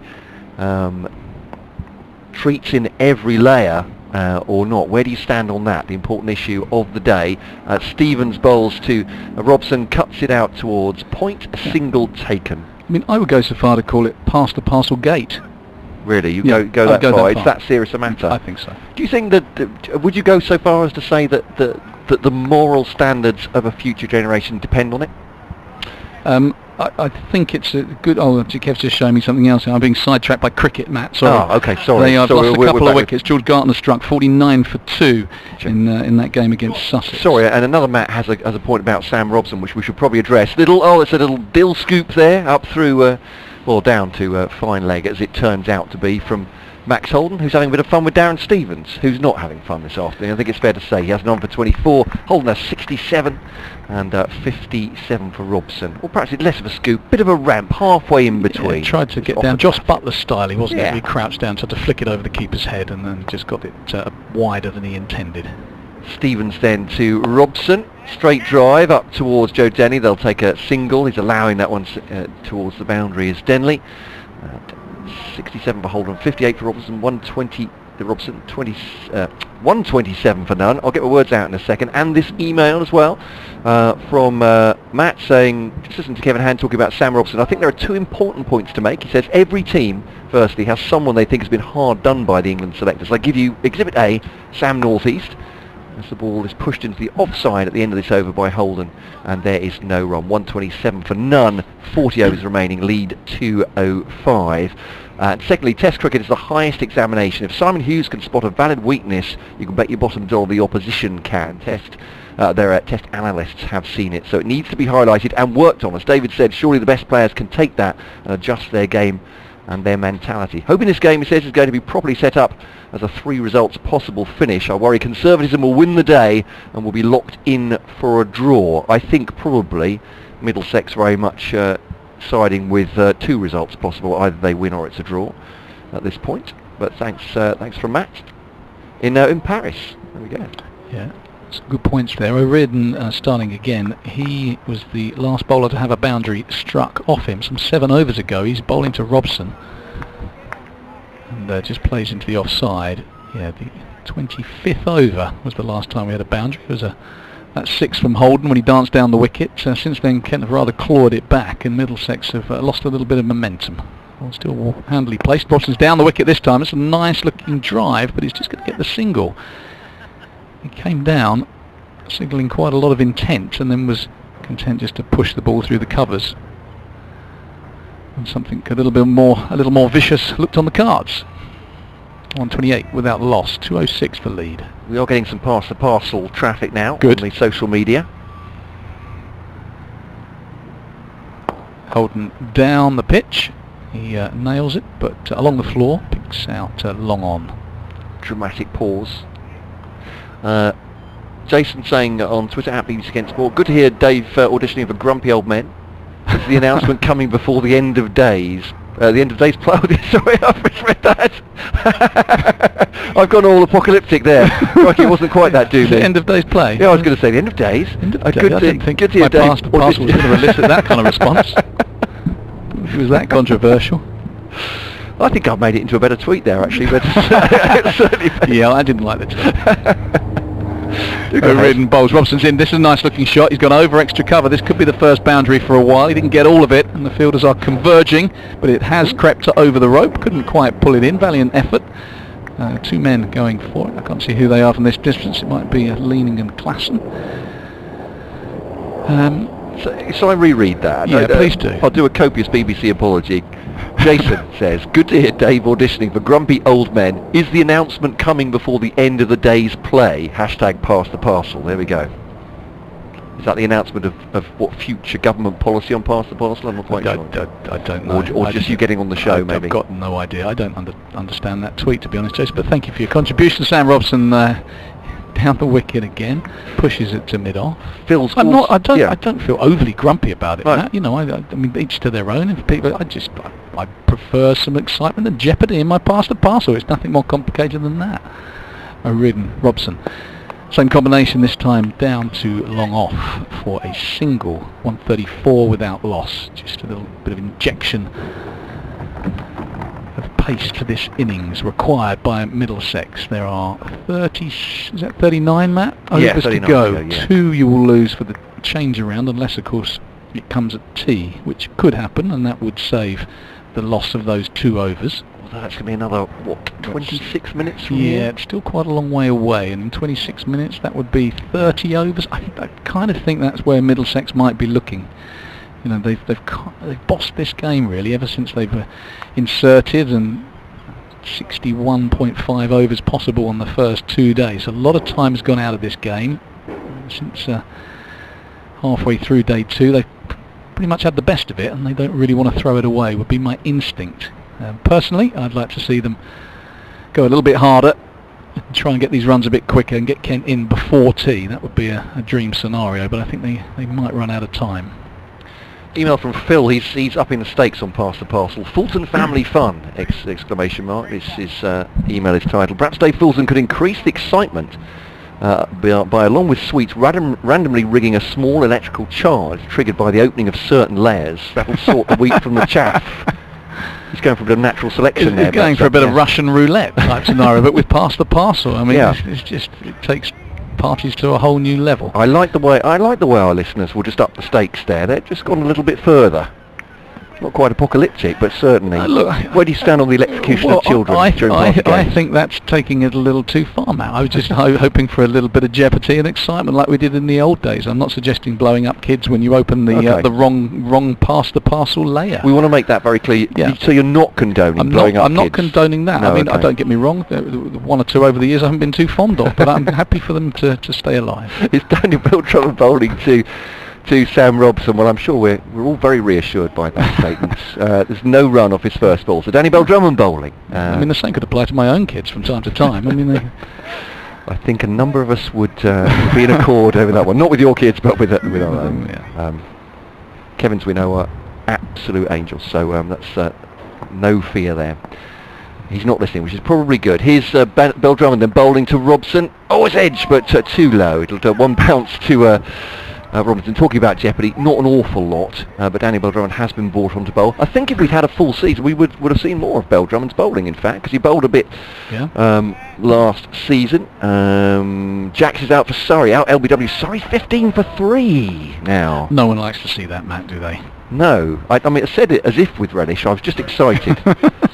Here's Beltram bowling to Robson. Bounce ball back to the bowler, and there's no run. 64 for Robson, 68 for Holden. Kevin looks absolutely racked with distress over Surrey losing a 3rd wicket for 15. Is that right, Kev? Winless Surrey. Oh, sorry. Yeah. Contractually obliged to say winless Surrey on this commentary. Propping the rest of the South group up, aren't they, at the moment? So Beltram to Robson pulls that away. Flash of the bat from just off stump. Single taken. Fielder Clausen on the onside boundary. Certainly going for this over from Beltram, but only 1 off it so far. 68 for Holden, 65 for Robson. So winless Surrey, says Kevin Hand from BBC London. But there we are. Here at BBC Radio Kent, we just keep a powder dry, strictly impartial with our friends across the border. It's Beltram, and he's not rising to that. No, he's not. It's fair enough. Can't always hook. Oh my goodness! He sprayed that down the leg side, Danny Beltram. That really will be a wide. That's got away from him. It's got away from the batsman. Ollie Robson made a really good attempt at it, but it's got away from him as well. They've run 1. Did they come through for? They didn't. All that was missing from that delivery was a run out, and it would have been classic comedy, county cricket comedy. So Holden came down the wicket, looking to, let's say, some sort of havoc on Beltram. He responded by throwing it down the leg side, but so far down the leg side that the keeper was full stretch. He missed it, kind of parried it, and they nearly got run out coming back for 2. Yeah, just one added to the wide. This one's cut down in a more orthodox fashion towards third man. They'll take a single there. Scoreboard still ticking over. Holden a 68, Robson a 66, Middlesex 138 for none. Crikey, it's a long time since we had a wicket, and obviously that was before the lunch interval. Cadry the last man to go for Kent, completing Cummins 5 for 62, his best return for Middlesex, and his first 5 for since 2017 in any form. Joe Denley hit 89 early on as well.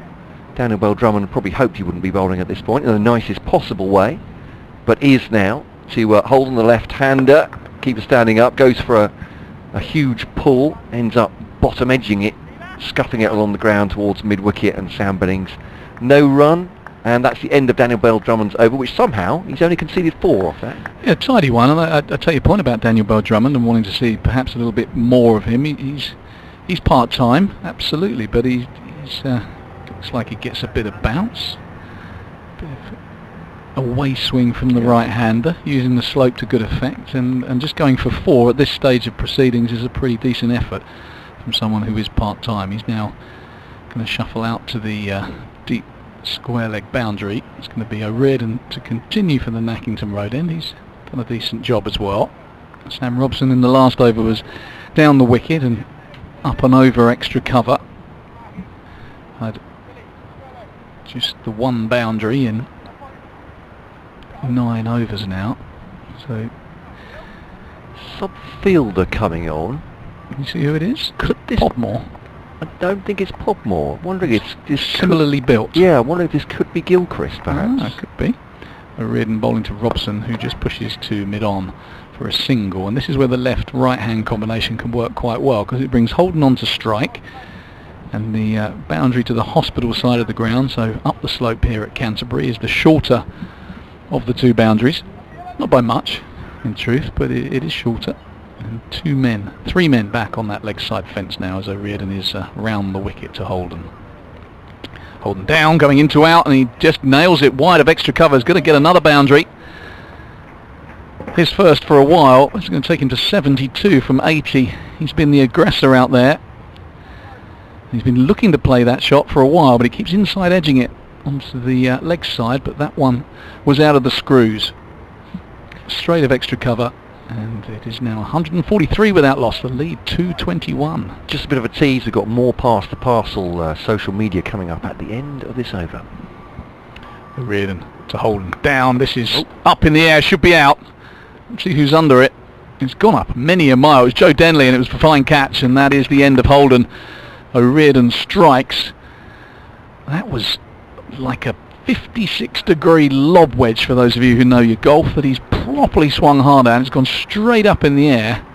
And I reckon that was up in the air for about 10 or 12 seconds, but Denley made no mistake with the catch. Kent do their usual bit of foot tapping in celebration of a wicket, but those celebrations are pretty low key. There's a wicket at this stage, whilst it might stem the flow, it's helping their cause too much. Holden going for 72.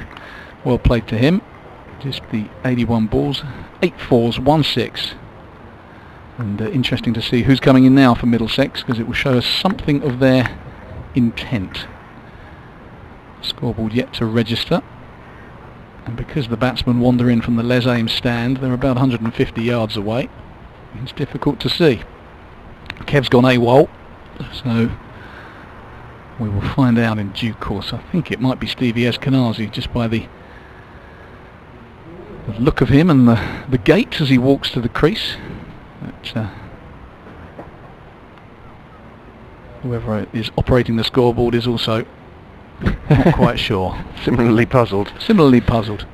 Is there time for a Pass the Parcel email? Yes, yeah, definitely. Let's get this in, because I want to know. I've lit the blue touch paper, the blue Pass the Parcel touch paper. Well, Jason wanted to make some clarification. It wasn't the end of days he was talking about. No such apocalyptic pronouncements from him on the tweet. He says, to clarify, it was wondering whether the announcement of Dave's inclusion in the new series of Grumpy Old Men was to be announced. Enjoying the coverage up the middle, he says. That ball is just knocked back. The batsman crossed, which is no surprise, because the ball was up in the air for an age. Robson just playing it out defensively. Stevie Eskenazi is the new batsman. O'Riordan looking to double his tally. Robson pushes to long on, who's 3/4 of the way back. Kadri just teasing Robson into looking to go over the top. That brings the Middlesex captain on strike. Was that it from the past the parcel? No, it wasn't. Sorry, Okay, there's more. No, there's more. But usually I didn't get through his overs so quickly. I didn't want to jump in just in case. I want to give it full value. Eskenazi faces up for the first time, just nudges it in the gap on the offside, and they jog through for a single. A bit of success for Marcus O'Riordan, who's been impressive in these first few games for Kent this season, ever present in 2020 in this Bob Willis Trophy. Eskenazi is 1, Robson 68, 145 for 1. Come on in, Matt, let's hear it. Didn't do a bad job opening either, just made double figures, but thought he looked pretty well organised doing that. It's Ed, a Middlesex fan as well, so I think from the tenor of his emails through the day on kentcricket@gmail.com, he's stopped worrying about Middlesex losing this game now, which is probably about right, but he's turned his attention to the very important subject of pass the parcel. Ed here, he says, I never liked pass the parcel when I was a child. I always found it a waste of time because it never got to me and I never won. There we go, you see. That's what you're saying is counter to that, is you want jeopardy, but Ed didn't find jeopardy. He just found disappointment. He found disappointment and boredom. Yeah, but what I'd say, Ed, is that's life, mate, and get used to it. And when those little glimpses, that oasis in the desert of your pass the parcel type life come along, you'll relish them even more. There we go. Andrew's been on pass the parcel as well. This one is just run down to third man by Stevie Eskenazi, and that will be single for him. He moves on to 2. Robson's on 68. Middlesex 146 for 1. Lead by 224 now. Easy enough with 34 overs this would be now remaining. Andrew on pass the parcel. In my day, prizes were interspersed with forfeits, like having to say the alphabet backwards while standing on your head. I'm sure I couldn't do that now. I'm looking for government policy, says Andrew. On that. I agree with you, Andrew, on this as well. I'm all for that. Bit of creativity in the pass the parcel. I just don't think that every time a layer is opened, there should naturally be, some sweets. I think I've made my stance pretty clear. I think you have. Daniel Bell Drummond, a good ball that one actually. Nice and full on the off stump, defended by Robson. Andrew saying, I'm looking for government policy on this as well as on pass the buck, at which they seem to be experts. Boom, boom. Andrew, thank you very much. Yeah, well, I'm sure if they did have policy on pass the parcel, it might be changed a couple of days later. So perhaps we'll let them get on with the more important business at hand. Just in case you're wondering, Have I Got News For You is off the air at the moment. You're listening to Cricket on BBC Radio Kent with David Fulton and Matt Cole, BBC London as well, of course. Edge there? No. Well, Danny Bell Drummond was convinced. It was very close to the edge from Robson. I don't think he was ever convinced. I think he was optimistic. You think it was hope or expectation? Yeah, Ollie Robinson didn't seem convinced. Daniel Bell Drummond was encouraged. I think Sam Billings was the most excited at extra cover. He's now practising his off breaks, so maybe he thinks this game is safe and that he might give himself a bowl. I wouldn't be too... Yeah, you've got to be a little bit careful yet, Sam. Keep getting these quiet overs in from a Kent perspective. Bell Drummond bowling to Robson once more, who flicks that away, square on the onside. Good shot actually, that's pierced the field. There'll be 4 runs. Didn't think much of it when he hit it, but the fielder's coming round from mid-wicket and backward square leg, or probably long leg respectively. Couldn't get to that one. 4 more, and Middlesex is 150 is up. 35.4 overs. Phil's back in touch. Perhaps we could introduce an ICC edition of Pass the Parcel. Is this going to get me into trouble, Phil? Perhaps I should read this one before we go on. Just if any of you could just flag your emails, send to legal first. That'd be really good. Bell Drummond to the onside. What a way to lose your livelihood. That's a lovely shot actually. That's true. Mid wicket. That's a gorgeous shot from Robson, and I've made too little of that. 76 he's on. Yeah. Full length delivery, and he's caressed that through mid wicket along the ground. 76 for him. Eskenazi 2. Along with his straight drive, that's been the shot of his innings. He absolutely timed the pants off that, but we were chuckling because I just had visions of Matt Cole telling his grandkids about how he used to work for the BBC, got fired over a pass the parcel themed conversation. You won't believe it, kids. A single more taken by Robson. He moves on to 77, the onside from the bowling of Daniel Bell Drummond. No, we're okay. He said, Phil says rather, perhaps we could introduce an ICC edition of Pass the Parcel, whereby the volume of the amplified music overtakes the natural sound, the parent takes away the parcel, and no one is allowed to play. And you said I was a grumpy old man. Yeah, Phil, you're outdoing David Phil on this one. Trebon says. Perhaps Phil and I could go for a drink and we could discuss the best way to run past the parcel. It's kind of character building, but also involves creativity, jeopardy, and all the other things we're looking for. We're not stopping. Don't worry. There's more. Trebon once again, Monsieur. He says Messieurs. He says the finest past the parcels always have an opal fruit in each layer to lessen the disappointment. Opal fruit's one for the teenagers, he says. Is there a cricket analogy for that, David? Oh, good God. I don't know. No, that's probably beyond me, but yeah, it was a nice touch. Starburst, I think they now are. Other sweets, right. of course, available as O'Riordan starts a new over. And it is Robson pushing forward. Not going to get any run for that. He's 77. He'll be eyeing 100. Stevie Eskenazi, the skipper, might be eyeing a declaration. He is out there at the moment. He's at the other end on 2. There's another email, Philip, saying, as much as I'm enjoying your moral analysis of past the parcel, could you possibly explain to a newbie why Middlesex would declare rather than defend their innings here? Wouldn't they win if they see out their innings, says Phillips. No, because to win the game they have to bowl Kent out.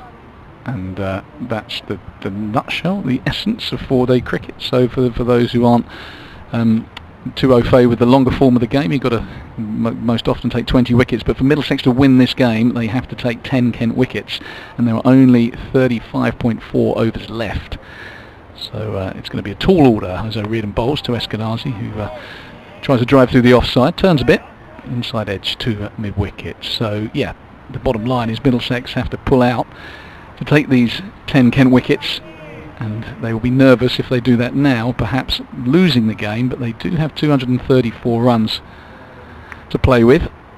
I think this declaration will come at tea now, Matt, as O'Riordan is in, turned on the leg side. Kadri fields no run. That way you stop the 2 overs being lost, because you declare it a break, and Middlesex obviously won all the overs they can, and you balance that with the runs. I mean, they could declare any time from now, really, because tea will be taken, as it's now 3:30, so any time between now and tea. He's not come out all guns blazing either, Eskenazi. No, it's a funny kind of innings, because Max Holden was playing really positively and you just thought there was something round the corner in terms of a declaration, but they're getting a bit stuck. Middlesex are quite conservative traditionally. O'Riordan bowls again, and this is going to be a single, played out to long on. No urgency in the running, but it was only ever going to be a single, and O'Riordan once again another excellent over, just a couple from it. His 7 overs have cost 35, but most of those runs came early in his bowling. Sam Billings spread the field, and then the dots came. 157 for 1. Yeah, so just to emphasise that, and if you're a newbie to cricket as well as to this game, Philip, but the Middlesex are trying to effectively back themselves beyond what Kent can get in the remaining overs on this day, but they do have to bowl Kent out for the victory. So they've got to somehow allow themselves enough time, enough overs to do that as well. At this point, we're looking at 35 overs remaining with a lead of 2-3-5. And of course, the key thing, Matt, is that the amount of time lost earlier in the game, which is the tricky thing from both sides. Usually 90 overs a day, 4 days, 360. Middlesex 157 for 1 here, leading by 235. We're waiting for them to declare. It's been a long wait, and they got a bit bogged down as well, because Kent have done really well keeping the bowling tight, and rather than the scoreboard ticking over.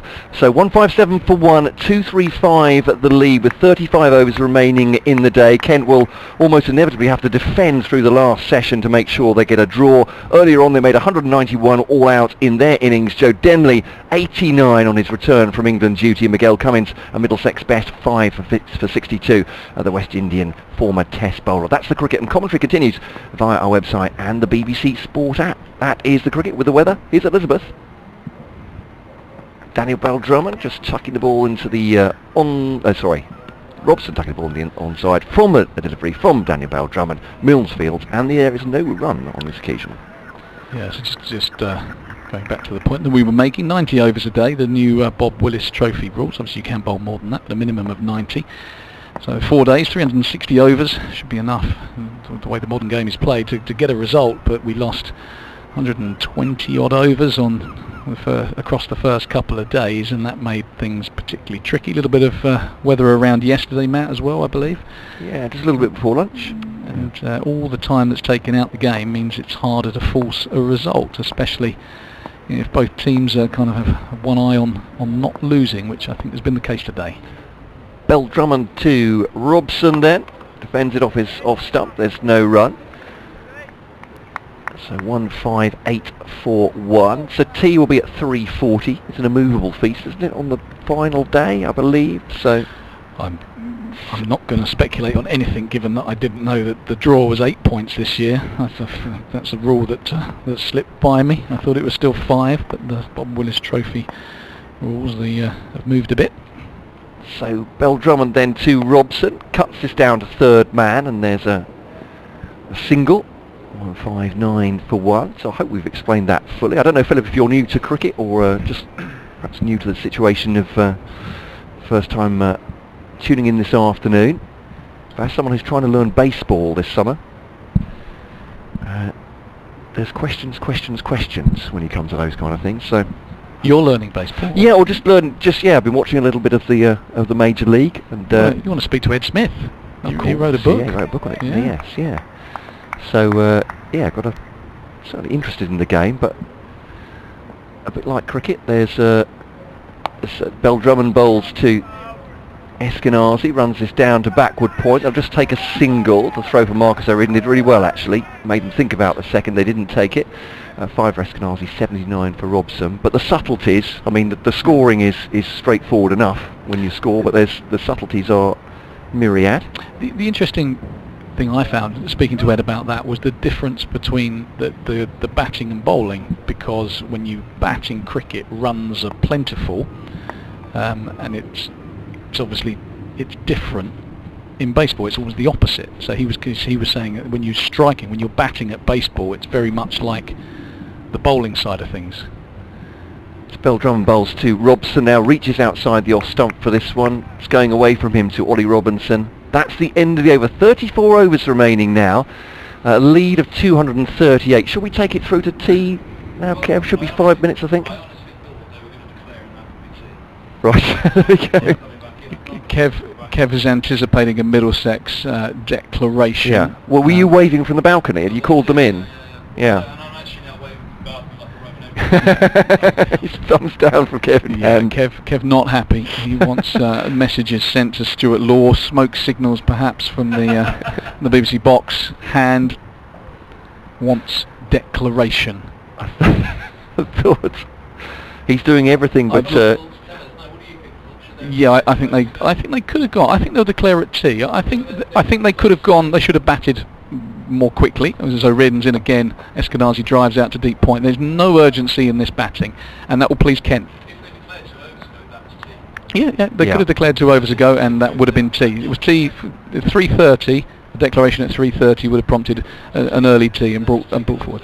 Is it too late to call those people who can tow a banner behind a small plane? Could that be done? Do you think? Get that out. That declare Law, declare Eskenazi, as O'Riordan drops one back of a length, and Sam Robson content to push it to long on. Another single is garnered by the Middlesex side. 162 for 1. 240 is the lead. I mean, we have seen teams, haven't we, early on in this Bob Willis Trophy? Was it Leicester chased 200 and something in 20 overs? But I just think it looks like there's enough in this pitch that might be quite tricky. But you know, when you've played a lot of the cricket, would you want to hand Kent a run chase? They suddenly have a bit of a punt come out. The good news from a batting perspective is O'Riordan bowls again to Eskenazi, just to flick round the corner, might get a couple here, just jogging through, which again gives an idea of the urgency or the lack of it with which Middlesex are batting.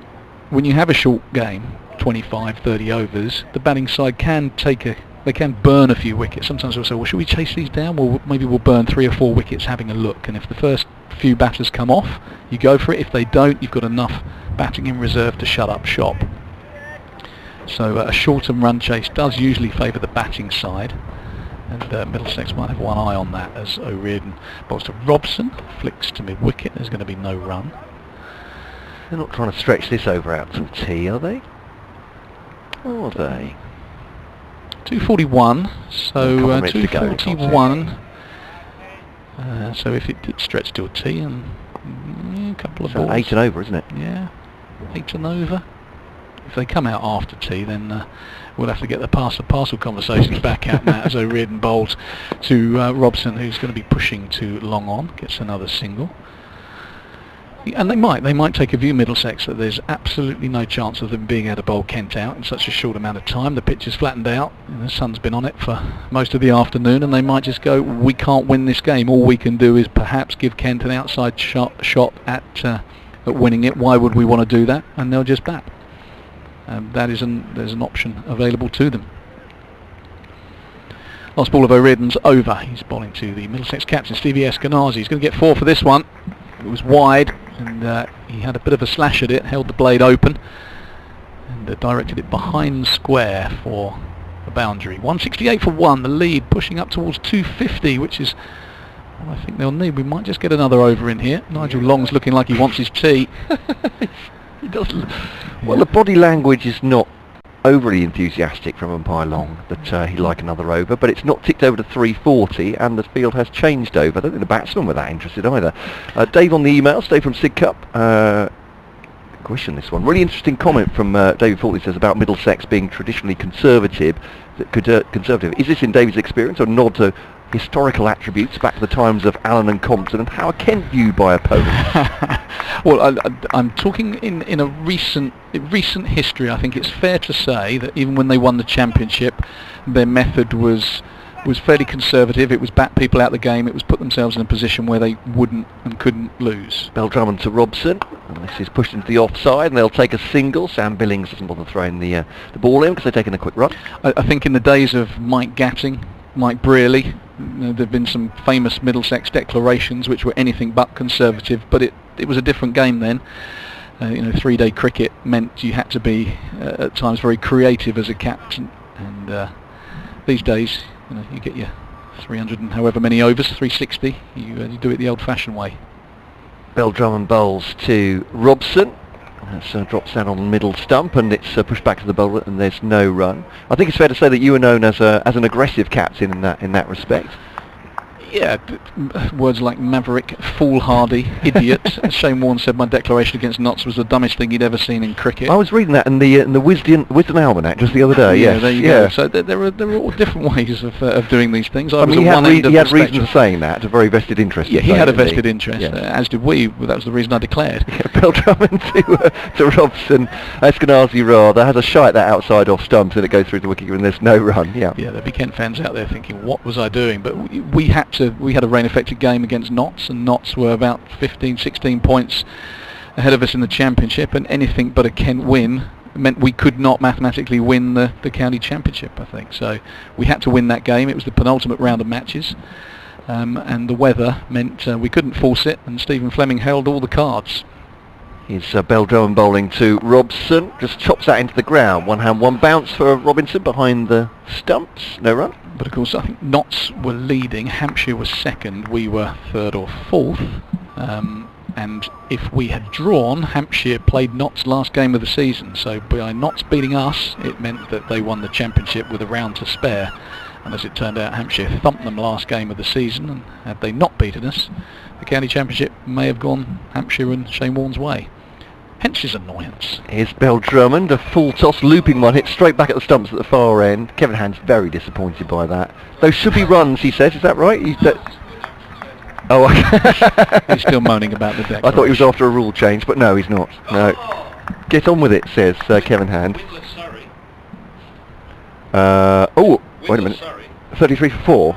Thank you, I haven't got my glasses on. So Surrey have lost another wicket, ladies and gentlemen, which is why Kevin Hand is slightly cheerier, despite the lack of Middlesex declaration and the sign that he's making to hold up to Stuart Law. Just one corner of the mouth is turning up at this point.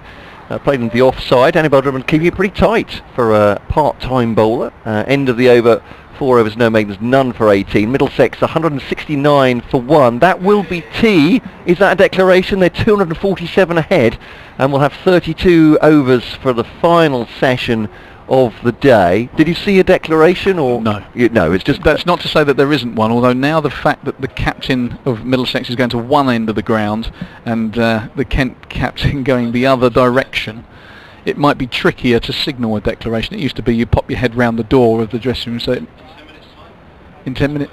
Well, they could do it in 10 minutes time, but I don't know if they're allowed under COVID protocols to get that close. So they might have to text. It might be a modern way of doing things. Have you got Sam Billings' number? I've just got to text him that we're declaring. Yeah. Yeah, I think Kev will probably go around and declare for them. We could have everybody walking out to bat. Both teams walking out to bat in the second innings. You can cut off the umpires before they get to their room, Kev. I'd go and do that now. Or just shout through the window. I'm sure they'll be fine with that. All that frivolity brings us to the break for tea, ladies and gentlemen. Middlesex 169 for 1. They're 247 in the lead. 32 overs of the day remaining. At some point there will surely be a declaration. Or actually, I say surely. There may not be. There may not be. May decide to bat out the game. Nigel Long is signalling. Yeah, no, I thought he was going to say we need me to captain, but no, he's saying me to umpire because he's bored, and he was making some gesture that suggests he's falling asleep out there, and that it would appear the game is drifting sleepily towards a draw. Yeah, this is what you get, you see. You get the inside track when David Fulton's in the commentary box, Nigel Long and he exchanging pleasantries there. Robson has 82, Eskenazi has 10. They're the not-out batsmen who we presume... will appear again after tea. Well, they will if there's no declaration. I think they're going to carry on, Matt. Yeah. Which is a shame in a way, but you know, I understand it. No one wants to come this far, having played a lot of cricket, and lose a game when realistically you're going to bowl Kent out in 32 overs, give them a sniff. I think it appears unlikely now. Well, Max Son made 72 out before tea. Earlier on, Denley completed his innings at 89. Miguel Cummings took 5 for 62 in Kent's 191 all out. Thanks for listening so far. Whatever happens, there's bound to be more past the parcel comments during the final session. Maybe even we'll be quizzing David Fulton and get them to do a league table of the most to least conservative clubs in the county championship as far as declarations. If it comes to that, I'm afraid it will be a pretty pass. But do join us again for the final session of the day. Matt Cole, David Fulton and Kevin Ham will be back with you in around about 20 minutes time.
Thank you very much.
Just coming back out for tea for the final session of this match, and Middlesex have declared during the tea interval, which means they've set Kent a theoretical 248 to win in 32 overs. Much more likely is Kent defending their 10 wickets to make sure they don't lose this match and grab a draw. All that's to come. Commentary continuing via our website and the BBC Sport app. Earlier in the day, Kent bowled out for 191.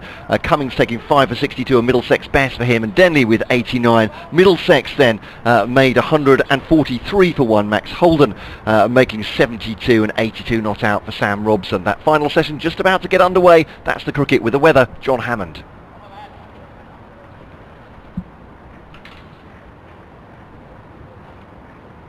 And it's time for me to move aside as well. Having done the update, Kevin Hand and David Fulton will take you through the first part of this final session. Kent theoretically needing 248 to win this match, but more likely Middlesex going at all 10 Kent wickets to try and press victory of their own. Thanks, Matt. I could be taking you all the way through the last part of this session, because it could be over in 55 minutes when they shake hands.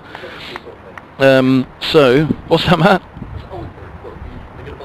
They're going to bowl them out. No. 50 minutes they can shake hands, can't they, if it's going nowhere? Well, it's a bit of a long shot now, isn't it? But stranger things. Here comes Miguel Cummins. He's right arm over the wicket. He bowls past the edge of Bell Drummond's defence on the back foot. That was swinging dramatically once it beat Bell Drummond. So it just seemed, and that created the angle back in. But Cummins with 5 in the first innings.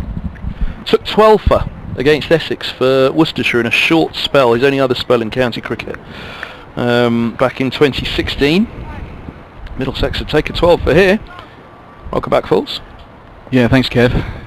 Yeah, just a case of Kent trying to see this out. I think you wouldn't anticipate them being bowled out in less than 32 overs. Stranger things have happened. Cummins bowls and 40 goes defensively. Bell Drummond's point, there's no run.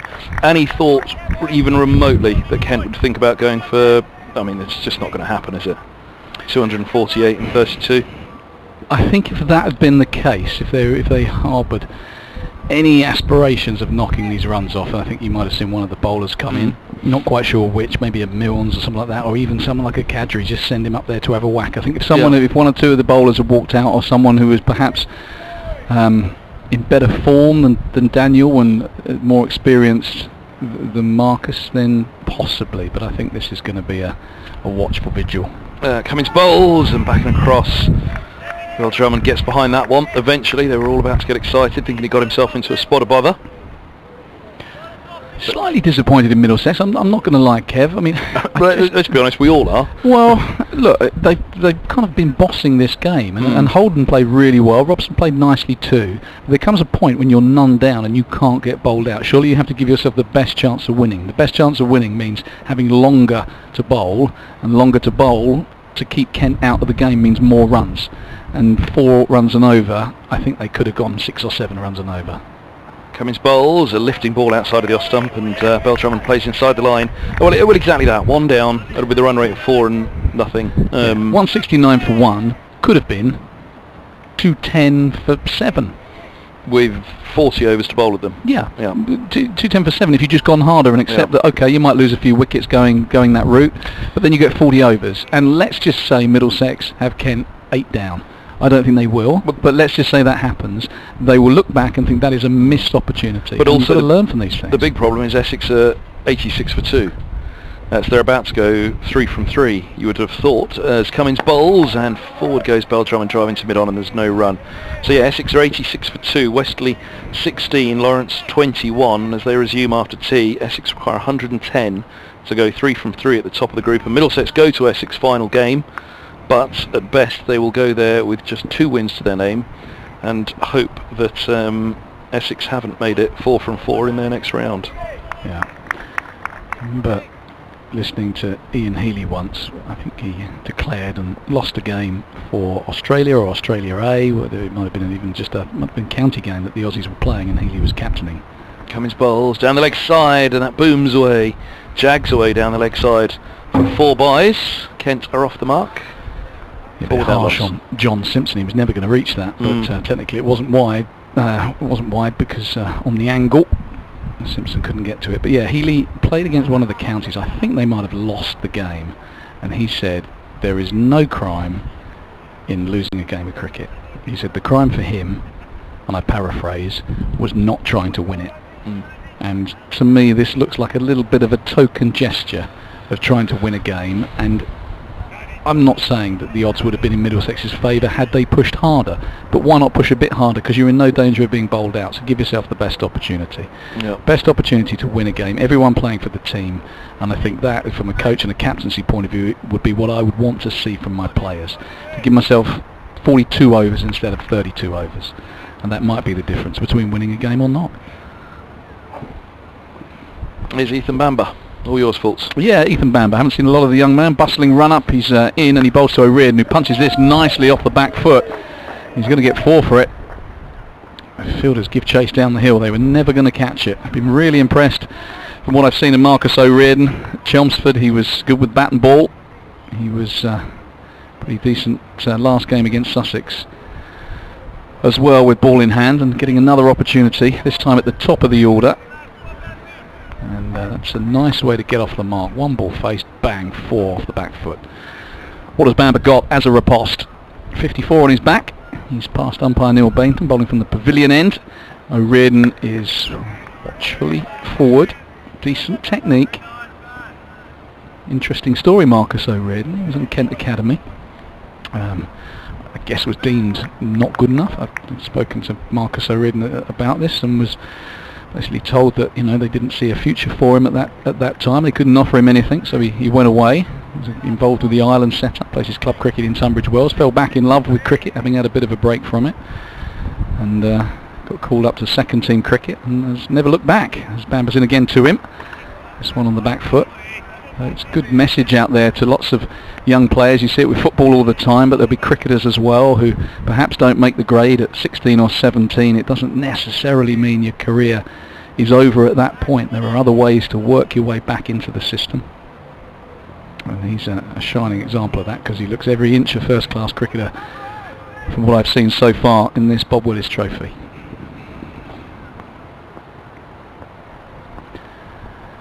As Bamber comes past umpire Neil Bainton, 4 and swinging and nearly through the gate. O'Riordan aiming a straight drive, inside edged it onto the boot. Survives. Kent 8 without loss. Another 240 to win. Not going to happen.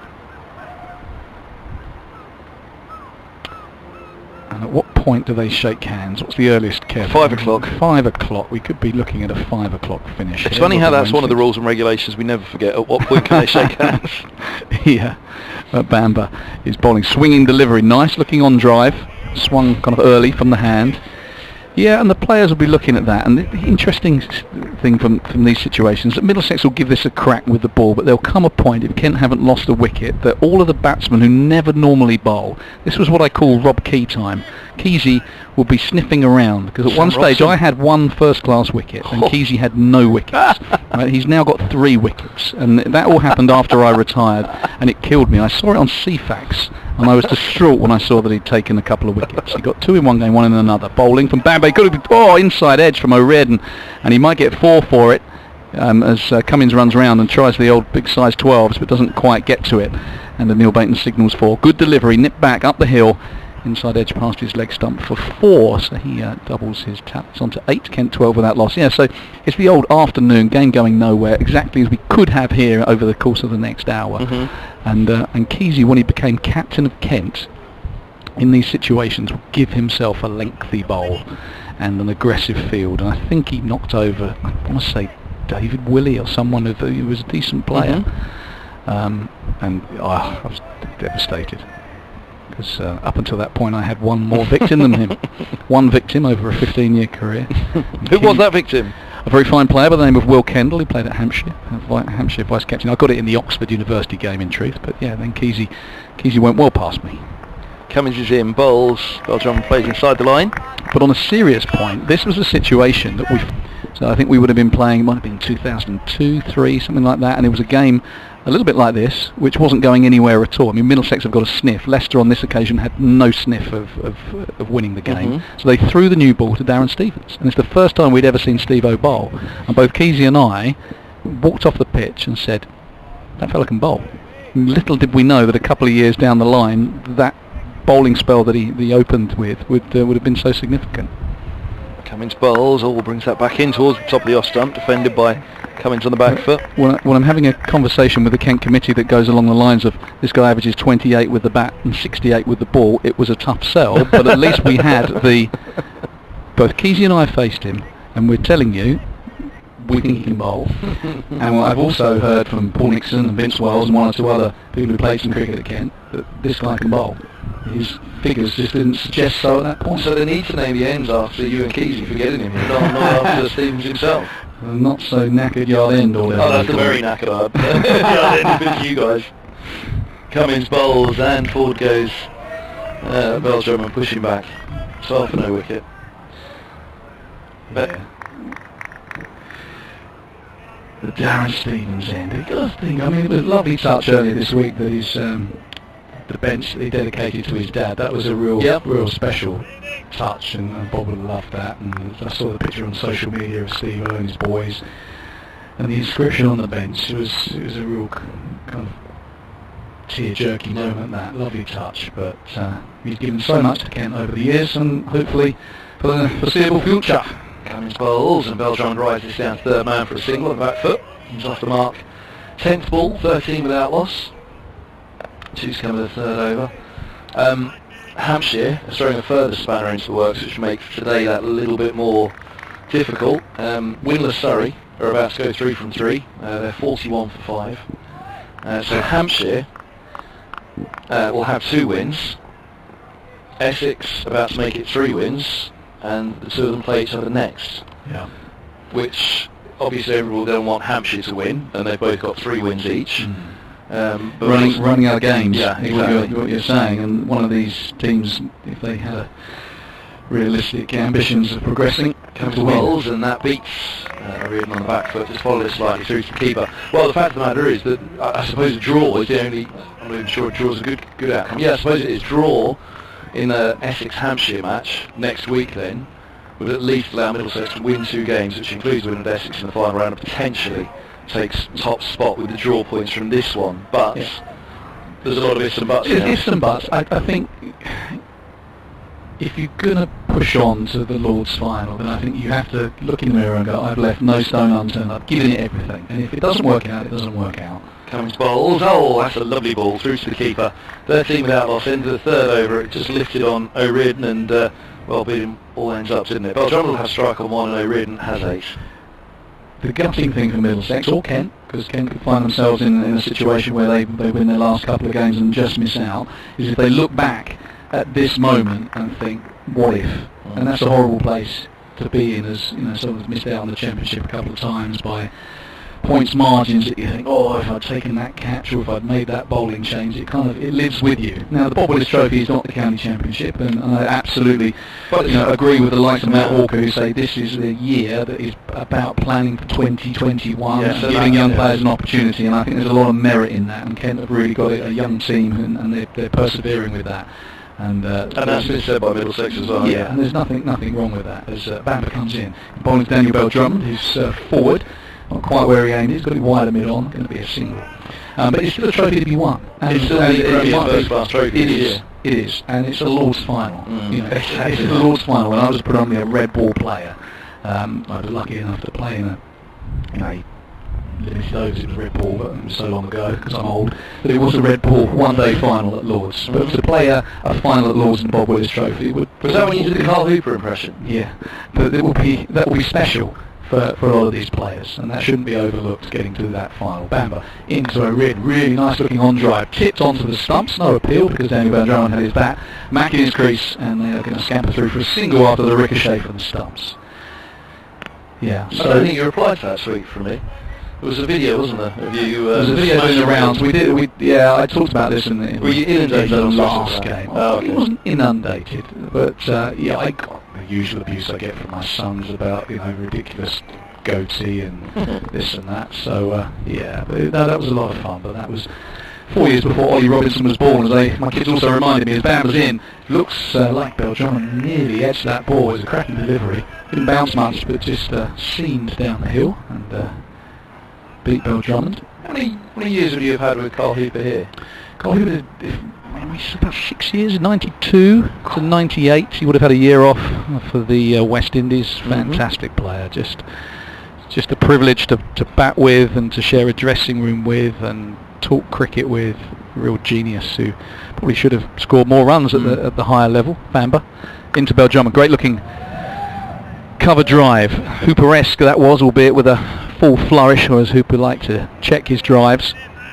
But Bell Drummond gets 4 for it, his first boundary. Nice shot through extra cover. Kent 19 without loss. See, what was the best thing about him? Just the time he had to play. I remember Wasim Akram bowling round the wicket, reversing it at about 90 miles an hour, about where they are now, and he would be batting at this end, hitting him flat into the scoreboard where it says total. Bamber bowling to Bell Drummond, who defends back down the pitch, and I'm thinking, Wasim Akram is bowling the speed of light here, and I'm ducking and diving and fending off, and Carl Hooper in a sun hat is chipping it for 6 over wide long off, and he got a double 100, and I got 90 odd in that game, and I was on 60 when he came to the crease, and I think when I got out he'd already got about 130, so he got about 130 to my 20 runs. I got out in the 90s, and then John Wright, we won that game, sat us down after the match and said, lads, we've got to learn from Hoops, we've got to learn, and I'll just tell you, finish this story. After Bamber bowling to Bell Drummond, he's angling it down to third man, bit of a thick edge, he's going to get 4 for it, second boundary of the over.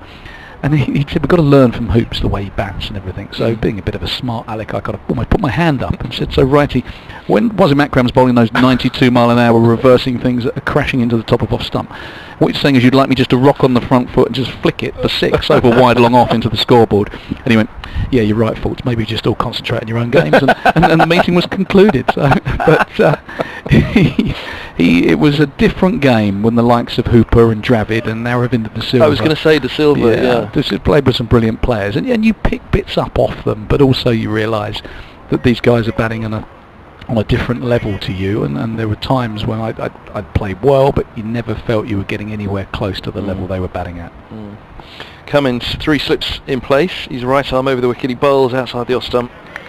O'Riordan leaves alone, 23 without loss, 5th over of the innings now, 27 remain of the match after this. Yeah, and that, of course, we say it time and time again, that's the real loss for county cricket, isn't it? The way the international schedule works nowadays, and you don't get those overseas pros. Those going overseas. To play with and to learn from, but also to pit your skills against. Absolutely, if someone that almost played for England one season but never did, to have scored hundreds against Warne and McGrath in county cricket, to have faced Murali, to have faced Mushy, Zach Lane, Wazim, Wakar, they're the things that you really remember from your career. Cummins bowls, and this is played away into the offside. Quick single taken in front of point. It's Holden running in, 24 without loss. Very quiet out there. There's a little bit of chatter now and again from Middlesex, but mostly it's, I think, already resignation. But this will be a handshake in 40 minutes. Yeah, looks like a 5 o'clock finish, but stranger things have happened. We were talking about that Durham Middlesex game, weren't we, on day one. I was up there in Durham covering it, and I had a taxi booked because we were almost guaranteed a 5 o'clock finish, and all of a sudden a wicket went down. And then another wicket went down at about 1 minute to 5, and they didn't shake hands, they carried on. Cummins bowls, and this is played off the back foot for a single through square leg. And then just when it looked like the team, the sides were going to shake hands again, because there'd be a partnership for 15-20 minutes, there'd be another couple of bang-bang wickets in quick succession. And I went back at 5:45, because my taxi driver had to get off, pay him 15 quid, for a journey that I never took. So, where was their northern correspondent? What were you doing that far north? I know. I think it was... He was away, was he? Well, I just, it looked like a good game, and was lucky enough to get Where were you staying for that one? Were you in the same hotel as... I was in Durham somewhere. I can't remember. Kev, was a long time ago. I can't remember what I did last week. There's a big golfing hotel up there, isn't there? I'm sure you'd have loved that. Well, I would have done, but I got the train up. Cummins in bowls, a bouncer. Through to the keeper, 25 without loss. Train up, wouldn't have taken the clubs with. So that's always a favourite for Middlesex, going up there. They drive up all the clubs and have a few rounds on the golf course. So the coaches, of course, I don't think the players can during the match, can they? I'm not sure.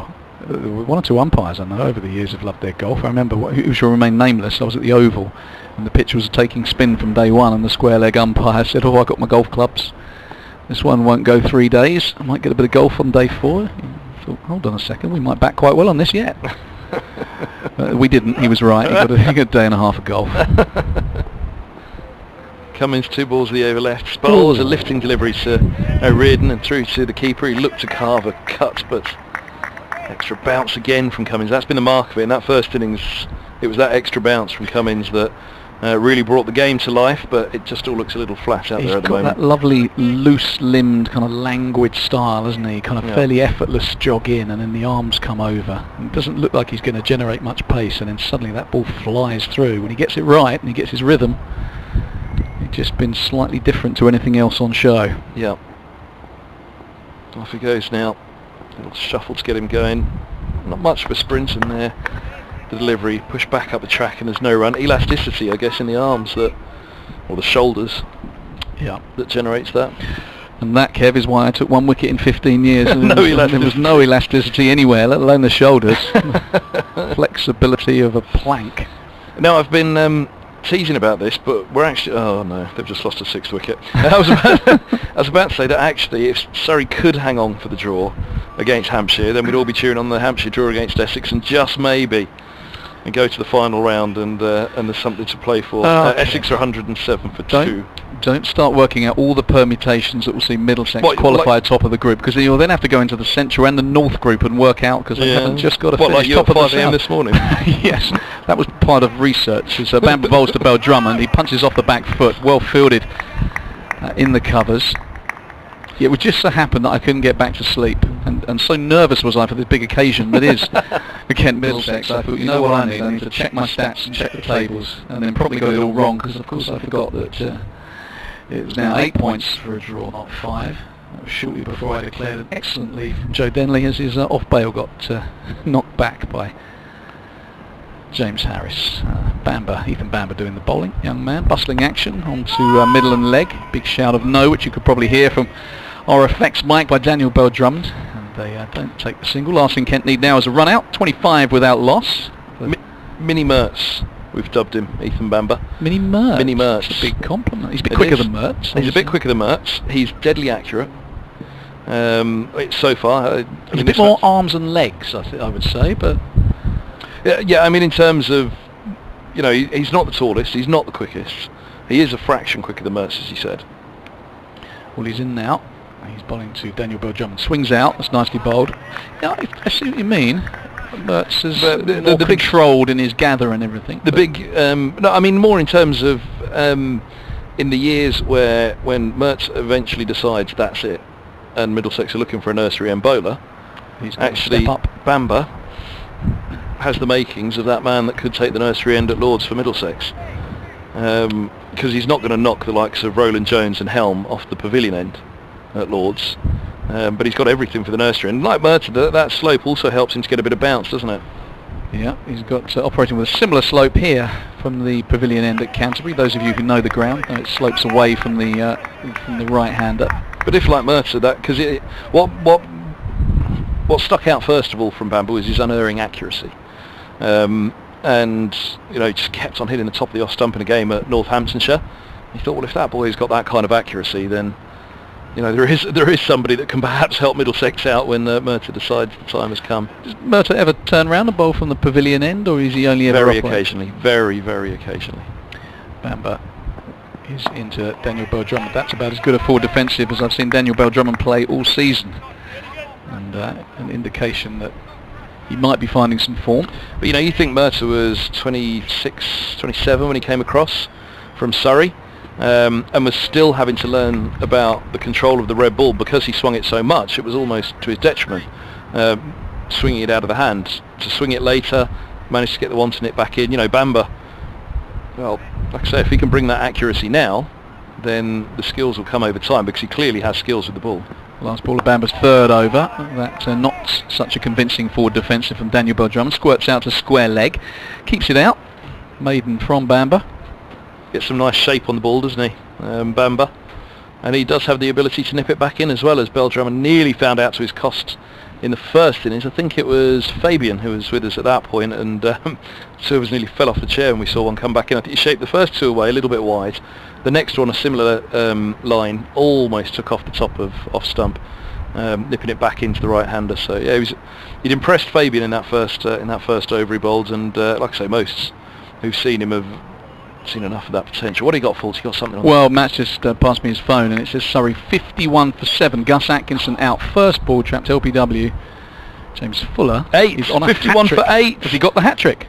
Let's see. He was on a hat-trick. Morkel was the hat-trick ball, and did Morkel go first ball? Yes, he did. Hat-trick, yeah, for James Fuller. James Fuller, former Middlesex man. Middlesex man, of course. Former Gloucester and Middlesex man. So one time we didn't want you to do well against Surrey, Fuller.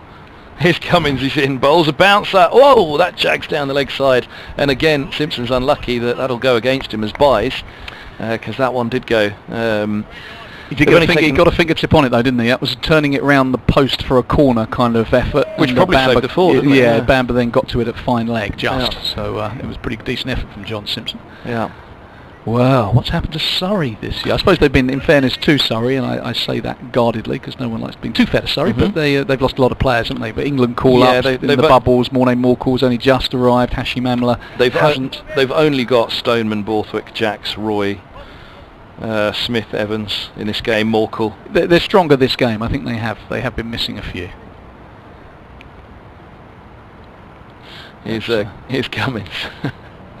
He's in now, bowls and beats Bell-Drummond. Lovely ball, lovely line and length, dabbled on that just outside the off stump. And I think the good news from a Kent perspective, of course, they have got the winless Surrey still to come. So not saying that's points in the bag, but it's useful to know they're around the corner.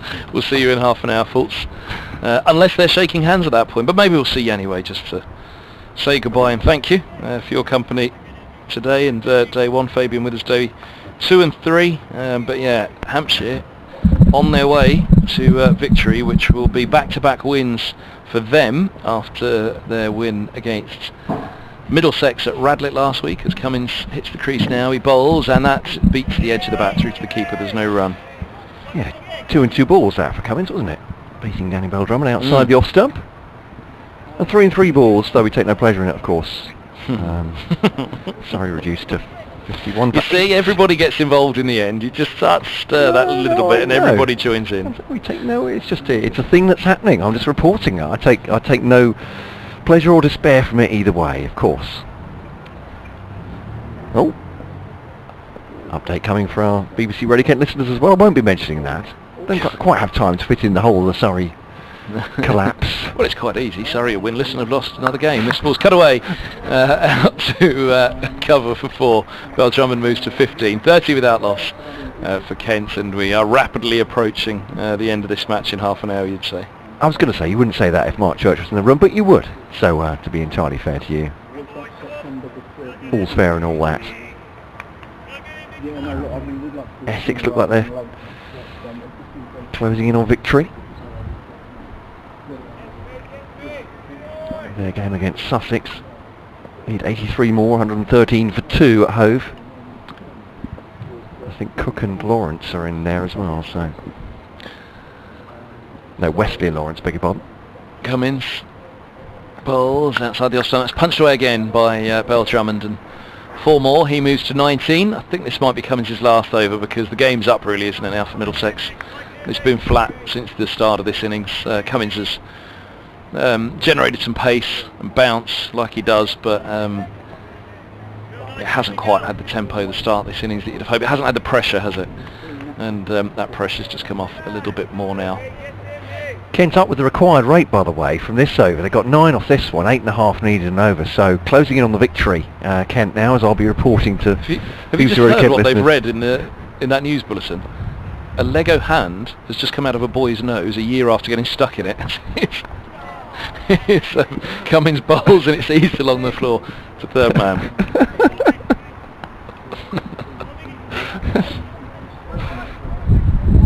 We're still digesting that piece of news, actually, Adam and Pat, but thank you very much for that. But Kent 35 for none. Looks like they're saving the game here at Canterbury. Set a theoretical 248 to win in the final session. It's really been about protecting their stumps and making sure Middlesex don't bowl them out for the victory. They're 35 for none. Daniel Bell Drummond has 20. Marcus O'Riordan has 10. So steady as she goes at the moment, but still life in this game as Middlesex take a couple of quick wickets. Earlier, Kent bowled out for 191, 89 from Joe Denley, 5 for 62 for Miguel Cummings, career best for Middlesex for him. Holden hit 72 and 82 not out for Sam Robson. I should also mention that Joe Denley and Sam Billings from Kent have both been included in England's T20 international squad to play Pakistan in a 3-match series at the end of the month. 2 more from the bat for Kent, 37 for none. Looks like they're saving the game here at Canterbury. That's the cricket with the weather now.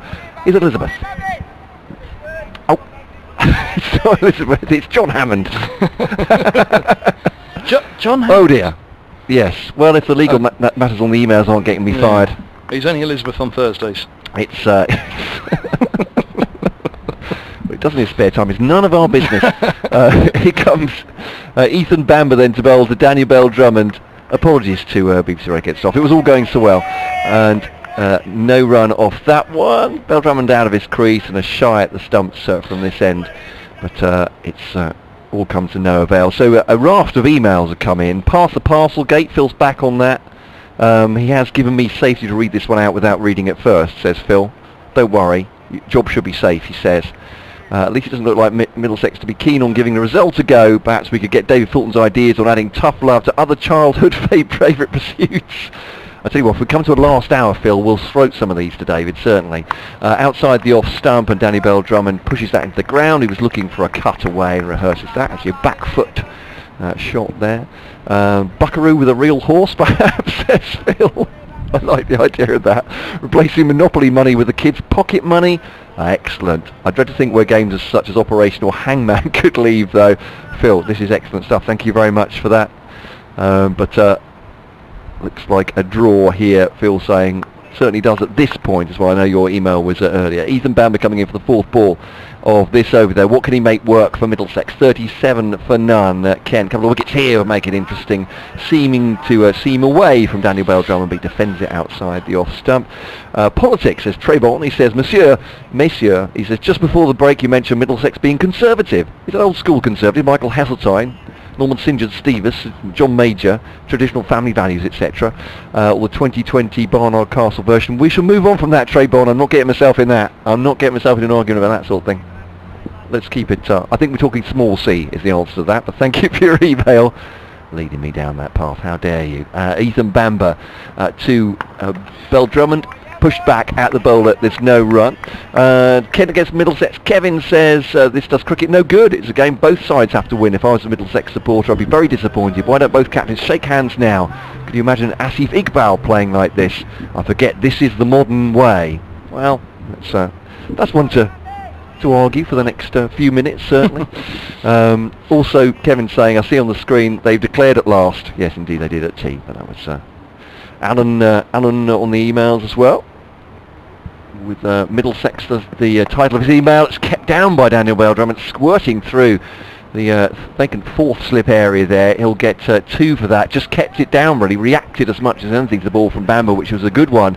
They'll come back for a hard run 3 in the end. Drummond goes on to 25. O'Riordan has 10. End of the over, 40 for none.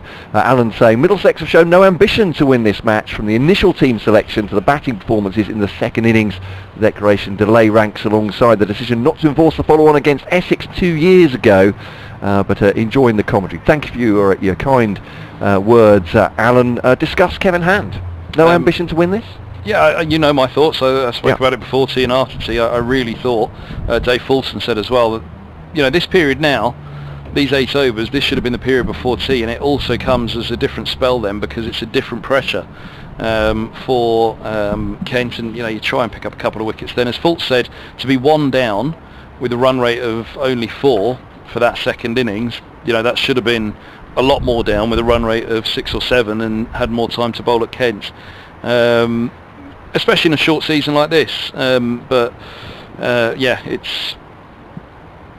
it's disappointing that this one's fizzling out when, and look, we said it all along, this game needed 1 more session just to be interesting, didn't it? With the amount of time that was lost, just 1 more session would have been enough to force a finish, one way or another indeed, because Kent may well be saying now 40 without loss would have chased down the 2-8, but just the lack of pressure after tea, that's what really they needed to get things going before tea. Martin Anderson is in replacing Cummins, and this ball's turned just wide of mid-on for a single. 41 without loss. Drummond moves to 26. As easy as it is to be critical to Middlesex in this situation, and it's very easy when you're sitting in the commentary box or at home making a declaration for a captain, but as you say, the weather's taken so much out of this game. That's the first and foremost problem, isn't it, of this game? Yes, it is, of course, but you've got to play with the hand you dealt, and there's definitely an opportunity to have a bowl at them before tea, as forward goes O'Riordan defending into the onside, and there's no run. I mean, those last 3 overs before tea did come were nothing, were they?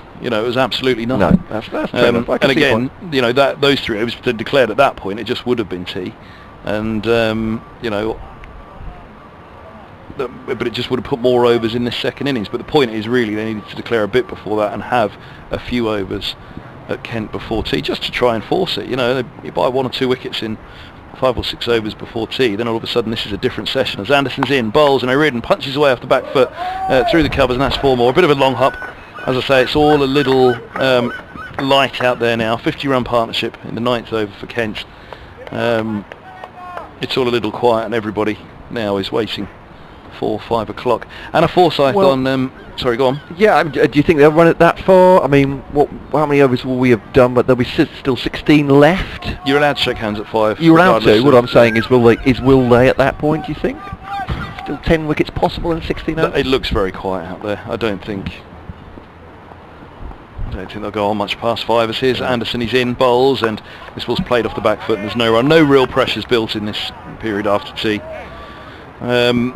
Anna Forsyth says it might not be a trophy for Middlesex this year, but winless Surrey is a kind of trophy, isn't it?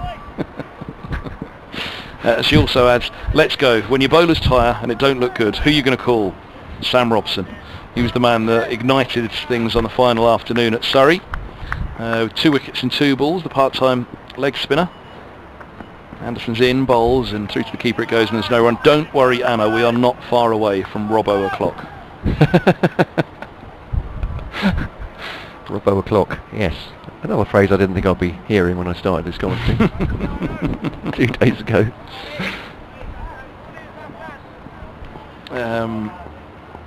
So yes, let's have a look and see how those scores are going elsewhere. Surrey are still 8 down, hanging on as Anderson bowls onto the leg stump, and it's clipped back with a square on the leg side for 4. O'Riordan moves to 18, nicely tucked away. He's on 18 off 20 faced. 49 without loss and solid start for Kent. I suppose it could be said as well that this pitch was undercover, for a lot of the first 2 days, and then the first half of yesterday there was that little bit of, and even, I'm trying to think, maybe the fizz has come out of it a little bit with the amount of sun that's belted down it the last 2 days in opposition to what happened on the first 2 days. So maybe, Middlesex batted extremely well, didn't they, for 169 for 1. But we have only seen 1 wicket fall for the loss of for 210 runs since that Kent collapse this morning. It was just that collapse needed to come a little bit earlier, didn't it? For the natural course of the match, and for Middlesex not to feel that they were taking that bigger risk with an earlier declaration. I don't know if you read Jason's tweet. It was aimed at you as well as BBC Kent Sport. Oh, have you seen the thread? The thread is great. Well, he gets in trouble with his wife then. Have you seen that? What? Yes. I was going to ask you what was brilliant. It was 12 minutes ago. I wasn't on air, so that makes a lot of sense. Well, Jason's wife, Temitope, says, please tell my husband Jason to get back to work and stop listening to the cricket. To which I replied, Jason, get back to work, in brackets, and put in a secret earpiece. This is brilliant, says Jason. Shame the game has petered out, but there's always the next one. Good to have you with us, Jason. Say hello to the dear wife, who, Absolutely right. we are both in trouble with. Get back to work, obviously. With an earpiece in. This is James Harris then from this pavilion end bowling to Daniel Bell-Drummond. Wide there, cuts it away. Good stop that at point. Is that Max Holden again? It is mighty Max Holden. He is a very, very good fielder. Has anyone ever mentioned that before? Massively. No, well, Okay. no. He's been great in this match, I have to say. Listen, he's improved massively, Max, because he was a little lightweight in the field, I remember, a year or two ago, but he's really come on. Took a great catch to get rid of Jack Leaning yesterday, didn't he? Just after tee off the bowling of Ethan Bamber, and the one today, the one-handed one, was quite something. Here is way outside the off stumper, Harris to Bell-Drummond, and there's no run. Who was that? That was Grant Stewart, wasn't it? Yeah, the leading edge, which went in completely the opposite direction to the way that Stewart was playing it, and Holden stuck out a paw, somehow grabbed it, a backward point. Lovely stuff. But 2 dot balls now. They need to be W's for Middlesex at this point. 22.4 overs remaining, 10 wickets for them to take. Required rate for Kent 8.8, so they're obviously chasing down the victory target themselves.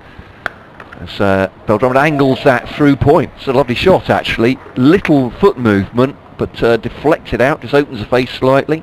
Uses Harris's pace against him. Kent's 50's up in 9.3 overs. I am joking about them going for the target. Well, I was just about to say there's a total resignation about Middlesex out there at the moment. But they must, because this has been quite a loose over by Harris. And he's actually lucky that he's got away with the first couple of deliveries, I think, really. I'm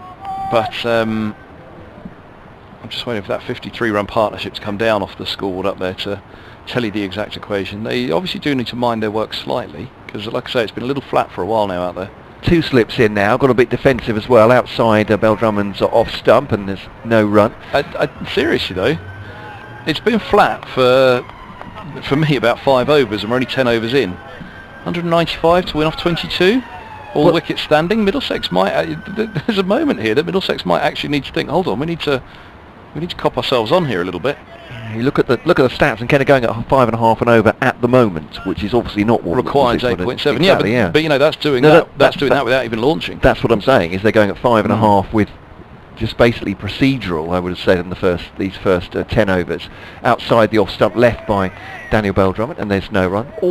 Obviously, there's all sorts of things that Middlesex could do if they actually feared Kent were going to get here in the total, but it's a little bit worrying, as you say. Just a nagging worry for Middlesex. They need to keep things a bit tighter, not least because they need to take wickets if they're going to win this. But 50 up. Apologies, catching up with a tweet from earlier. Katie said, wow, sitting at home actually whooped and clapped for Max Holden when he reached his 50 and then the 6. I really need to get to a game in person and stop worrying my neighbours. Harris, this is Daniel Bell-Drummond leaves it outside the off stump once again, as it seems, away from him and through to the wicketkeeper. There is no run, just the 4 off the over then. Kent are 53 for none. Bell-Drummond has 30. Marcus O'Riordan, makeshift opener, has 18. That won't do his confidence any harm at all. 18 from 20 and sharing in a 50 partnership for the opening wicket as well. For Middlesex, they got 10 overs. This is the 10th. That was the 10th over. 22 overs remaining to take 10 wickets. Kent theoretically would need 195 to win.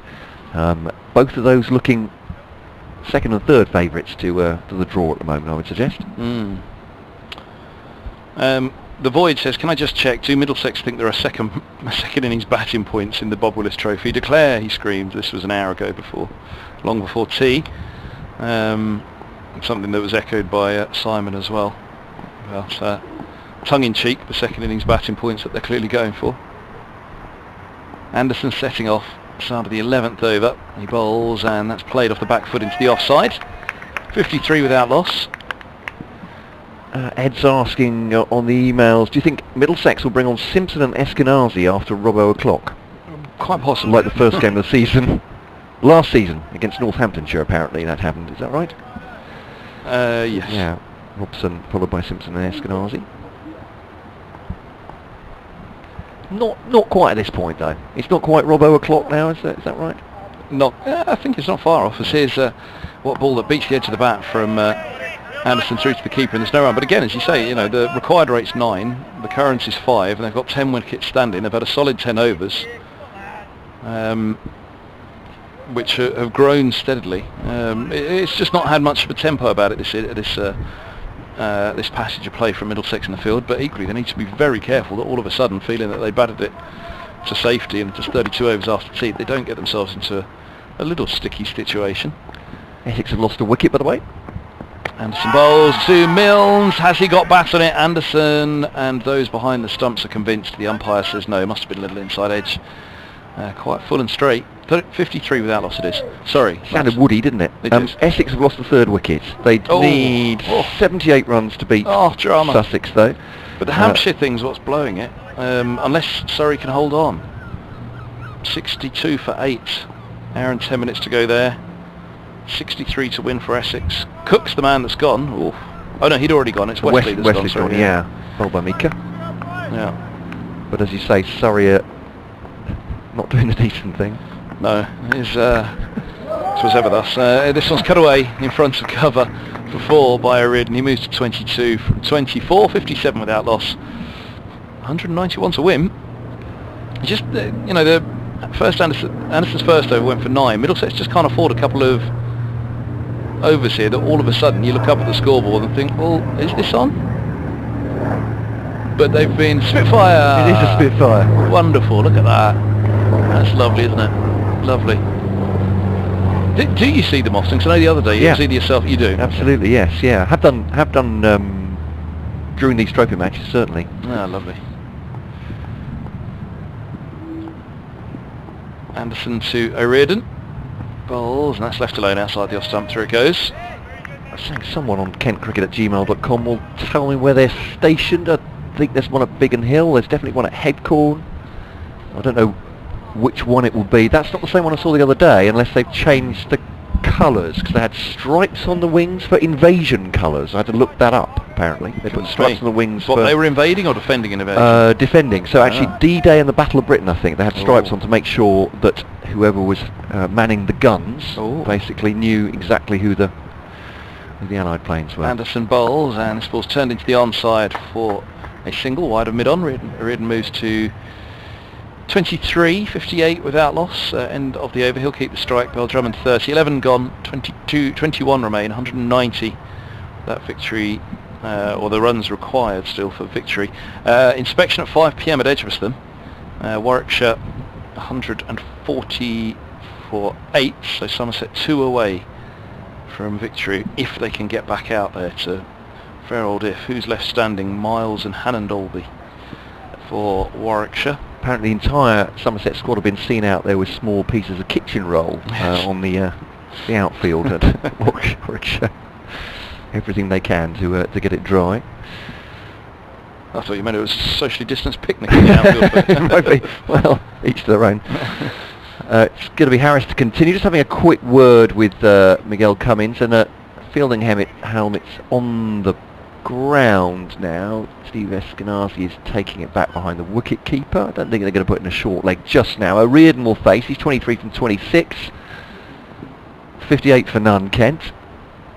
In this final session, wide ball and treated as well. Lovely shot, down on one knee almost. That cut from O'Riordan, who goes on to 27 from 27 balls, 30 from 40 for Daniel Bell-Drummond. And we should remind you that Marcus O'Riordan came into the side last season, towards the end of last season, won himself a contract, having played really well for the Seconds. Said to be an off-spin bowler, batting no higher than 8, I think, for Kent at any point during his first class runs out with them, and has opened in this game because the absence of Jordan Cox and Zach Crawley away with the Test team. Has himself 27 not out against Middlesex. Looks a good cricketer. It may not be his future to open the innings for Kent, but he certainly hasn't embarrassed himself. Harris now bowling to O'Riordan on middle stump, just pushes that away.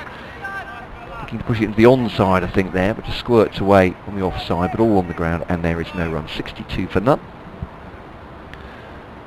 Played 1 or 2 attacking shots as well.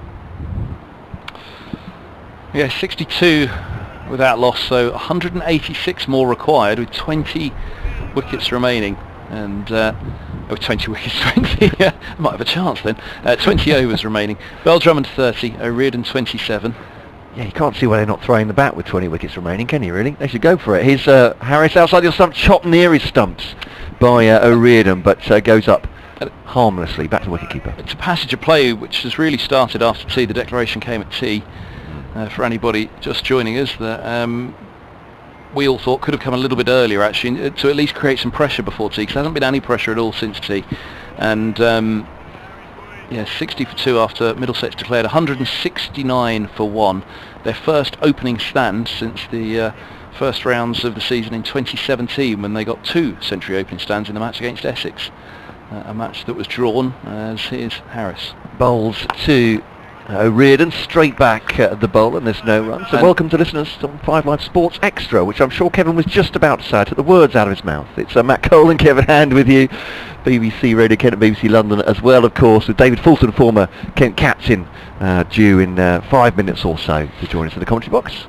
And yes, today 161 for 9. It's the first 50s of the season for Robson and for Holden. Holden's had a good start to the season, but just hadn't got that 50 yet. Robson was a little bit more in desperate need of reaching the half century, but batted very well to give Middlesex an option. Harris to O'Riordan on leg stump. Looks like it's going down. There's a half appeal from Harris to no avail. And yeah, earlier Kent 191. Joe Denley 89, 11 short of his century on his return after being dropped by the England Test side and injured out of the ODI series with Ireland. And Miguel Cummins, Middlesex best, 5 for 62, and he looked pretty fearsome. Yeah, well, it's a heavily rain-affected match, this one, and we're a session short of it being a belter. But like I say, this session's just been a bit odd for Middlesex with the ball, because it's felt very flat in the field, felt a flat performance with the ball.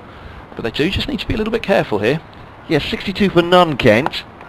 Moving along quite nicely. This one's tucked into the onside by O'Riordan, fielded by one Alawita, and there will be, yeah, that is the end of the over. So 62 for none, required rate. I mean, 20 overs remaining. They need 186 to win, theoretically.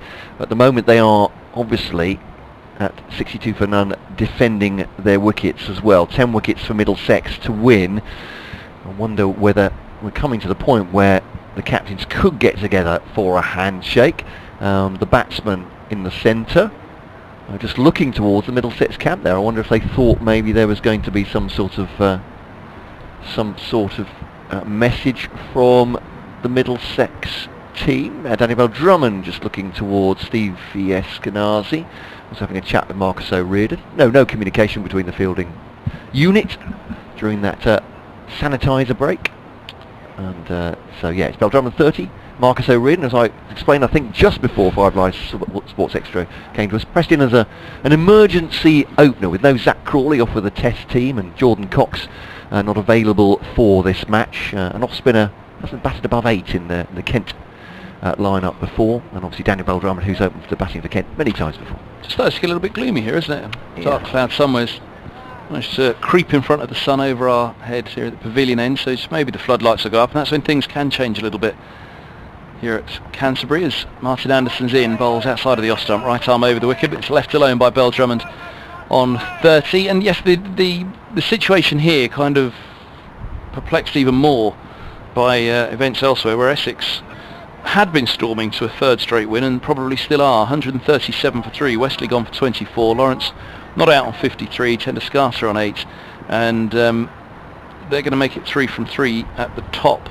of the South group, as this ball's played off the hip by Bell Drummond out to deep backward square leg. Bell Drummond moves to 31, 63 without loss, and everybody else in the group at this stage one win on the board, aren't they?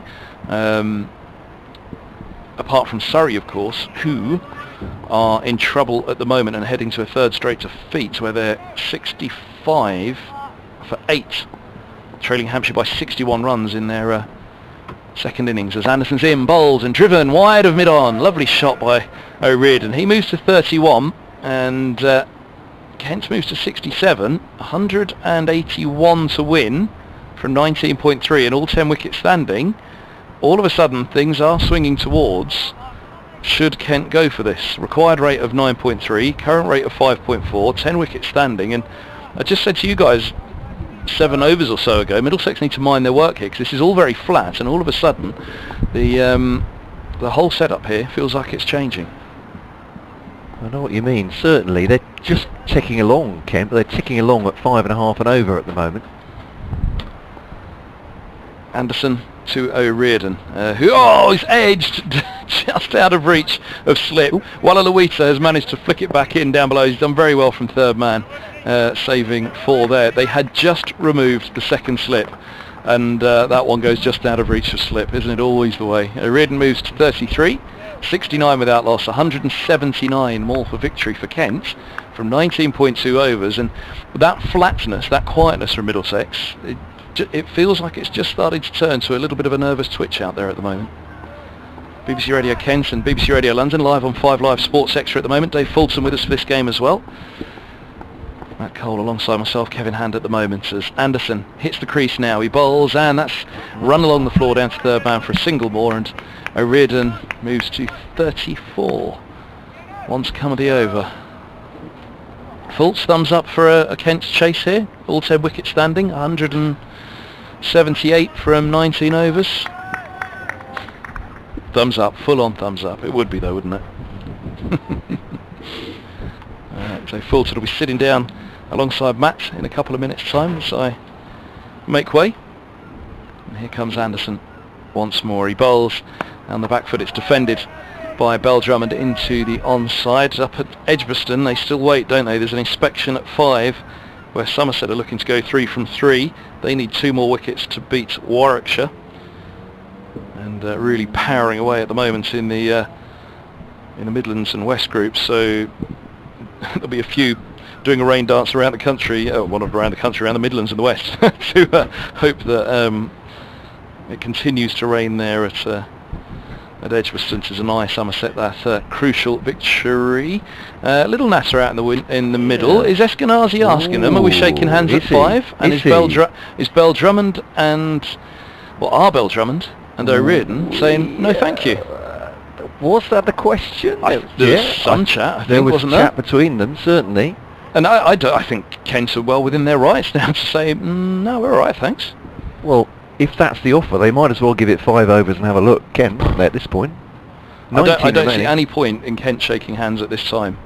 Chilan Walla Luita's to come on and bowl. Miguel Cummings and Daniel Bell Drummond are in deep conversation at the moment. Yeah.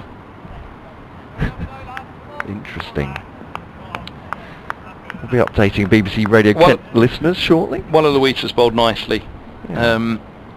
So far for Middlesex, this is 3rd first-class match. Round the wicket now to Marcus O'Riordan. Fellow spinner pushes it back at it, the bowler, and there's no run. 70 for none. Kent with O'Riordan 34. Bell Drummond 31.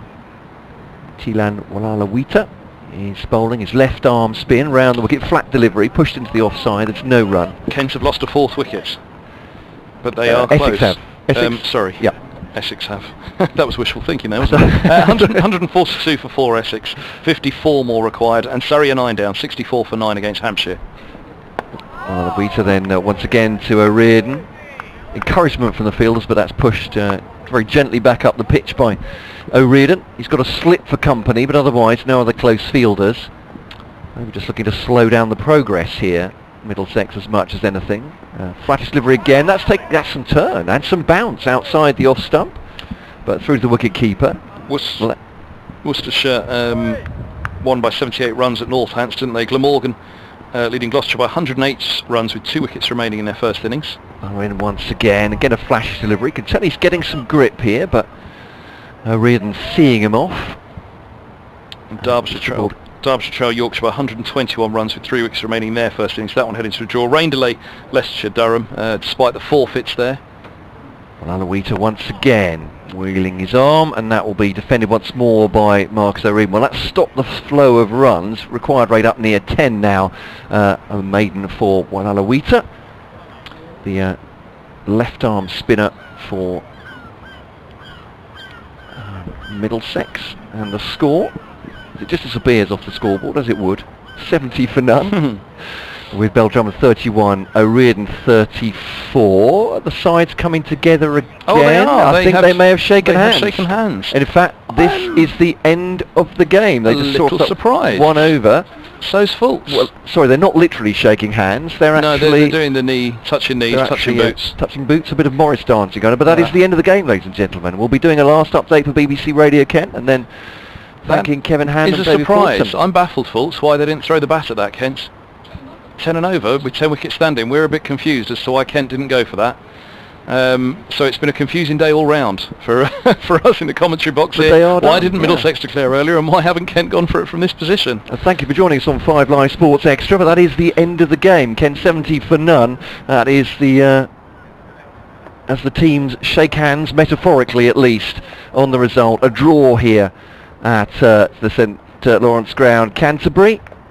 The rest of the Kent team coming out to shake hands with their opposite numbers. We'll be doing a final update for BBC Radio Kent's radio listeners, but my thanks to Kevin Hand and to former Kent captain David Fulton for joining us for the commentary, and for Ben Watts as well.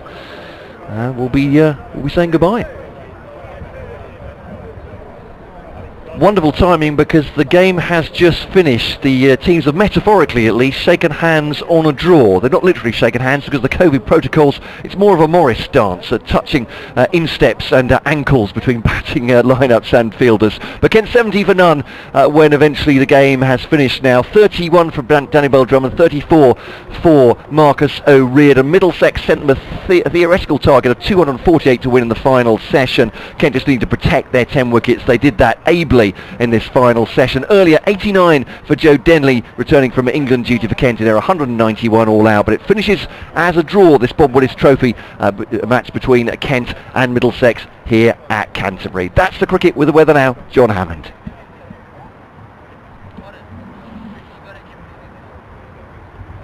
So thank you, ladies and gentlemen, as we say goodbye from BBC Radio Kent and BBC London. Both stations, of course, will be back in action on Saturday at 11 o'clock with full online commentary of the Middlesex and Kent respective games, and obviously reaction on our radio stations tomorrow morning from players and coaches involved in this game as well. So thank you very much for joining us. Thank you for all your contact on Twitter, on email as well. You kept us company and laughing for a great extent through these 4 days. But it does finish as a draw between Kent and Middlesex here at Canterbury.